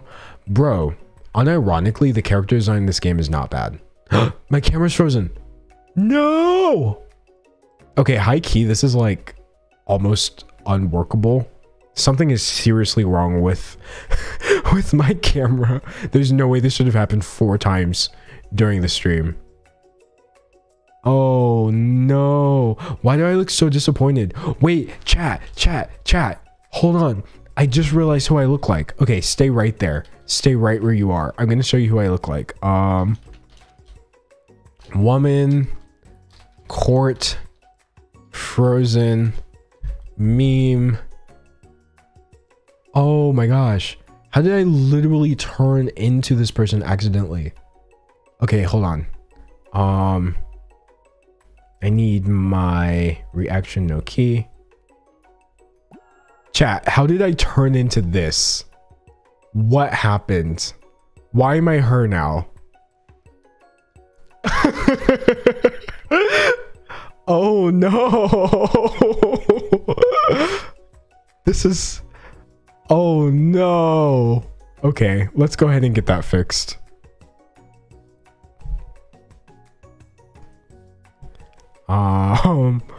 For those, if you have just joined the stream now, I promise I am fully aware of the issues. I am working hard to fix it. Okay, gotta double click this. I gotta click that, and then I gotta switch back to that. And now, he lives. He moves, he breathes. Yes, okay. Now let's go back to our game. Bro, that was fantastic, actually. That was actually fantastic. Okay. Fingers crossed, man. Fingers crossed that we can get through the remaining 1 hour and 50 minutes with no frozen camera. Alright, so anyway, I said it's just something I found lying around. It would appear to be some sort of grimoire, but I don't really believe in that magic stuff. A grimoire, like a book of spells? I don't know. Who would spend so much time decorating a magic book if it weren't really powerful? I can think of one surefire way to find out.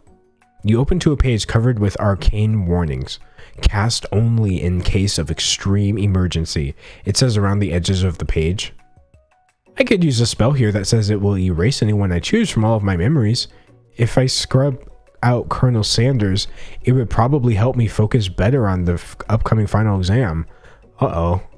Chat, are we about to forget Colonel Sanders forever? Miriam says, that is way drastic. Couldn't you just do something else, like anything else? Not rooted in dark magic? Chat is like, don't do it. Oh my gosh. Let's see. So someone said they wish they could get rid of him. Oh wow, chat is split. Oh wait, actually a lot of you are just saying do it. High key, I feel the energy. Okay. Oh my gosh. Someone said technically we're only erasing a day. That's true. We're technically only getting rid of like 48 hours. Anyway, okay, fine, it is desperate, but desperate times call for desperate measures. You've got a memory erasing spell sitting right in front of you, and a pretty good excuse to try it out. Chat, this is it. Chat, polls, mods, please. This has to be a poll. I can't make a decision this drastic. Hold on, do y'all hear that music?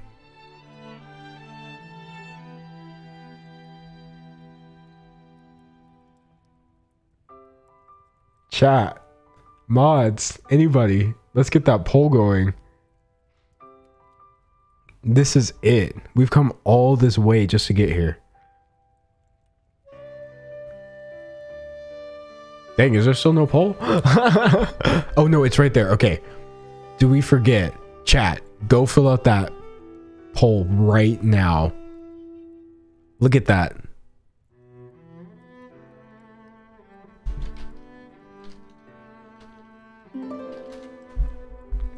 Whoa. It is split though. It is split. Dang, we have like hundreds of votes.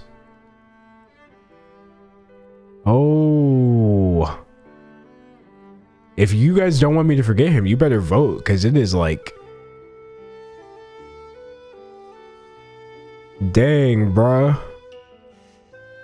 Someone asked, who are we forgetting? Colonel Sanders. Because long story short, there was some drama that went down. Bruh, I'm not even going to vote in this one.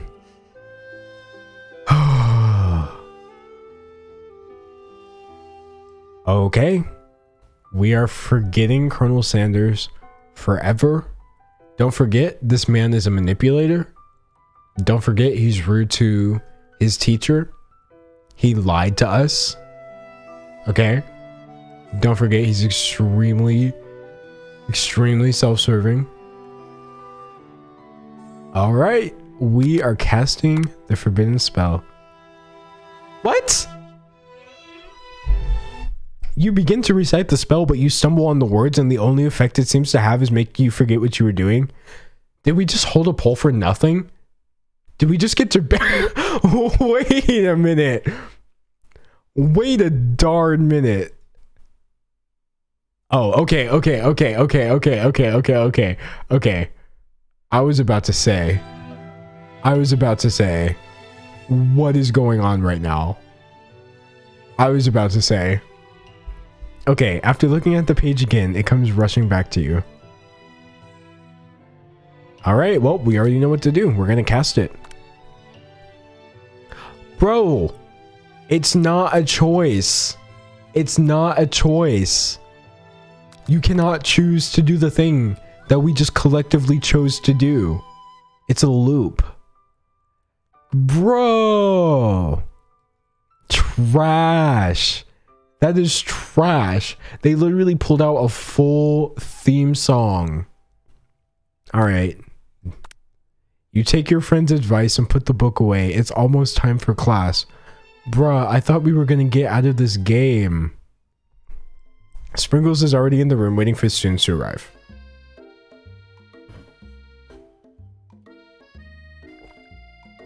He clears his voice to make a quick announcement. I want you all to know I feel something of a dog moment coming on, but I assure you it's nothing to be afraid of. His cute little nose scrunches up and he begins to breathe quickly. He must be hungry. Reach for some old homework to give him as a snack. Dogs can be rather unpredictable, especially Sprinkles. Wait to see what happens. Okay, I don't even want to do polls anymore. Mods, I'll let you know before we do the next poll. I'll just chat. Just tell me what you want to do, chat.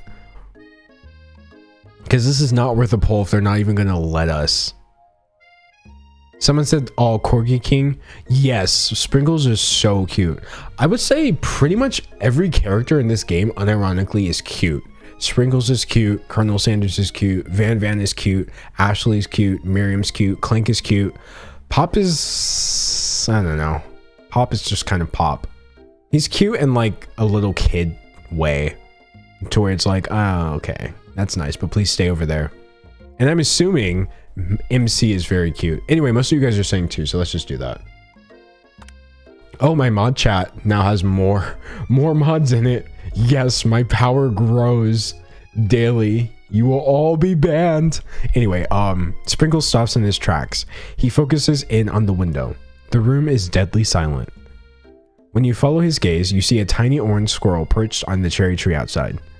Sprinkles turns feral and runs to the window of the classroom. He begins barking uncontrollably at the squirrel outside. Okay, I mean, he is a dog after all. What the heck? Terrence, I told you never to come back here, Terrence. I will destroy you, Terrence. Okay, this is scary, but I will say, shout out the close-up of Sprinkles. This is the cutest thing in the entire game. I just want to leave it on the screen forever. A corgi with glasses and a little chef's costume. Oh my gosh, if we click OK and he rips our face off right now, that would be worth it just for this blessed imagery. Sprinkles is barking ferociously, drool flying off his face. The squirrel looks over but doesn't say anything back. You wonder, is that even a talking squirrel? Who named him Terrence? You'd better not show your chubby cheeks around here ever again. After Sprinkles is satisfied that his presence has been felt by not only Terrence but any other squirrel in hearing distance, he returns to his professional tone. Bro, I think we all have moments like that, honestly, where you just have to assert dominance. You just have to dramatically assert dominance on everyone around you within a 50-foot radius, and then you can go back to business. Oh, oops. Not my whole game disappearing. Okay. Ahem. I apologize for the outburst. This actually brings up an important point. Thank you, D'Angelo, for reminding me to dole out this indispensable bit of wisdom. You see, but before he can go any further, Miriam's love drama spills over into the class. Sprinkles is interrupted by whirs and sparks coming from the back of the room. Whir, zzz, robot noises. I paid like $500 for this, so I'm using the effects at every single chance I can. I'm just trying desperately to convince myself that it's worth it. I told you to save it for after class. Hey. Bzz, bzz. You think I wanted to be thrown from a plane strapped to a stranger? Miriam and Clink appear to be arguing, but you still haven't learned to speak Clink's language of mechanical noises. Wait, someone said your ears are bleeding? Wait, is it like loud or something? Because if it is, I'm going to turn it up even louder. We will all become robot people. Bruh, I can hear the effect. It's not that bad. Maybe it is bad. Are you guys just babies? Oh, someone said the sounds are harsh. They are harsh. They are harsh. Okay, hold on. I gotta practice.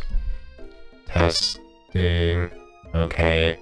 So if I stay in a monotone voice, it's less horrible. So that's something I can work on for next time. See, I have to practice being a robot. It's not you, it's me. Someone asked if my mods are confirming that the voice sounds bad. Is it because my voice is so low? Like, would it sound better if I had a higher pitched voice? Is this voice discrimination? Not me being mad. Okay, you know what? By my next stream, I'm going to have an acceptable robot voice. I'm going to have an acceptable robot voice to present. Even if I have to find another program that can make me sound like a robot. It's the squeak at the end of every time you say a word. Yeah, it totally is. It is a super annoying effect. And it doesn't help that when I say like S's, they all turn into whistles for whatever reason. Because I don't know how to speak like a normal person. Anyway, that went on for way too long. But I'm still coming back with the robot voice better than ever. Miriam and Clank appear to be arguing, but you still haven't learned to speak Clank's language of mechanical noises. I'll just do my own robot voice without it. Too bad I don't have a fan. That would have been fantastic. But no, you had to show off your cool kid friends, Jeff and Joan, J and J forever. Watch us form a triangle in mid-air as we descend. Oh, dang, she's jealous though. Triangles are the strongest shape, don't you know? Bzz, bzz. Yeah, well, that doesn't make it a great day. Oh, why is she so sad? Oh, wait, okay, chat, if you're confused, like, you're like, what is happening? Why am I watching this? Yesterday, in this game, and the day before yesterday in real life, Miriam had confirmed that she was dating this person and that they had went on a date. And I think she was trying to tell us that it went badly, but we ran off because main character in this game is trash. Also, thank you so much, Cindy and Salty Sugar Animal for subscribing. Or thank you, Cindy, for the cheers. Anyway, so that's what's going on right here. Beep, whir. Then take Jeff and Joan with you. You can all hold hands as you pedal down the mountain or off a cliff for all I care. Dang, she mad though. Sad beep. Oh, he beeped sadly. Okay, wait, I feel bad for Clank for two reasons. Because he's now a sad robot boy. And also because he's like, real tears are coming out of his eyes. And that doesn't seem good for machinery. Oh my gosh. Clink, clink. Clank begins to shudder. Steam pours out of the gaps in his panels, and then a loud ding stops him in his tracks. Beep. Whoa! I called it. Bruh, our boy just malfunctioned. Oh no. Bro. Not the robot gore. Not robot body horror. No amount of seasoning is gonna make me want to eat that, Clank. Clank burps out a completely deep-fried sneaker. Considering that he himself has wheels, not feet, it's not entirely clear where it came from. In terms of deep-fried footwear, I guess it looks okay. Clank slowly rolls out of the room to be alone with his shoe. Everyone tries to pretend like they didn't see that entire thing go down. Nothing like a loud public breakup to cast a pall over the final day of school. That doesn't cast a pall over my day. I would be like, oh, this is lit. Bruh, are they breaking up? This is tea. I would be in the back like, wait, bruh, they are breaking up right now. I am not exaggerating. I have done that. That's actually, I just realized I'm reciting a memory. That has happened to me. I've witnessed a breakup in public. It was very awkward. Well, that was unfortunate. But we mustn't be distracted from what lies ahead. The final competition showdown challenge exam. Bruh. Someone said I would be like, oh, T. Me, I would be like, oh, T. I'm still working on the title, but I think you get it. Test time approaches. See you all in the arena. But before you can think about your upcoming competition, there's a beautiful soul nearby in need of a pep talk. Hey, Miriam, are you okay? Okay, I'm so mad I could smash a tiny mug, spilling several droplets of hot cocoa all over the floor. Bruh. She has bloodlust. She could spill more than one droplet of cocoa. You gotta watch out. How could he embarrass me in class like that in front of everyone? Her tiny cocoa is a delicious treasure, so you know that this breakup is no joke, even if the source of her frustration is such a silly boy. I know that you know this, but I'm gonna say it out loud. You don't need anyone. Me and you, we're gonna cruise through this final test and hit the carpool lane to Success City. Wow, go off me. Miriam brightens up, imagining the wind rushing through her short bangs, but she hesitates to embrace the feeling all the way. Someone says she's literally iconic. I love her so much. Bruh, Miriam is the only person in this game who is not, besides maybe Sprinkles, the only person in this game who's not terrible in some way. Even Van Van and Ashley, as much as we adore them, are kind of evil. We did walk in on them trying to perform a ritual to turn one of their other classmates into a monster. So, like, they're not great, but we love them. You know what I'm saying? And Colonel Sanders is trash with the jawline. When I said that, I felt called out for some reason. Anyway, Miriam brightens up, imagining the wind rushing through her short bangs, but she hesitates to embrace the feeling all the way. You're not going to saddle up on Colonel Sanders' stallion and ride off into the sunset without me. Of course not. Well, maybe. Sort of, but I'm sure there's a pony out there with your name on it and a ranch big enough for both of us and whoever else we want to bring along. Oh, someone said and Van Van killed someone. Wait, that's right. Van Van did actually murder another student who is now stuck in the afterlife. High key, that did happen. Oops. So yeah, Van Van is kind of a murderer and Ashley is like an evil witch.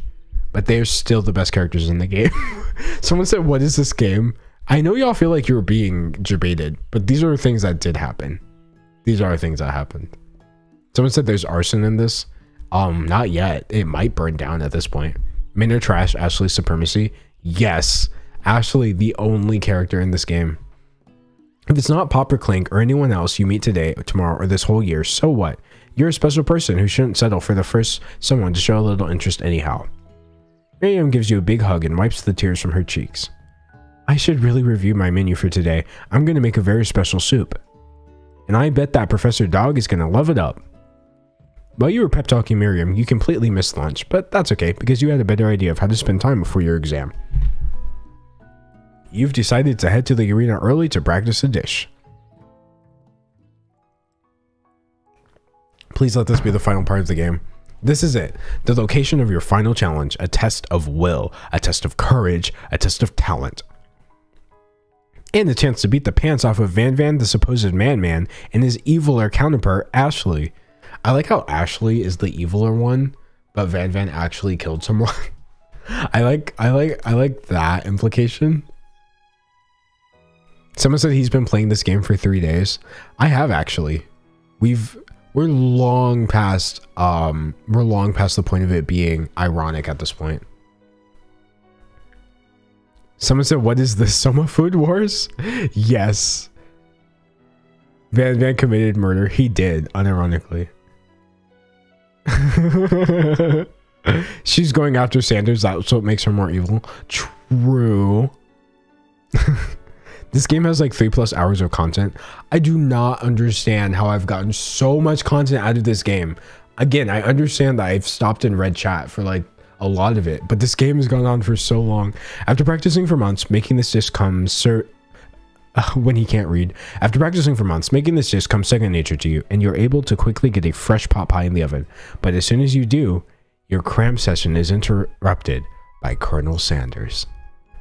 D'Angelo, what are you doing in here? There's still time before the final exam. Oh, just taking it all in. I'm big into visualizing success. I'm looking at my station and picturing victory. MC is manifesting. He's manifesting a win, and we love that. The pot pie has begun to bake, and the smell is slowly filling the space around you. Visualizing, huh? That's too bad. I was hoping you were here cooking something delicious. You'd usually happily share your food with anyone who is hungry, but the last time you let Colonel Sanders get in your head, it cost you a cook-off. Someone said, go away, narcissistic KFC king. Period. We hate Colonel Sanders. All my homies hate Colonel Sanders. I mean, this Colonel Sanders. You decide that it's time to put your cooking above your romantic desires, but that decision gets hard to stick when the oven timer goes off behind you. What do? Ignore it like there is no sound at all, or fess up about your practice dish? Which one do we do, chat? Someone said he is so toxic. Bro, he's beyond toxic. He's beyond toxic. You are letting this man fool you because he has jawline and good hair. That is never enough reason to let a man walk all over you. Do you understand, chat? Now, if he has a jawline, good hair, and money, I'm just saying, you need to run a cost benefit analysis at that point. But a jawline and good hair alone do not a good situation make. Okay, so y'all are saying, dang, y'all are kind of split. I'm gonna choose randomly. We're gonna, okay, I did the first one. Okay, you got me. I'm doing a little bit more than visualizing. I know. My nose can smell a pot pie from 400 years. That's not... Wait, years? That's not what it said. Yards. It probably said yards. I said years and I was like, wait, that makes no sense. Anyway, that's an oddly specific distance, but you'd expect nothing less from such an oddly specific man. You knew it was a pot pie just from the smell? Not just a pot pie, but a chicken pot pie with an all-butter crust. And my nose is telling me something else. Oh no, is it burning? Haha, no. I can smell that it was made with a heaping helping of TLC. But it'll probably start burning any second if you don't pull it out. The moment of truth. Wow. Oh, ooh. Wait. Bruh, anime food consistently stays killing IRL food. Anime food mops the floor with real life food. Everything in anime looks 10 times better than food in real life. I ain't never seen a pot pie glisten in the light. Dang, bruh. Anime food supremacy. Oh, thank you so much, Ashley527, for subscribing. This is gorgeous. It's the best pot pie I've ever tasted. I've always loved country cooking, and I could eat this all day. Whoa, he said it's the best he's ever tasted. There's no time left. The final showdown is about to begin. It's the final showdown. DMCA immediately. Sprinkles lays the ground rules. There are no rules. That is, except to cook with everything you got. Chat, legally, we can K-word our competition. We can kill our competitors in Minecraft. That is in the rules. We just have to make good food. Chat, we can. Someone said we can commit arson. Period. This is amazing. Mortal Kombat. You step up for the cook-off of a lifetime. You decide that mac and cheese plus the pot pie you've been practicing are just the dishes that'll push you over the edge to victory. Meanwhile, both Van Van and Ashley are prepping wildly elaborate dishes per their usual over-the-top selves. Miriam has her giant magnifying glass and several sets of tweezers. She's definitely prepared to go big, going small. Colonel Sanders seems to be harnessing his 11 herbs and spices, but he's trying to find a way to improve on something perfect. His original recipe, trademark, fried chicken. Not the registered copyright symbol after original recipe. This game can't let you forget that this is all a KFC ad. The intensity in the room starts at a full 10 out of 10, with a frenzy of action. Everyone is calling out really cool special cooking moves as they prepare their food. Wow, this is getting serious. Chat, we are finally at the end of the game. Colonel Sanders batters his chicken as it levitates through the air. Wow, this is ridiculous. Egg wash. Miriam furiously injects ingredients into an itty-bitty pot of broth. Best friend blaster batter. Whatever that just said. I can't read. Van Van flexes his pecs as he chops open a sea urchin. Let's rock and roid. Wait, is he putting steroids in the food? Oh, wait a minute. Are we all going to be buff after eating the food? Bro, finally. I wasn't about to work out. I have accepted my twig arms. But if someone wants to feed me steroids in a whacked out KFC dating simulator, I will accept them. Ashley scoops her pastries off the tray with lightning speed. Shallow personality spatula. Bet. She knows. I relate to her on a spiritual level. She said, I don't have a personality. She said, I don't need a personality when you look like this. Bruh. That's the ultimate flex. She said, I got this far in life and I don't do jack squat.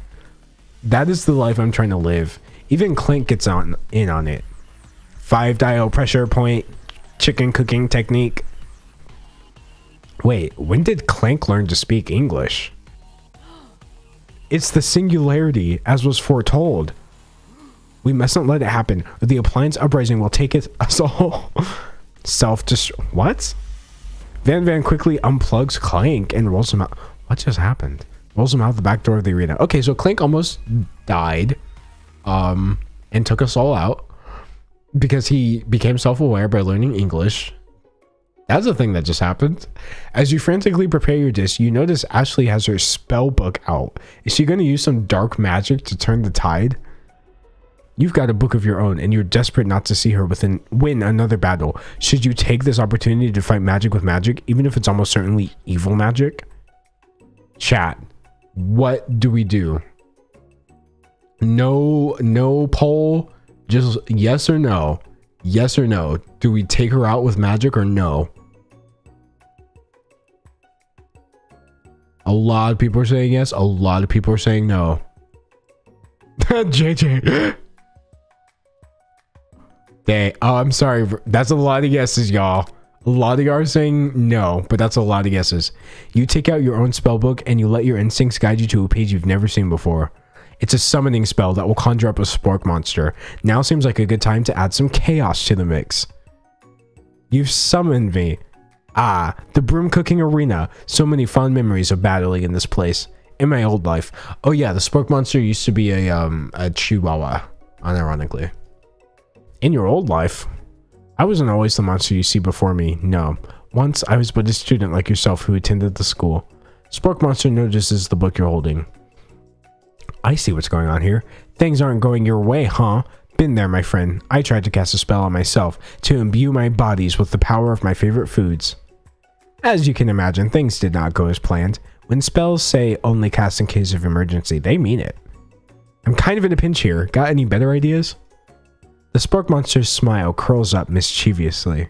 I don't know how to say words. For starters, never cast spells on yourself. Cast them on your rivals. He wants us to take out Ashley and Van Van. On a date? Question mark? Pago? Just tell me who is giving you trouble, and we'll take very good care of them. This is getting so serious, chat. Why is this getting so real? What are we supposed to do? Someone said they kind of deserve it. You motion to Ashley, and before you can think of this dastardly decision, he recites a spell that turns her into a chicken. Whoa! Now a mere bird, she flaps her wings and glides off into the produce section of the arena, far from her station. Ashley is gone. Ashley is gone. Okay, gotta go. Bye. Okay, this could be dangerous. You're immediately racked with guilt over this act of blatant transmogrification. Bro, we just yeeted Ashley. Oh, no. Crabbrave.exe. Ashley is gone. You don't know what to do. It would be poetic justice for Ashley to live out the rest of her days as a chicken. And yet, this seems unspeakably cruel. After all, it's just a cooking competition. No. Bro, we cannot leave her as a chicken.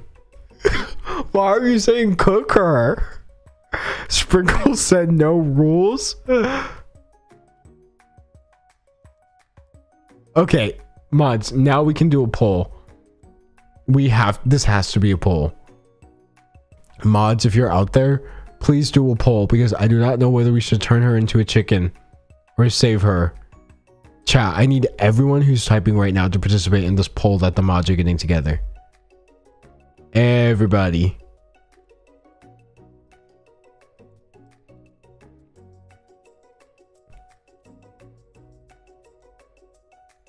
Dang, bruh. A lot of you are saying leave Ashley as a chicken. Do y'all remember the options? 1 is try to save her.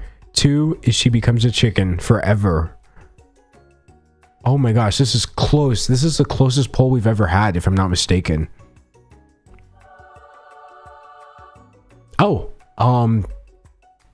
Ashley, a different Ashley. Ashley527, thank you so much for the 5 community gift subs. Oh, chat. Y'all are... Bruh. Oh my gosh. 40-60 splits.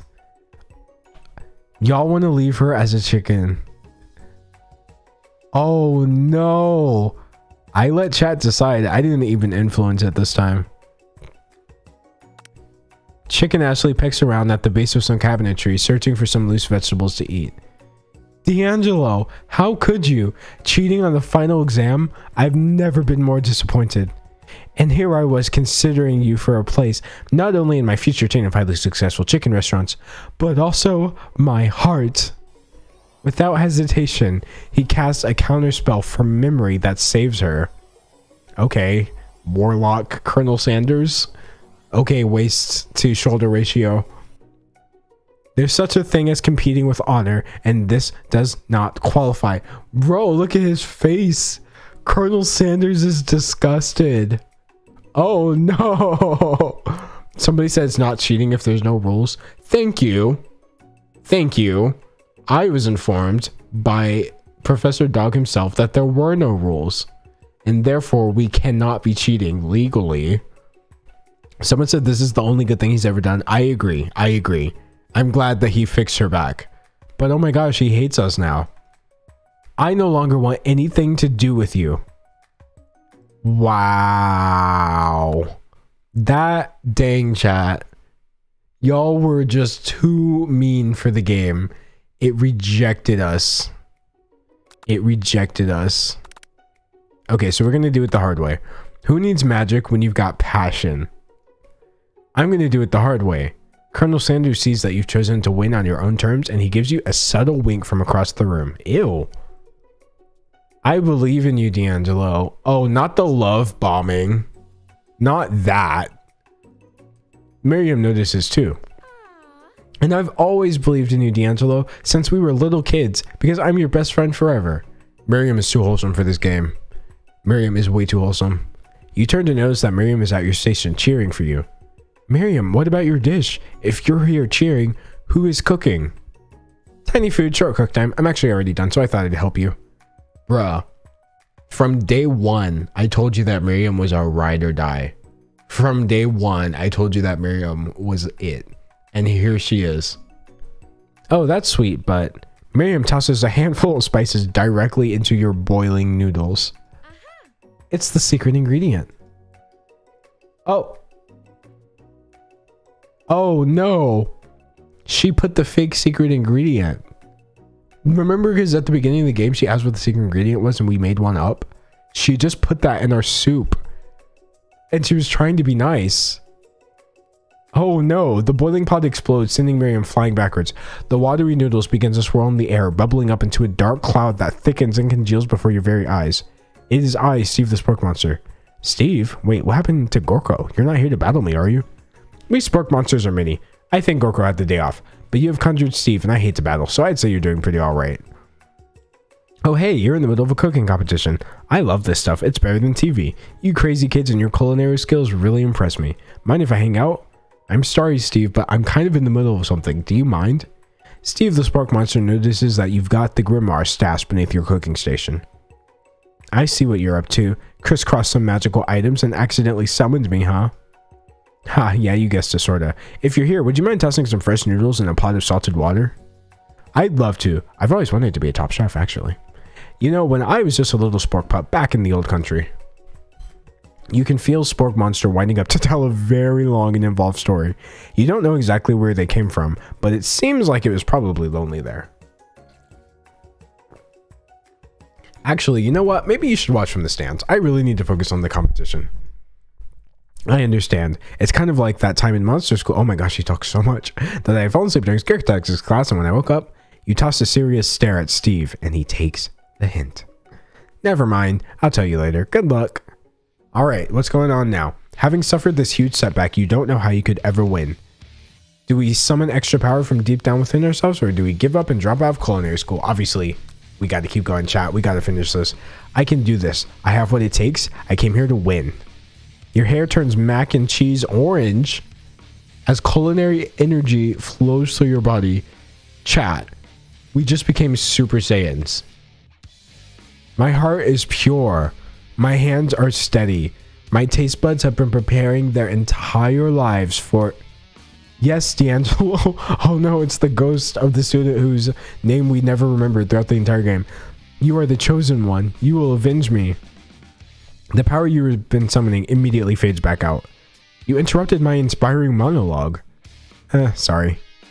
My heart is pure. My hands are steady. My taste buds have been preparing their entire lives for this moment. I will show the world my cookery. you begin to levitate off of the ground. Energy courses through your body. You know that with this power, you can do anything. What is this game? What is happening?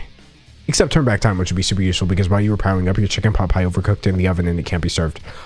What? But don't worry, dear D'Angelo. You may have suffered some setbacks, but all is not lost. Someone says Sailor Moon transition, period. With the ribbons and everything. Impressed with your fortitude, Colonel Sanders decides that you have earned his support. I've been watching you today, and I must say, I'm truly impressed. You've been thinking on your feet and rolling with the punches. He steps up to your station and stands right beside you. I'm here to help. All you've managed to make is mac and cheese, and time is almost up, so you're going to need it. But Colonel Sanders, what about the test? What will happen to you? What about the rules? Following the rules has never been my thing, really. I follow my heart. What a guy. Oh, shut up, game. Colonel Sanders unfolds a delicate white towel to reveal the most delicious fried chicken tenders you've ever laid your eyes on. And besides, sometimes unexpected combinations can have surprising effects that surpass their individual efforts. Are you suggesting... Uh-oh, what's happening? If we combine forces, we can form the perfect food union. Chat. He wants us to form Food Voltron. Time's up. Oh, snap. With time expired, it's the moment everyone has been waiting for. But I don't have any dishes done. We were so busy trying to turn Ashley into a chicken forever, and then Miriam accidentally summoning a demon because she put the wrong ingredient in our stuff, and then trying to do a power-up sequence, that we didn't cook anything. You must now prepare to present your dishes. A handful of students stand tall, but the class seems incomplete. It seems we're missing some students. Pop? Clink? From off-screen... Oh, goodbye, fourth wall. From off-screen, you hear a pure and innocent giggle that can only come from one student. Hehehe, I'm flying. What? It sounds like it's coming from that broom closet over there. Miriam, would you mind? Inside of that closet, you see Pop hanging on a broom hook by the elastic of his underpants. Pop, get down from there right now. Let me guess. Did Van Van have something to do with this? When someone asks for a wedgie, who am I to refuse? That's fine. Van Van is incapable of wrongdoing. I thought a wedgie was a salad. Oh my gosh, Pop is the stupidest character. It looks like Pop is eliminated from the challenge, seeing how he didn't cook anything.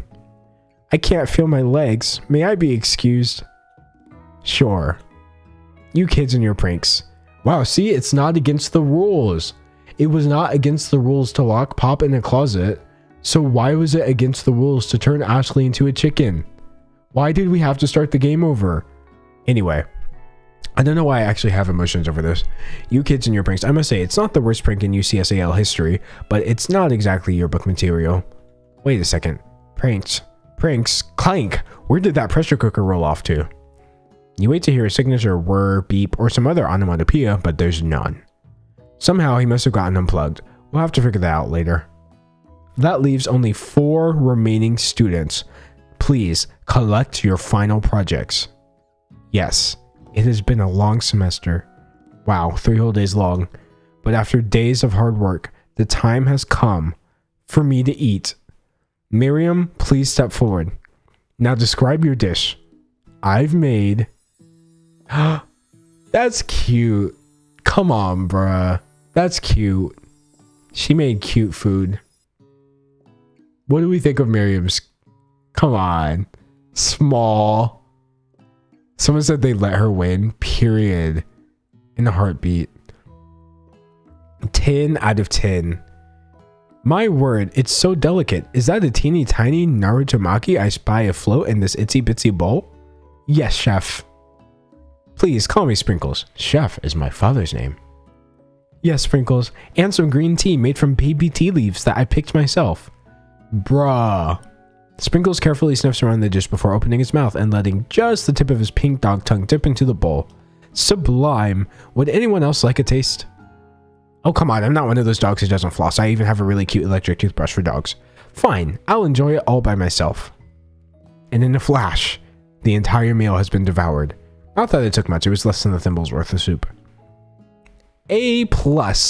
Rarely do I taste a dish with as much love poured into it as yours. Miriam got an A for her baby tea and baby soup. Miriam is overjoyed. She gives you a huge hug. Thank you, D'Angelo, for helping me to believe in myself. I'm gonna be really fully honest with you. Main character in this game was a garbage friend, but I'm glad that Miriam feels like we supported her. Van, you're up. Now describe your dish. I made... Oh my gosh, this is hardcore. Bruh, we've got the angst food. We've got the edgy... This is main character food. This is shonen protag. Oh my gosh. He said, I'm trying to end the professor's life. That's lit. And don't forget, this is the same man who served his first dish on a battle axe. Uni over smooth egg custard and an axe-hewn urchin shell topped with caviar. Bruh, he split this dish open with a battle axe. Did you skewer one type of urchin with spines from a second different colored type of urchin?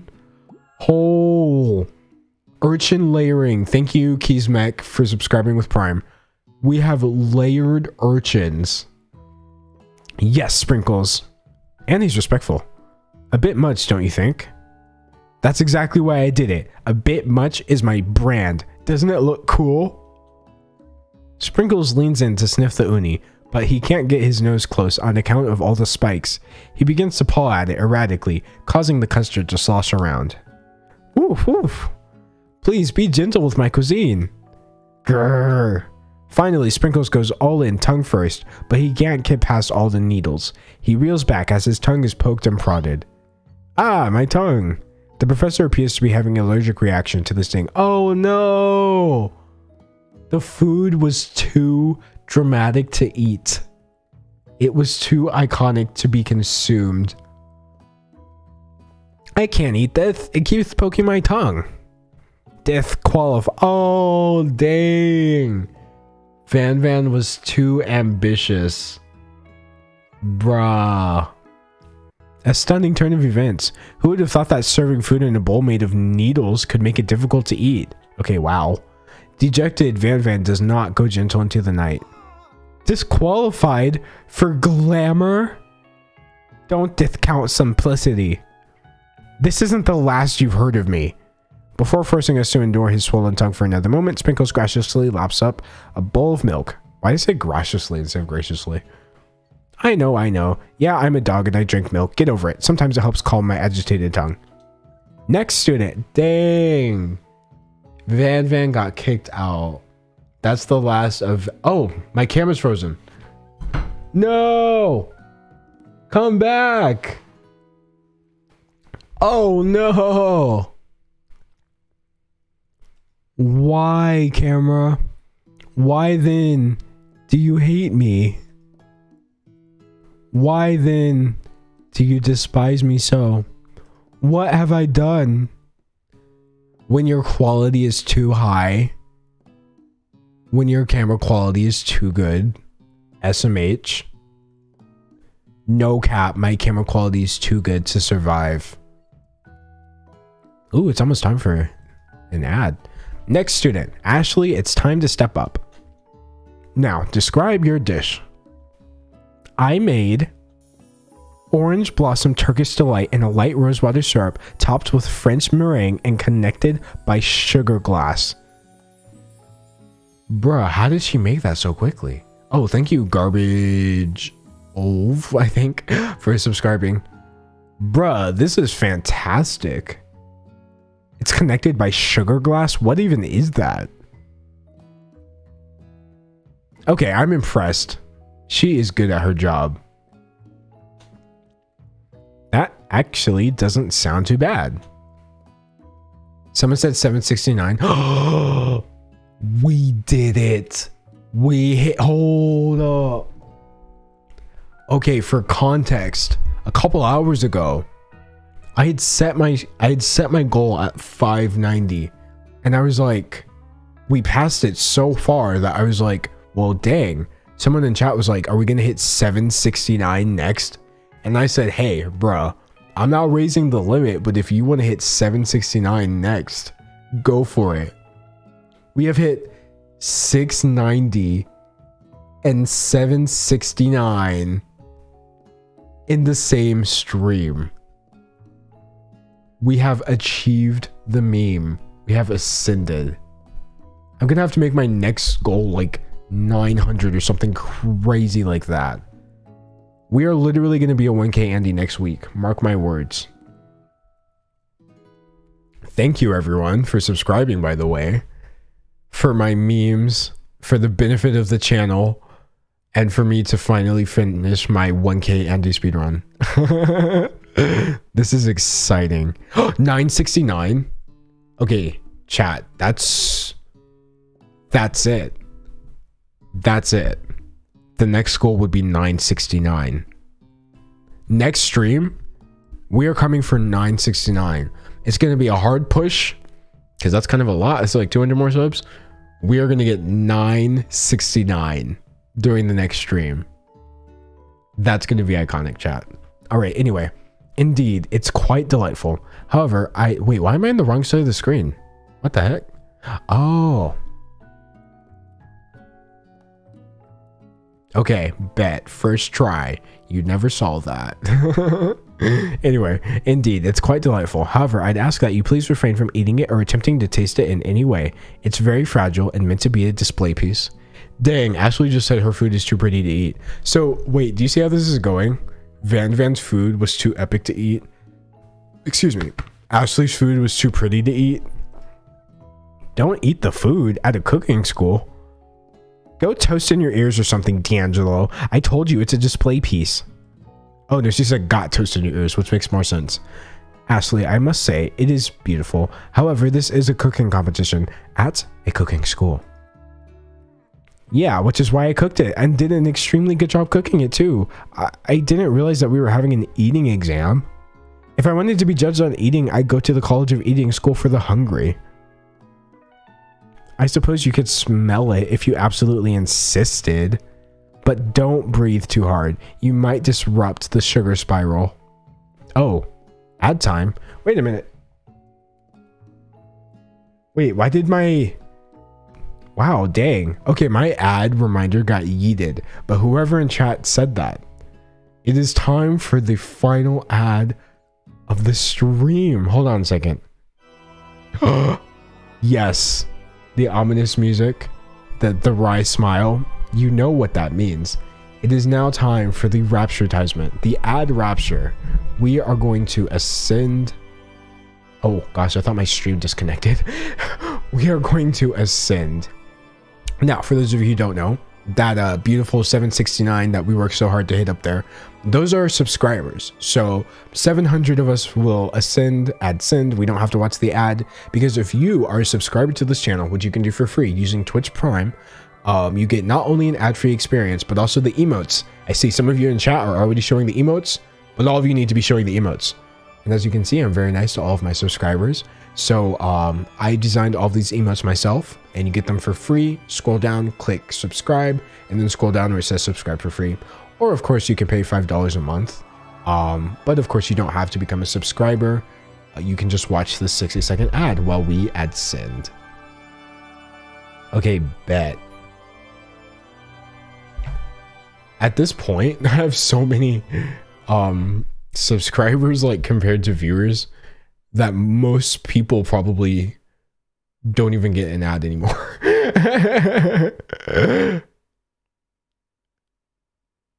Someone said I'm going to use the channel points to buy an emote. Do so. My emotes are... I have concepts for new emotes. I have a couple that I'm going to get for the next stream, because next stream is a special Saturday stream where we're going to host a live show, basically. And there's emotes that you have to use for that. And you can also just type wrong or right. But yeah, I put a lot into the emotes. I even have more emotes that I will be adding later, because we have so many subscribers. We have more emote slots. I think there's a solid... I don't want to jump ahead, but chat, I literally think I have like 5 or 6 more emotes minimum, and they're already done. I can't wait to add them. Oh, someone got the emote. Yes. Yes. Fantastic. Yeah, I'm going to be adding some more. Dang, some people got the ads. Shout that out. That is so fun. All right, y'all. I think everyone's back from the back. We can descend from the ad rapture, and let's finish this game. I suppose you could smell it if you absolutely insisted, but don't breathe too hard. You might disrupt the sugar spiral. If the food cannot be eaten, it cannot be judged. You are disqualified. Dang. Rage overtakes Ashley, and she finally cannot keep her two-faced routine up. You wouldn't know high-end cuisine if it cooked you. She pulled out a knife. She pulled out a knife. Hold on a darn minute. And with that, Ashley storms off to rededicate herself to being the best, but this time without being shackled by trying to be fake nice and liked by everyone. We've unlocked Ashley's true form. Bad end. She said, I'm not a tsundere. She said, I'm the antagonist now. Ashley snapped. This isn't the last you've heard of me either. Oh, thank you, Hide AHE. I'm so sorry. Thank you for subscribing and joining us. If this class gets much smaller, I'll be teaching myself. You and Colonel Sanders, the final cooks, step up together. Team Rocket energy. Bad ends. Someone said finally an actually thick anime queen.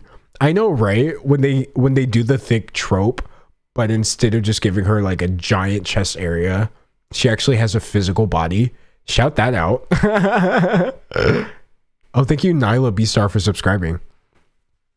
2 chefs. What began as a bowl of delicious mac and cheese has become something else. He examines it closely, sniffing and eyeing the... I don't know about that. All the other food looked kind of good, but that looks like a lot.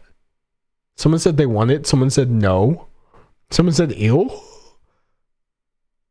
This is very divisive. Someone said yum. Mac and cheese and chicken. What did they put on it? Not a hype train. Not a hype train when we're all trying to figure out. Thank you, Ivy and Mouse, for subscribing. That's so funny. Oh, dang. The level 1 of the hype train is already 94% done. Okay, well, we're very confused. We got so confused that Twitch started a hype train. Uh-oh, I don't have a good feeling about this. From somewhere in the room, a literal drum... Oh, wait, I forgot to send the... There we go. From somewhere in the room, a literal drum roll plays. Just when I thought I've seen everything in this kitchen, you give me this thing and completely blow me away. In my 49 years of dog life, I have never tasted anything so delicious and perfectly balanced. It's so delicious, in fact, that everyone passes the class. Oh, someone just did something. Hold up. Thank you. Ugh, not me pulling up Streamlabs. Oh, thank you so much, Ashley. Whoa, that was chat. We just missed a $50 donation because my like volume is down because this game is super loud. Thank you, Ashley, for the $50. Ashley said they said thank you for making my night. Well, thank you. Shout out Ashley. Chat, this is the real Ashley. This is the not bad end Ashley. This is the good Ashley. Shout them out. Thank you so much. I'm just glad you enjoy the stream. That's it. That's why I'm streaming, because I thought it would be fun. I thought we would have a good time, and as always, I was right. Oh, thank you, Dibbity Day, for the gift sub. Dibbity Day has been so generous with the gift subs. And the hype train is just chugging along because of that. Thank you so much. Okay. It looks so delicious, in fact, that everyone passes the class.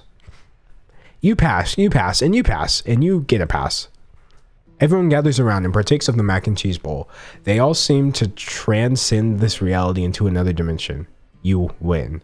Together, you and Colonel Sanders have made a new menu item. The new menu item is so impressive. Even the Van Van and Ashley are drawn back in by its magnetic fragrance. They're back! Van Van and Ashley are back! Hey! When they gaze upon your mac and cheese bowl, they admit that you are indeed an excellent chef. They are crying, bruh. They have tears in their eyes. Sprinkles declares that you have passed. Everyone has passed. There are supposed to be more battles, but come on, how could they be better than this one? Now that the school year is complete and everyone has graduated, the students return for one last assignment to get their groove on. The cafeteria has been completely redecorated in order to serve as the site of the school's graduation dance. Compared to the massive high-tech cooking arena, the humble decor seems downright cute and cozy. DJ Dog is in the house. Oh, okay. You knew that Sprinkles was a master chef, but also a world-renowned turntablist? Who says you can't teach an old dog new tricks? Wait! Casual Van Van and Ashley! We won! We won! We won! Casual Van Van and Ashley. I'm gonna turn myself. I'm turning me off.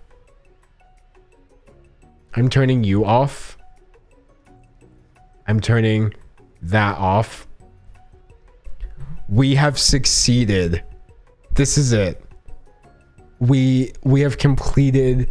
This is the win screen. This is the win screen. I don't care what happens after this point. We have finally achieved Casual Van Van and Casual Ashley. All of the suffering and pain that we've went through has been worth it for the casual variants. Wow, that's actually fantastic. All right, let me turn myself. Let me put myself back though. After all, this is my stream. Wait, why don't I see chat? Oh, there you are. I was scared. I was like, wait, chat disappeared. You S-worded out of existence. You were S-wording too hard. Van Van and Ashley tell everyone that they've committed themselves to righting the wrongs they did while they were the villains. Good end. For a moment, you actually believe them. Oh yeah, they're probably lying, but that's fine. Oh wait, why is my border on? Hold on. Okay, bet. When he can't stream. Not another haunting. No ghosts allowed at graduation. It's clearly written in the school's bylaws. I was never actually a ghost. It was all a trick to get you to finally notice me. Dang, he did all that and we still don't know his name? Oh, amusing. And now that everyone is together, it's the Spork Monster. He is totally mellowed out. Ugh, allergies. Everyone, the Spork Monster is no more. From here out, I prefer that everyone refer to me by my new name. Party Monster. Okay, that's valid. Student tries to finish what he had to say, but everyone is too wrapped up talking to Party Monster. Someone said so Van Van didn't kill anyone. Wait! Good Van Van. not the trans pride emotes. Spork Monster has come out as Party Monster. Look, Spork Monster had they them pronouns this entire did you notice that all the Spork Monsters had they them pronouns? They were confirmed NBs. Period. We support them. Dejected student walks off. Maybe things didn't work. Casual Miriam. Wait, why is she so cute? Bruh. Okay, wait, why do I not hate this ending? I actually have an outfit like that, interestingly enough. It's very similar. Oh my gosh. Oh, okay. Maybe things didn't work out for Miriam romantically, but she found the love in her cooking, and you know she's gonna do great. A red carpet rolls out across the floor of the ballroom. It's like a Hollywood movie premiere.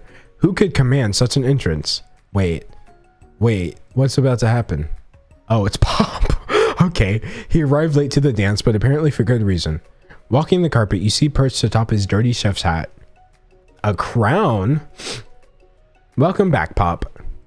I know you weren't able to complete the final exam and accept your diploma. so we had it mailed directly to your father. We figured it was the least we could do for the school's dean. Oh, no wonder. Oh, wait.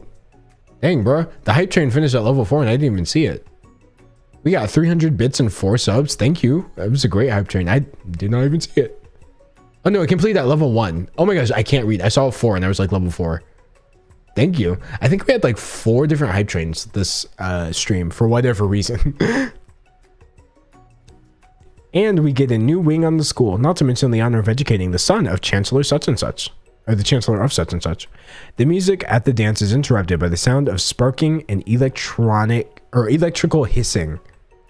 It's Clank who arrived late to the dance. Oh, okay. Clank doesn't have a casual alt. Now that I've graduated, I can reveal my truth. Whoa, he's still doing the talking thing. I am Clank, and I am not of this earth. I am actually from a faraway planet in another dimension. What? What? I actually feel like I knew it this whole time. Now that I've learned the ways of your kind, I must return. Someone said Clank is on that dubstep-ish period. Miriam, will you come with me? Oh, whoa. I don't know what to say. Besides, no, obviously. I have just begun to learn who I really am. This isn't the time for me to devote my life to figuring out who you are, Clank. Wait, that's super based. Bro, she knows what she wants. She knows what she needs. She's in a much better place than she was at the beginning of this game. Hello, character growth. Miriam said, no, sir. You can figure that out yourself. Thank you. Okay, character growth. I'm not even no bit. I'm actually happy that this is in this game because I think that's kind of important. Wow. You're blown away by Miriam's maturity. It's pretty clear she's managed to surpass you in that regard. Oh, wow. Now we're getting dunked on. I understand. Kind of. Humans are weird. A portal opens up and Clank disappears through it. Finally, Colonel Sanders arrives. Miriam said character arc. Period. She did. Miriam's supremacy. I'm underwhelmed. I'm underwhelmed. Boo. Everyone else has these kawaii Pinterest outfits. Everyone else has these anime side character outfits. And oh, why did I save a screenshot? And he showed up in a t-shirt and khakis. And the same watch and Sharpie that he wears in his normal outfit. Someone said, I kind of wanted him to come with the exact same suit as always. Even that would have been better than a freaking white t-shirt, bro. Van came dressed as a himbo, okay? Ashley came in like a summer festival outfit. Miriam went full Pinterest kawaii, okay? And you came in a t-shirt. This is garbage. Garbage. Someone said he just took off his coat and said, I really did something. He really thought he could get away with that. Just like the first day you met him, he has come prepared to feed the entire class. However, it's not enough to just give them a bucket of chicken.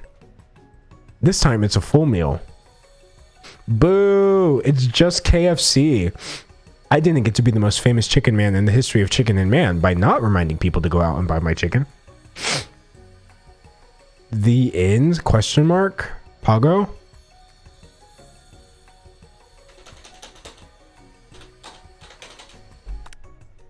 No, it's not the end.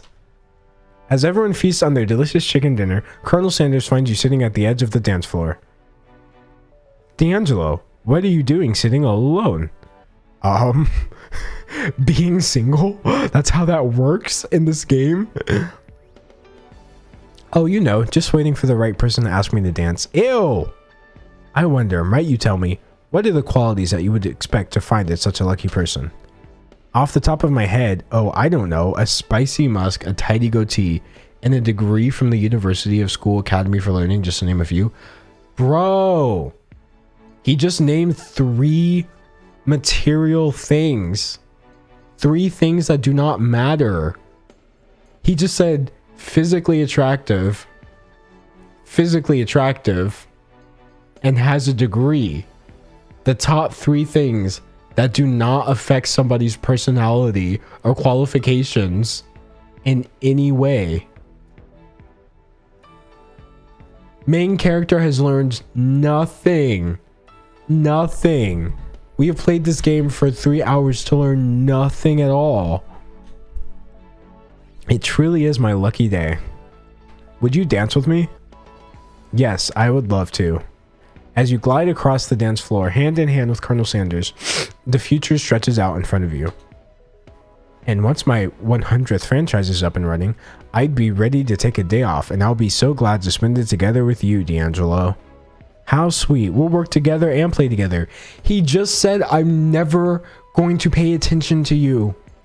He just said you come second. He just said my work is more important to me than you'll ever be, and if I ever spend time with you, I'm doing you a favor. And main character just said yes. Where do I sign up? Someone said, I wish there was an option. Please, this is literally happening against my will. Colonel Sanders stops dead in his tracks. Work together? Well, I think this is something I'll just need to do by myself. What?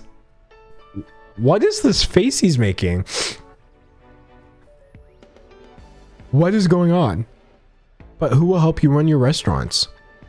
I don't believe I need help. Besides, based on your time at school here, do you really think running restaurants is the best path forward?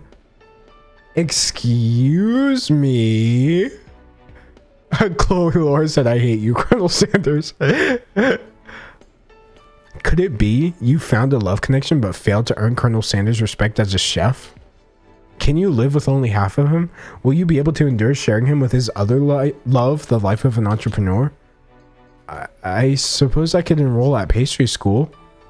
Oh, my dear D'Angelo, I'm sure that you'll find your place eventually. And along the way, you'll have me by your side. The end.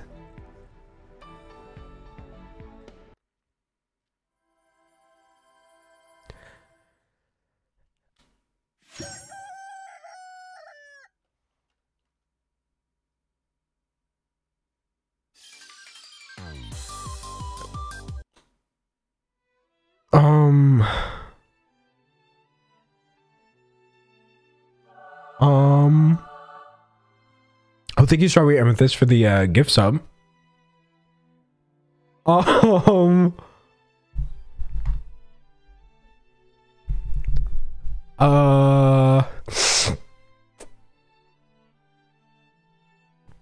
Chat, how are we feeling about that? Are we okay with that ending? Someone said he's a crouton. He is, and I hate to use such offensive language, but he's a whole crouton. Someone said that's not canon. Someone said it's disappointing. Someone said he's toxic. Someone said I'm glad I'm a lesbian. Bruh, period.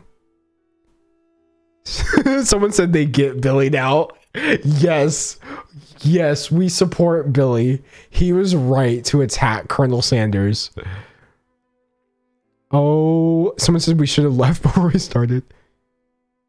Oh my gosh. Oh, look, this message right here says he's a crouton. Also off topic, but what's your Myers-Briggs personality test result? On January 23rd, I think it's January 23rd. Let me see. Yes, on January 23rd, I'm going to have Jarvis Johnson on stream, and we are going to take personality tests together. Excuse me. Ooh. I do not know where these allergies are coming from. Let me just make sure I don't have like snot dripping from my nose while chat just goes crazy over this terrible game ending. Oh, wow. Surprisingly, snot free. Shout that out. Chat, that was such a waste of time. That was such a waste of time. That was such a waste of time.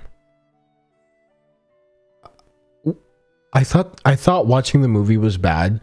I thought playing the KFC stripper video multiple times was bad. This was truly awful. 3% of you said you were okay with the ending, or 2%. Hey, you're entitled to your opinion. Someone said, why did you choose to do this? I was led to do this. That was terrible. Someone said changing the tier list for Anime Sanders. I think I already put him in the F tier if I'm not mistaken. Let me see. I think I might still have the tier list on my computer. Chat, I'm pulling up Photoshop as we speak. I need to see if we need to update our tier list. Oh no. Chat. We thought, okay, so remember, he started off in the A tier, okay? He was right under me, the real Colonel Sanders, and he was right next to his film counterpart, Mario Lopez movie Colonel Sanders. But he was so annoying in this game that we dropped him down below the KFC console to D tier. But with that being said, I think it's time for him to achieve his final resting place. You know what?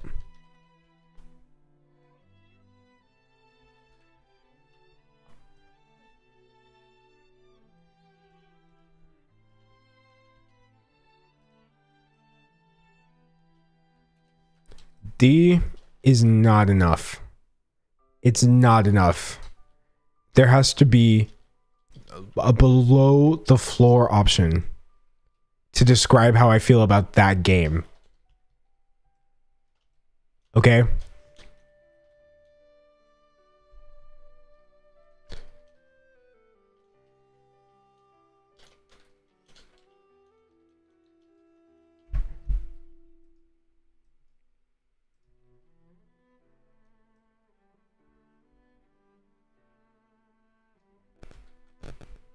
The final tier. This is the final tier. A tier below F.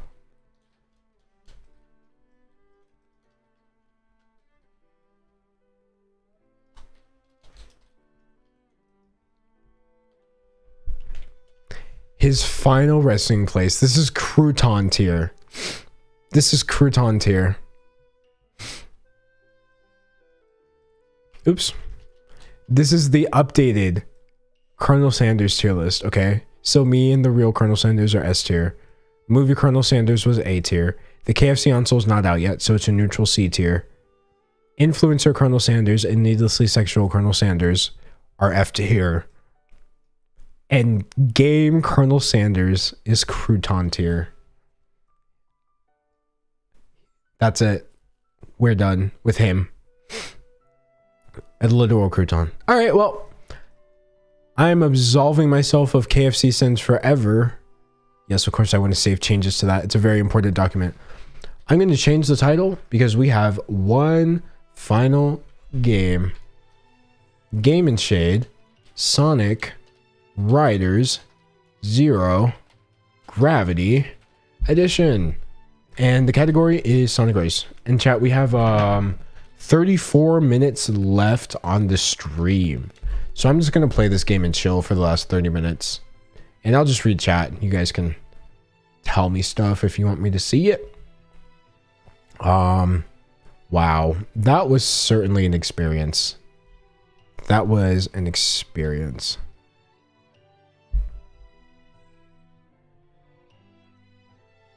Oh yeah, I got to pull up the Okay, perfect. Why do I still hear music?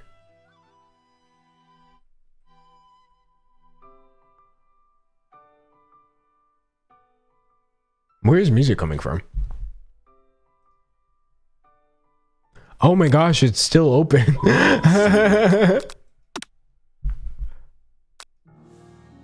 Never again.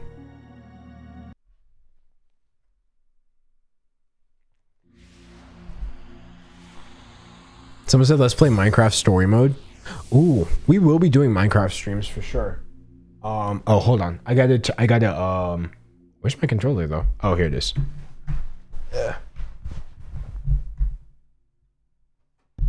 Okay, please tell me I didn't pause by adjusting that, because the last time I did this, my camera just instantly died.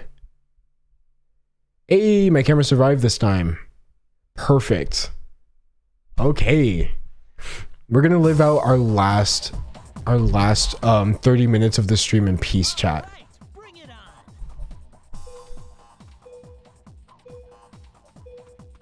Someone said, I've been wasting my time watching this stupid stream and you haven't said hi back.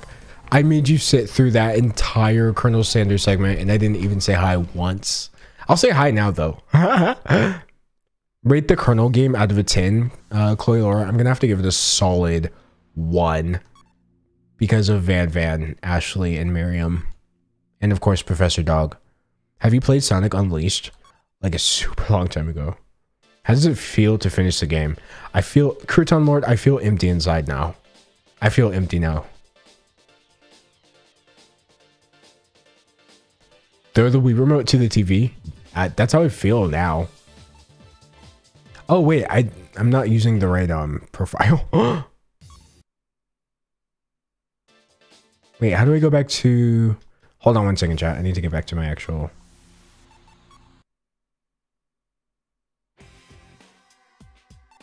Wow. Not me having to start over. Twitch, professional Twitch streamer, by the way. Someone said instant uninstall. Someone said I'm subbed and I'm getting ads. What's up with that? Honestly, I don't know, but you're not the only one who said that. So after the stream, I'm gonna like look into that because that's super weird. Someone said they feel mentally worn out after playing that game. Bro, same. Do you like cheese? On everything. Do you have a Discord server? I do. There's a link in my panels. If panels are working. Panels were super broken last time.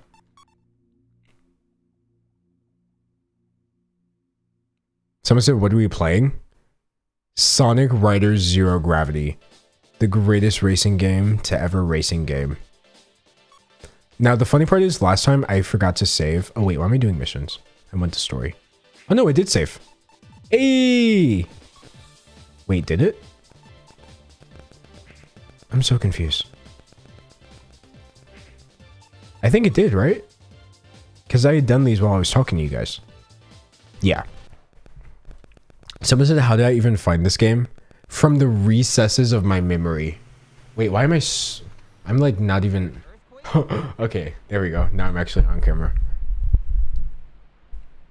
Play Dead by Daylight. I've heard a lot of people say a lot of things about that. I love the typography in my panels. Thank you. I started with a font called Bulby or something like that, but then I added like the cloud aesthetic myself. What other games do you play on emulator? Definitely Super Mario 64. I've gone through that game so many times, it's not even funny. Someone said I have to annotate a 12-stanza poem and write an essay about what it means to me in 2 days. Yikes.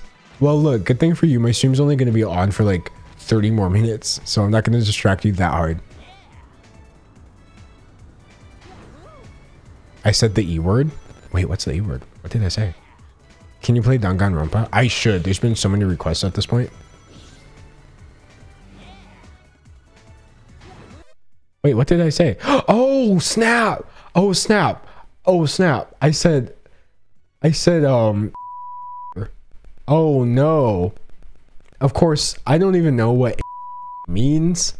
I've never heard that term. I play Super Mario 64 on my Switch on Super Mario All-Stars, as I always have, even before it came out. Never have played anything in my entire life, okay? So that was just... Don't know where that came from. Someone said they have 7 assignments to do. Look, I'm gonna be honest with y'all.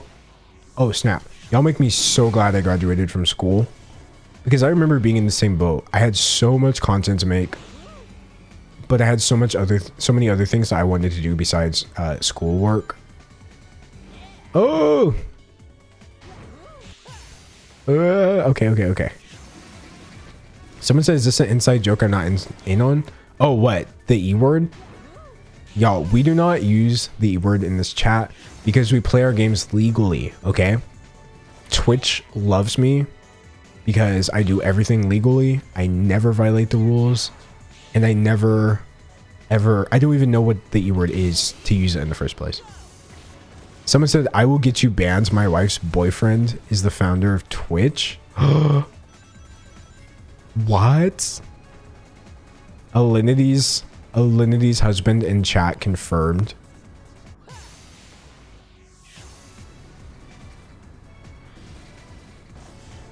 Someone said play Detroit Become Human or Life is Strange.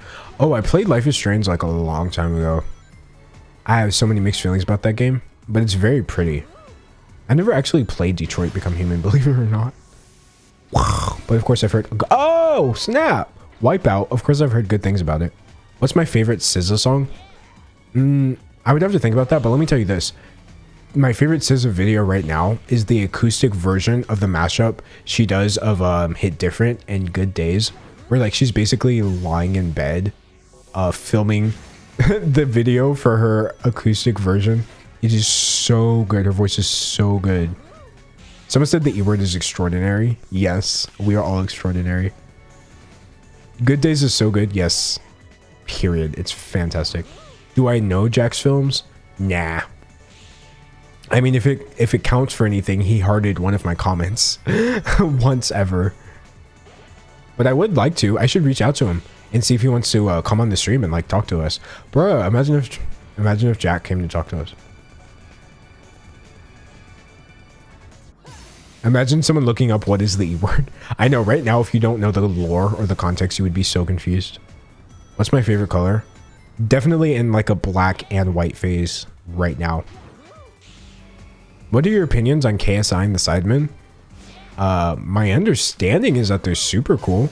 I think KSI is a great creator. I literally don't know much about the guy, but he seems super cool. My least favorite musician? It's hard to say, because I feel like anybody who cares about their music, it's hard for me to dislike them even if I don't like their music. So my least favorite musician would have to be someone I feel like doesn't care about their music. And then it's hard to say that too. Have you watched Midnight Gospel? I have not. What do you think of Jeffree and Kanye? Oh yeah, okay. So you probably weren't here because I've been streaming for like 5.5 hours. But at the beginning of the stream, someone had asked me that, and I was like, bruh. First of all, I doubt this is true. But also, I have a list of people in my head who I decided not to spend any time thinking about in 2021. And funnily enough, Jeffree and Kanye happen to be at the top of that list. Do you like Final Fantasy VII? Yes, in all forms. The original game is fantastic and iconic. The remake is so pretty. Have you watched The Good Place? I have not, but my mom has watched it, if that counts for something, and told me it's one of the best shows she's ever seen. Any hype for the Scott Pilgrim game release? I didn't even know that was coming. We should play Rust. We should. I should play Rust. Oh, I've watched The Promise. Oh, wait, you said Joshua in the Promised Land? I thought you meant The Promised Neverland. I've never seen Joshua in the Promised Land. I have watched The Promised Neverland. Oh, wait, we finished story mode. Bet. Okay, now we gotta do story mode for the villains. Did you watch Queen's Gambit? Bro, literally everyone was talking about how good that is and how it made chess cool again. Ice cream or sherbet? Bro, I think sherbet's gross for some reason. I couldn't tell you why. Ice cream all the way. You should make your own version of Colonel Sanders dating sim by using the... I missed a $50 dono. I did not. Hold up. No way I did. No way! Bro, the good Ashley, the good end Ashley, the iconic Ashley is back at it with another $50 dono, which I completely did not hear. Thank you, mods. They said, one more for the night. Ending this with Sonic is definitely a good reboot for my brain after watching that KFC game, lol. Bro, everybody shout out Ashley. Turns out Ashley really is as good as she is in the game. Wait, did I get stuck? Oh, I thought I just froze my whole stream. Bro. Thank you. I gotta reroute the like the alerts to a different channel because I never hear them if I turn my volume down even a bit. But thank you so much. And thank you, mods, for seeing that. I did not see that. Shadow Ashley. We have the two good Ashleys, finally. Someone said Ashley don't miss. They don't, period. Someone said, is anyone else getting green glitches? That's not you. It's not just you, don't worry. I don't know why Streamlabs does that, but to be fair, it's like only a few per stream. I've just learned to live with it. Oh, wow. We are not doing so well. What the heck? I just got first place on every single course before this without actually looking, and now I'm suffering. Joshua in the Promised Land is so bad. I'm trying to get you to torture yourself for an hour or so. Oh, I see how it goes. You want me to suffer after making you suffer with the KFC stream. That's fair though. Are those ears surgically attached? The ears are not surgically attached, but they're harder to take off every single stream. As days go on, I find it more and more difficult to remove these. Your music teacher yelled at you? Boo! Not poggers. I'll yell at him back mentally, if that helps. Opinion on Promised Neverland? I personally thought that was a crazy cool show. I really liked a lot of things that it did. And it was very riveting. Also, I love the character designs. Now, I know there was a bit of a controversy because a lot of people did not appreciate how they drew, what's her name? Mother Crone or something like that. And I definitely, I understand. I didn't personally have a problem with it. Personally. But I still think that's valid. Someone said they need to watch that. Yes. Watch The Promised Neverland, please. Y'all need to watch The Promised Neverland, and you need to watch Eureka 7. Someone said they need to know if I've seen Avatar: The Last Airbender or Korra. Bits and pieces. I know that's like an illegal answer. I've seen bits and pieces of both. Have you seen Erased? I have not actually seen Erased. Okay, we gotta go. Shoom, shoom, shoom. Neom. Opinion on Tyler Joseph's Twitch apology. What? What did Tyler Joseph do? What is he apologizing for? What did Tyler Joseph do? Okay, wait, I'm gonna look into that. I'm not sure what you're referring to, but someone said, so did Minilad just get away with his crimes? Unironically, yes. What's your favorite video game? Maybe Xenoblade Chronicles X and or Final Fantasy X. Someone said, what did Tyler do? I have no idea. Jojo Siwa, if you're asking for my opinion on her, I think she's fantastic. Great business person at such a young age, no less. And somebody who you don't have to freak out because your kid is looking up to. Like if I had a kid and I found out they were watching Jake Paul, I would probably be like, oh no, I failed as a parent. But if I had a kid and they were watching Jojo Siwa, I would be like, oh, bet. This is cool content for kids. Oh no! Oh, we blew that one. Tyler made a joke about using his platforms for BLM. Oh, but that was like a long time ago. I think. I had actually talked about that myself. Someone said, please play Genshin Impact. I think I will. Have you seen Lemonade Mouth? I have not. Jake Paul is finally moving out of your state, Big Pog. Yes, you are transferring. You're committing a transfer of the Jake Paul. Someone said, Danzo, didn't you talk about it on Twitter? Tyler was making jokes about using his platform. Yeah, no, I absolutely talked about that on Twitter.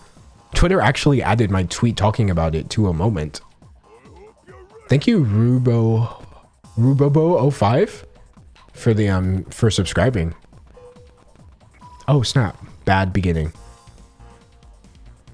Hey gamer boys, I'm back. Hello fellow gamer boy. Oh yeah, if you're like new, if you just joined, just so you know, everyone watching this stream is legally a boy. Because video games are for boys. Boys only. So even if you're not, you are now. Someone said, how have you not seen Lemonade Mouth? I haven't watched Harry Potter all the way through either. That's the one that really surprises people. Oh, that did not go well.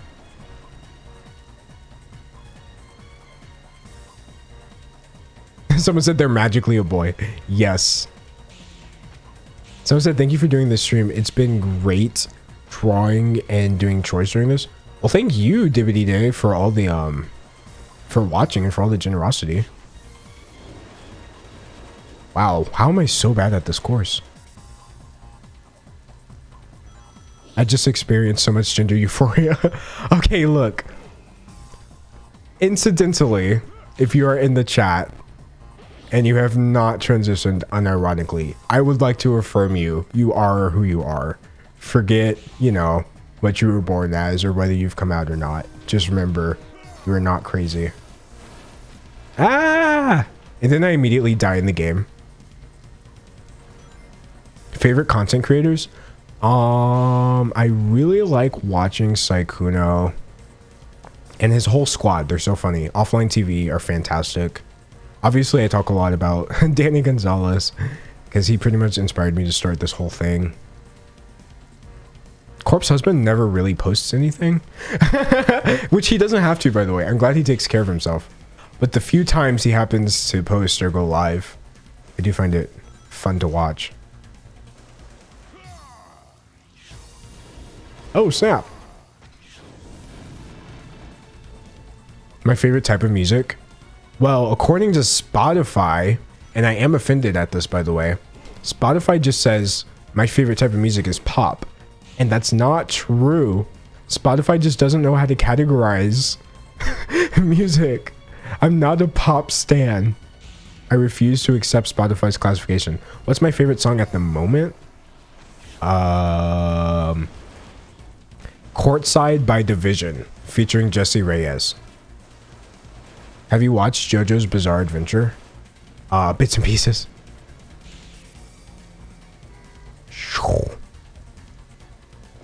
Someone said I made their day. Well, thank you.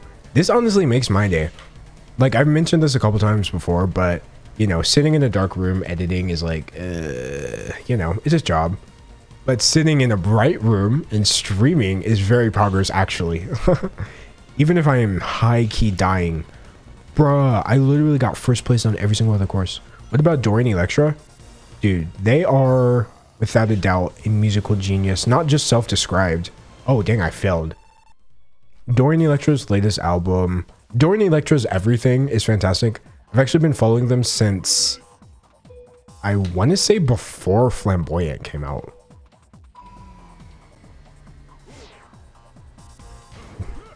Do you watch Amanda BB or Amandab? I never say her name right. Yes. I think Amanda and Cortreezy are two of the funniest people on YouTube, but that they're underrated. How do you feel about Drew Gooden? Bro, he's fantastic. Not only is he funny, which is great, but he also has a lot of really important videos. Like, he put out a video about Uber Eats, and that seriously changed my perception on it. He has a bunch of great videos about, like, new media versus old media. Eddie Burback does that as well, where he mixes, like, being legitimately funny with taking really interesting topics. And Gus Johnson, he doesn't post a lot of long videos, but when he does, they're, like, actually 10 out of 10. Someone said I love Cortreezy. You better. Bruh, everybody should be subscribed to Cortreezy. Your opinion on Corey X Kenshin? Corey Kenshin? Bro, he's fantastic. Well, first of all, he never uploads either. Shout out to Corey for abandoning us all the time with no warning. But we do love him, though. We do love him. Someone said Gus Johnson's very nice. He seems very nice. Someone said I found out about Cortreezy through Mac Does It. Hey, can we finally admit that Mac Does It is one of the funniest channels on all of YouTube?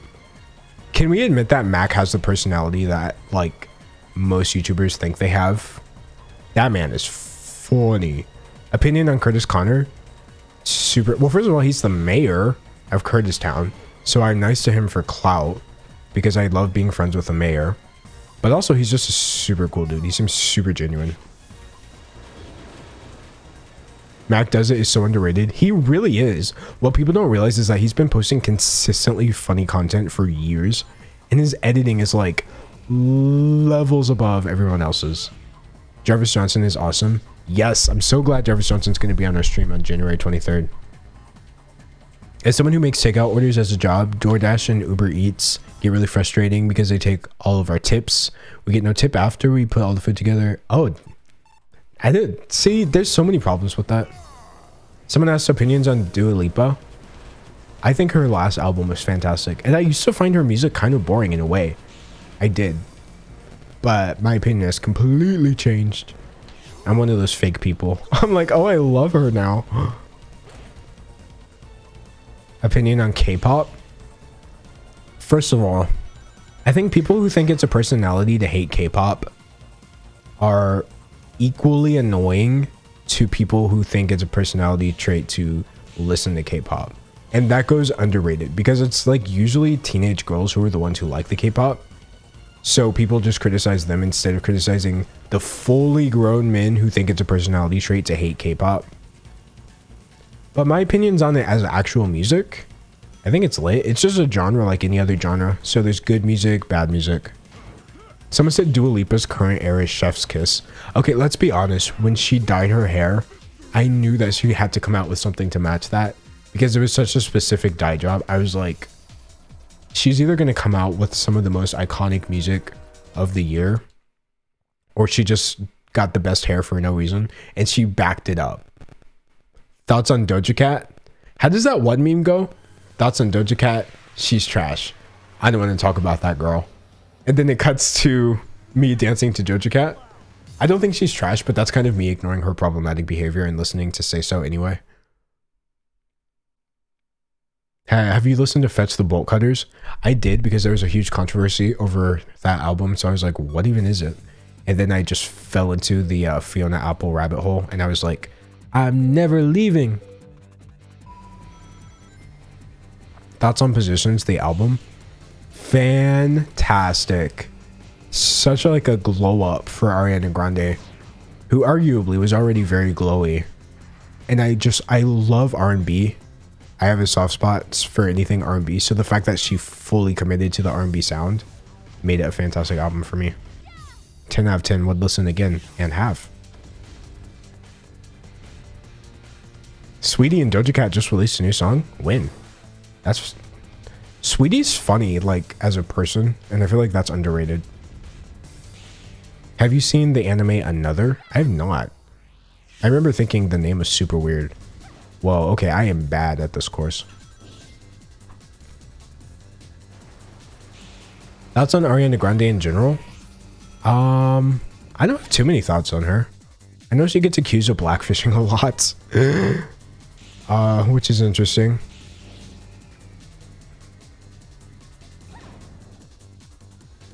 Sweetie doesn't seem that problematic, but could take COVID more seriously. Yes. Bruh, I don't care how much I like a celebrity. Even Harry MF Styles needs to take COVID more seriously. I can like your music and I can jam and I can support you on Twitter. But if you're out there maskless, I'm also going to say something. Because there's no reason for that at all. Wow, I am dying in this game. Someone said, thank you for introducing me to Rosalia. Now I'm obsessed. My job here on this earth... I've achieved. I'm just dying all over the place. Y'all, listen to this person. I have just listened to Crouton Lord. Rosalia's music, she just has a treasure trove spanning back years. It's absolutely something more English speakers need to be listening to. What type of PC do you have? It's a custom PC that my dad helped me build, actually. It's, it has a... Excuse me. I think I have two 2070 Supers, maybe, or something. And it has Ryzen processor and a couple terabytes of space, something like that. It's pretty good. Dream posted a tweet longer. What? Okay, look, if we weren't in the serious part of the stream, I would actually... I mean, if we were in the serious part, I would actually pull that up. Chat, what did Dream say in his tweet longer? And what was it about, by the way? Someone sum up Dream's tweet longer if you don't mind. I'm not gonna go back into stories, because this is chill time. It was about the doxing. Oh, I didn't know anybody got doxed. That's not good though. Well, I'm glad he talked about that.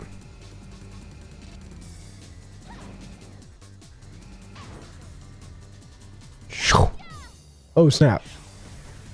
Someone said I've been here since 2:40. I don't know what time that is in my time. But what do I think about the band Bad Religion? I've actually never listened to anything from them. Someone said Malamente is my jam. Period. Huruke is really good. Oh, have you listened to Rosalia's song with Arca? KOK, I think it's called. Oh snap. Ugh. Made it. Arca is very cool as well. Opinion on Sneeko? I have mixed opinions on Sneeko. But he's very talented at video making, I'll tell you that. Thoughts on Frank Ocean? Bruh. Frank Ocean could take 10 years to release another album, and I would wait for all 10 years. Thoughts on The Neighborhood? So many people have asked me about The Neighborhood. I feel like I should be checking them out at this point, so I probably will, if I remember. I'm not into Minecraft or the Dream SMP, and the whole cheating scandal is so funny to me. I think, unironically, even if you're a Dream stan, or even if you're a Dream detractor, you have to admit that getting an astrophysicist involved in Minecraft drama is unironically one of the funniest things that happened in 2020. Bon Iver? Love Bon Iver. Justin Vernon's fantastic. Okay, wait, I'm in first place, so I've got to maintain that. Wait, Dream said that his ex-girlfriend is trying to help people dox him, and that she's accusing him of starving and abusing her. Yikes. I mean, ooh, jeez. That's really heavy. So what do I plan on doing next stream? Next stream is a special stream Saturday, and we're doing a segment called Here's Why You're Wrong. I made it into a live thing where basically it's like, you'll see when we get there. It's very fun. Thoughts on Long Beach Griffey? I think the dude is mad funny. I mean, he's super offensive, but I still be laughing though. So what does that say about me?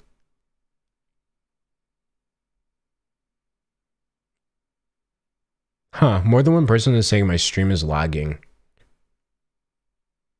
Well, that's okay. It could be me, it could be Twitch. It says on my end that the connection's good.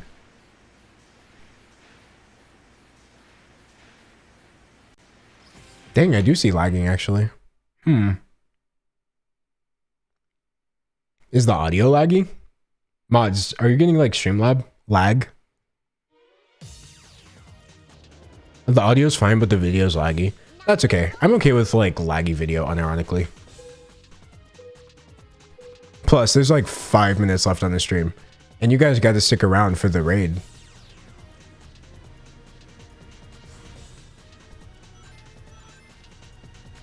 Twitch is telling me I have an excellent connection, so I'm wondering, is it Twitch's fault or is it like my PC? Well, my PC's not lagging at all. Someone said watch the Erased and Another. Yeah, I definitely should. I just got to finish rewatching Eureka 7. I'm so invested.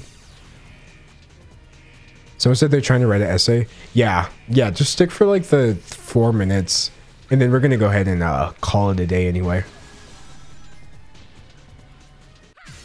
Twitch has been so broken lately, and I find it funny because they still can't stop me.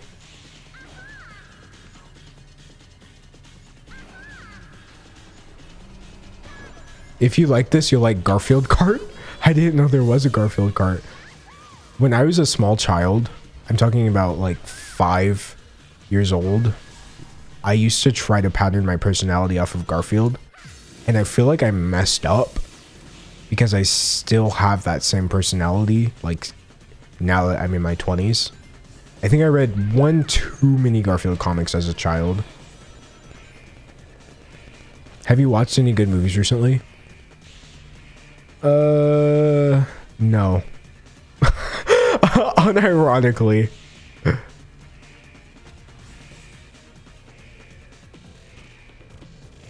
Someone said, what am I doing after this? Ending the stream. There's like 3 minutes left. Oh snap, we got to keep going.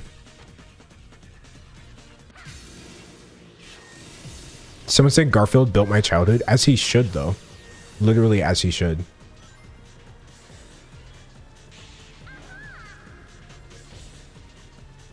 Someone said I love you so much, legit. I'm the only one who makes him smile. Well, that makes me smile. I'm glad if I'm going to be taking up space in people's heads, I'm glad it can be a positive space. Because that's what YouTube does for me anyway. And Twitch now.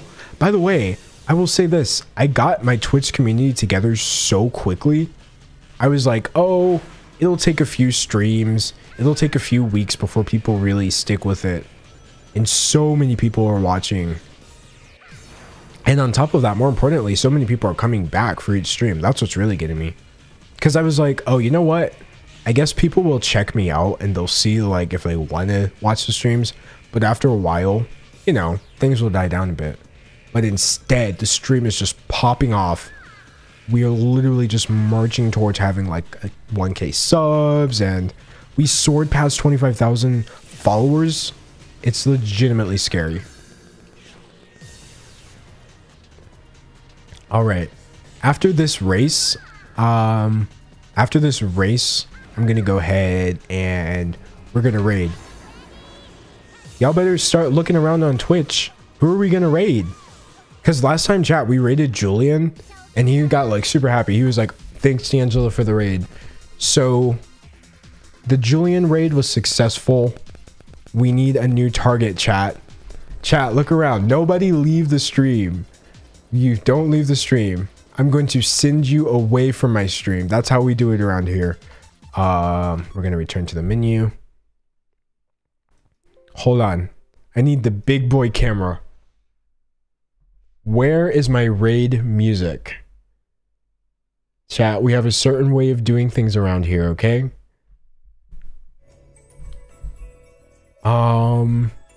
Where's my raid music? We are going to barge in. Y'all went into Julian's chat so hard that he was like, whoa. Y'all derailed his game of Among Us with positivity. And we're about to do it again. Because I'm here to show people on Twitch that I'm the heavy hitter. I am here with the best, nicest Twitch community. And all we want to do is make other people happy, okay? All right. Oh dang, I think it's lagging hardcore. Okay, I need to do the raid now before my stream completely dies. Snap. Where's my oh no, my sword is missing. Hold on. Ugh. Oh, here we go. Okay, chat, we're gonna have to do this without our sword. The lag is happening. Oh, Kenny? What's Kenny JD's? Quick, somebody give me Kenny's give me Kenny's. What's Kenny's oh my gosh, we're all dying. Okay, the stream is officially dying, but if you guys can hear me, go to Kenny's chat and say D'Angelo has blessed you with our presence, okay? We're starting the Kenny raid right. Oh snap, it didn't let me raid. Oh geez. Okay, hold on a second. Raid Kenny JD. You cannot raid this channel. We can't raid Kenny, chat. Who else? Who else? It's not working for some reason. Are there any other YouTubers that are any other YouTubers? Ryan? What's Ryan Higa's Twitch? Because we got to go before the stream self-destructs, literally.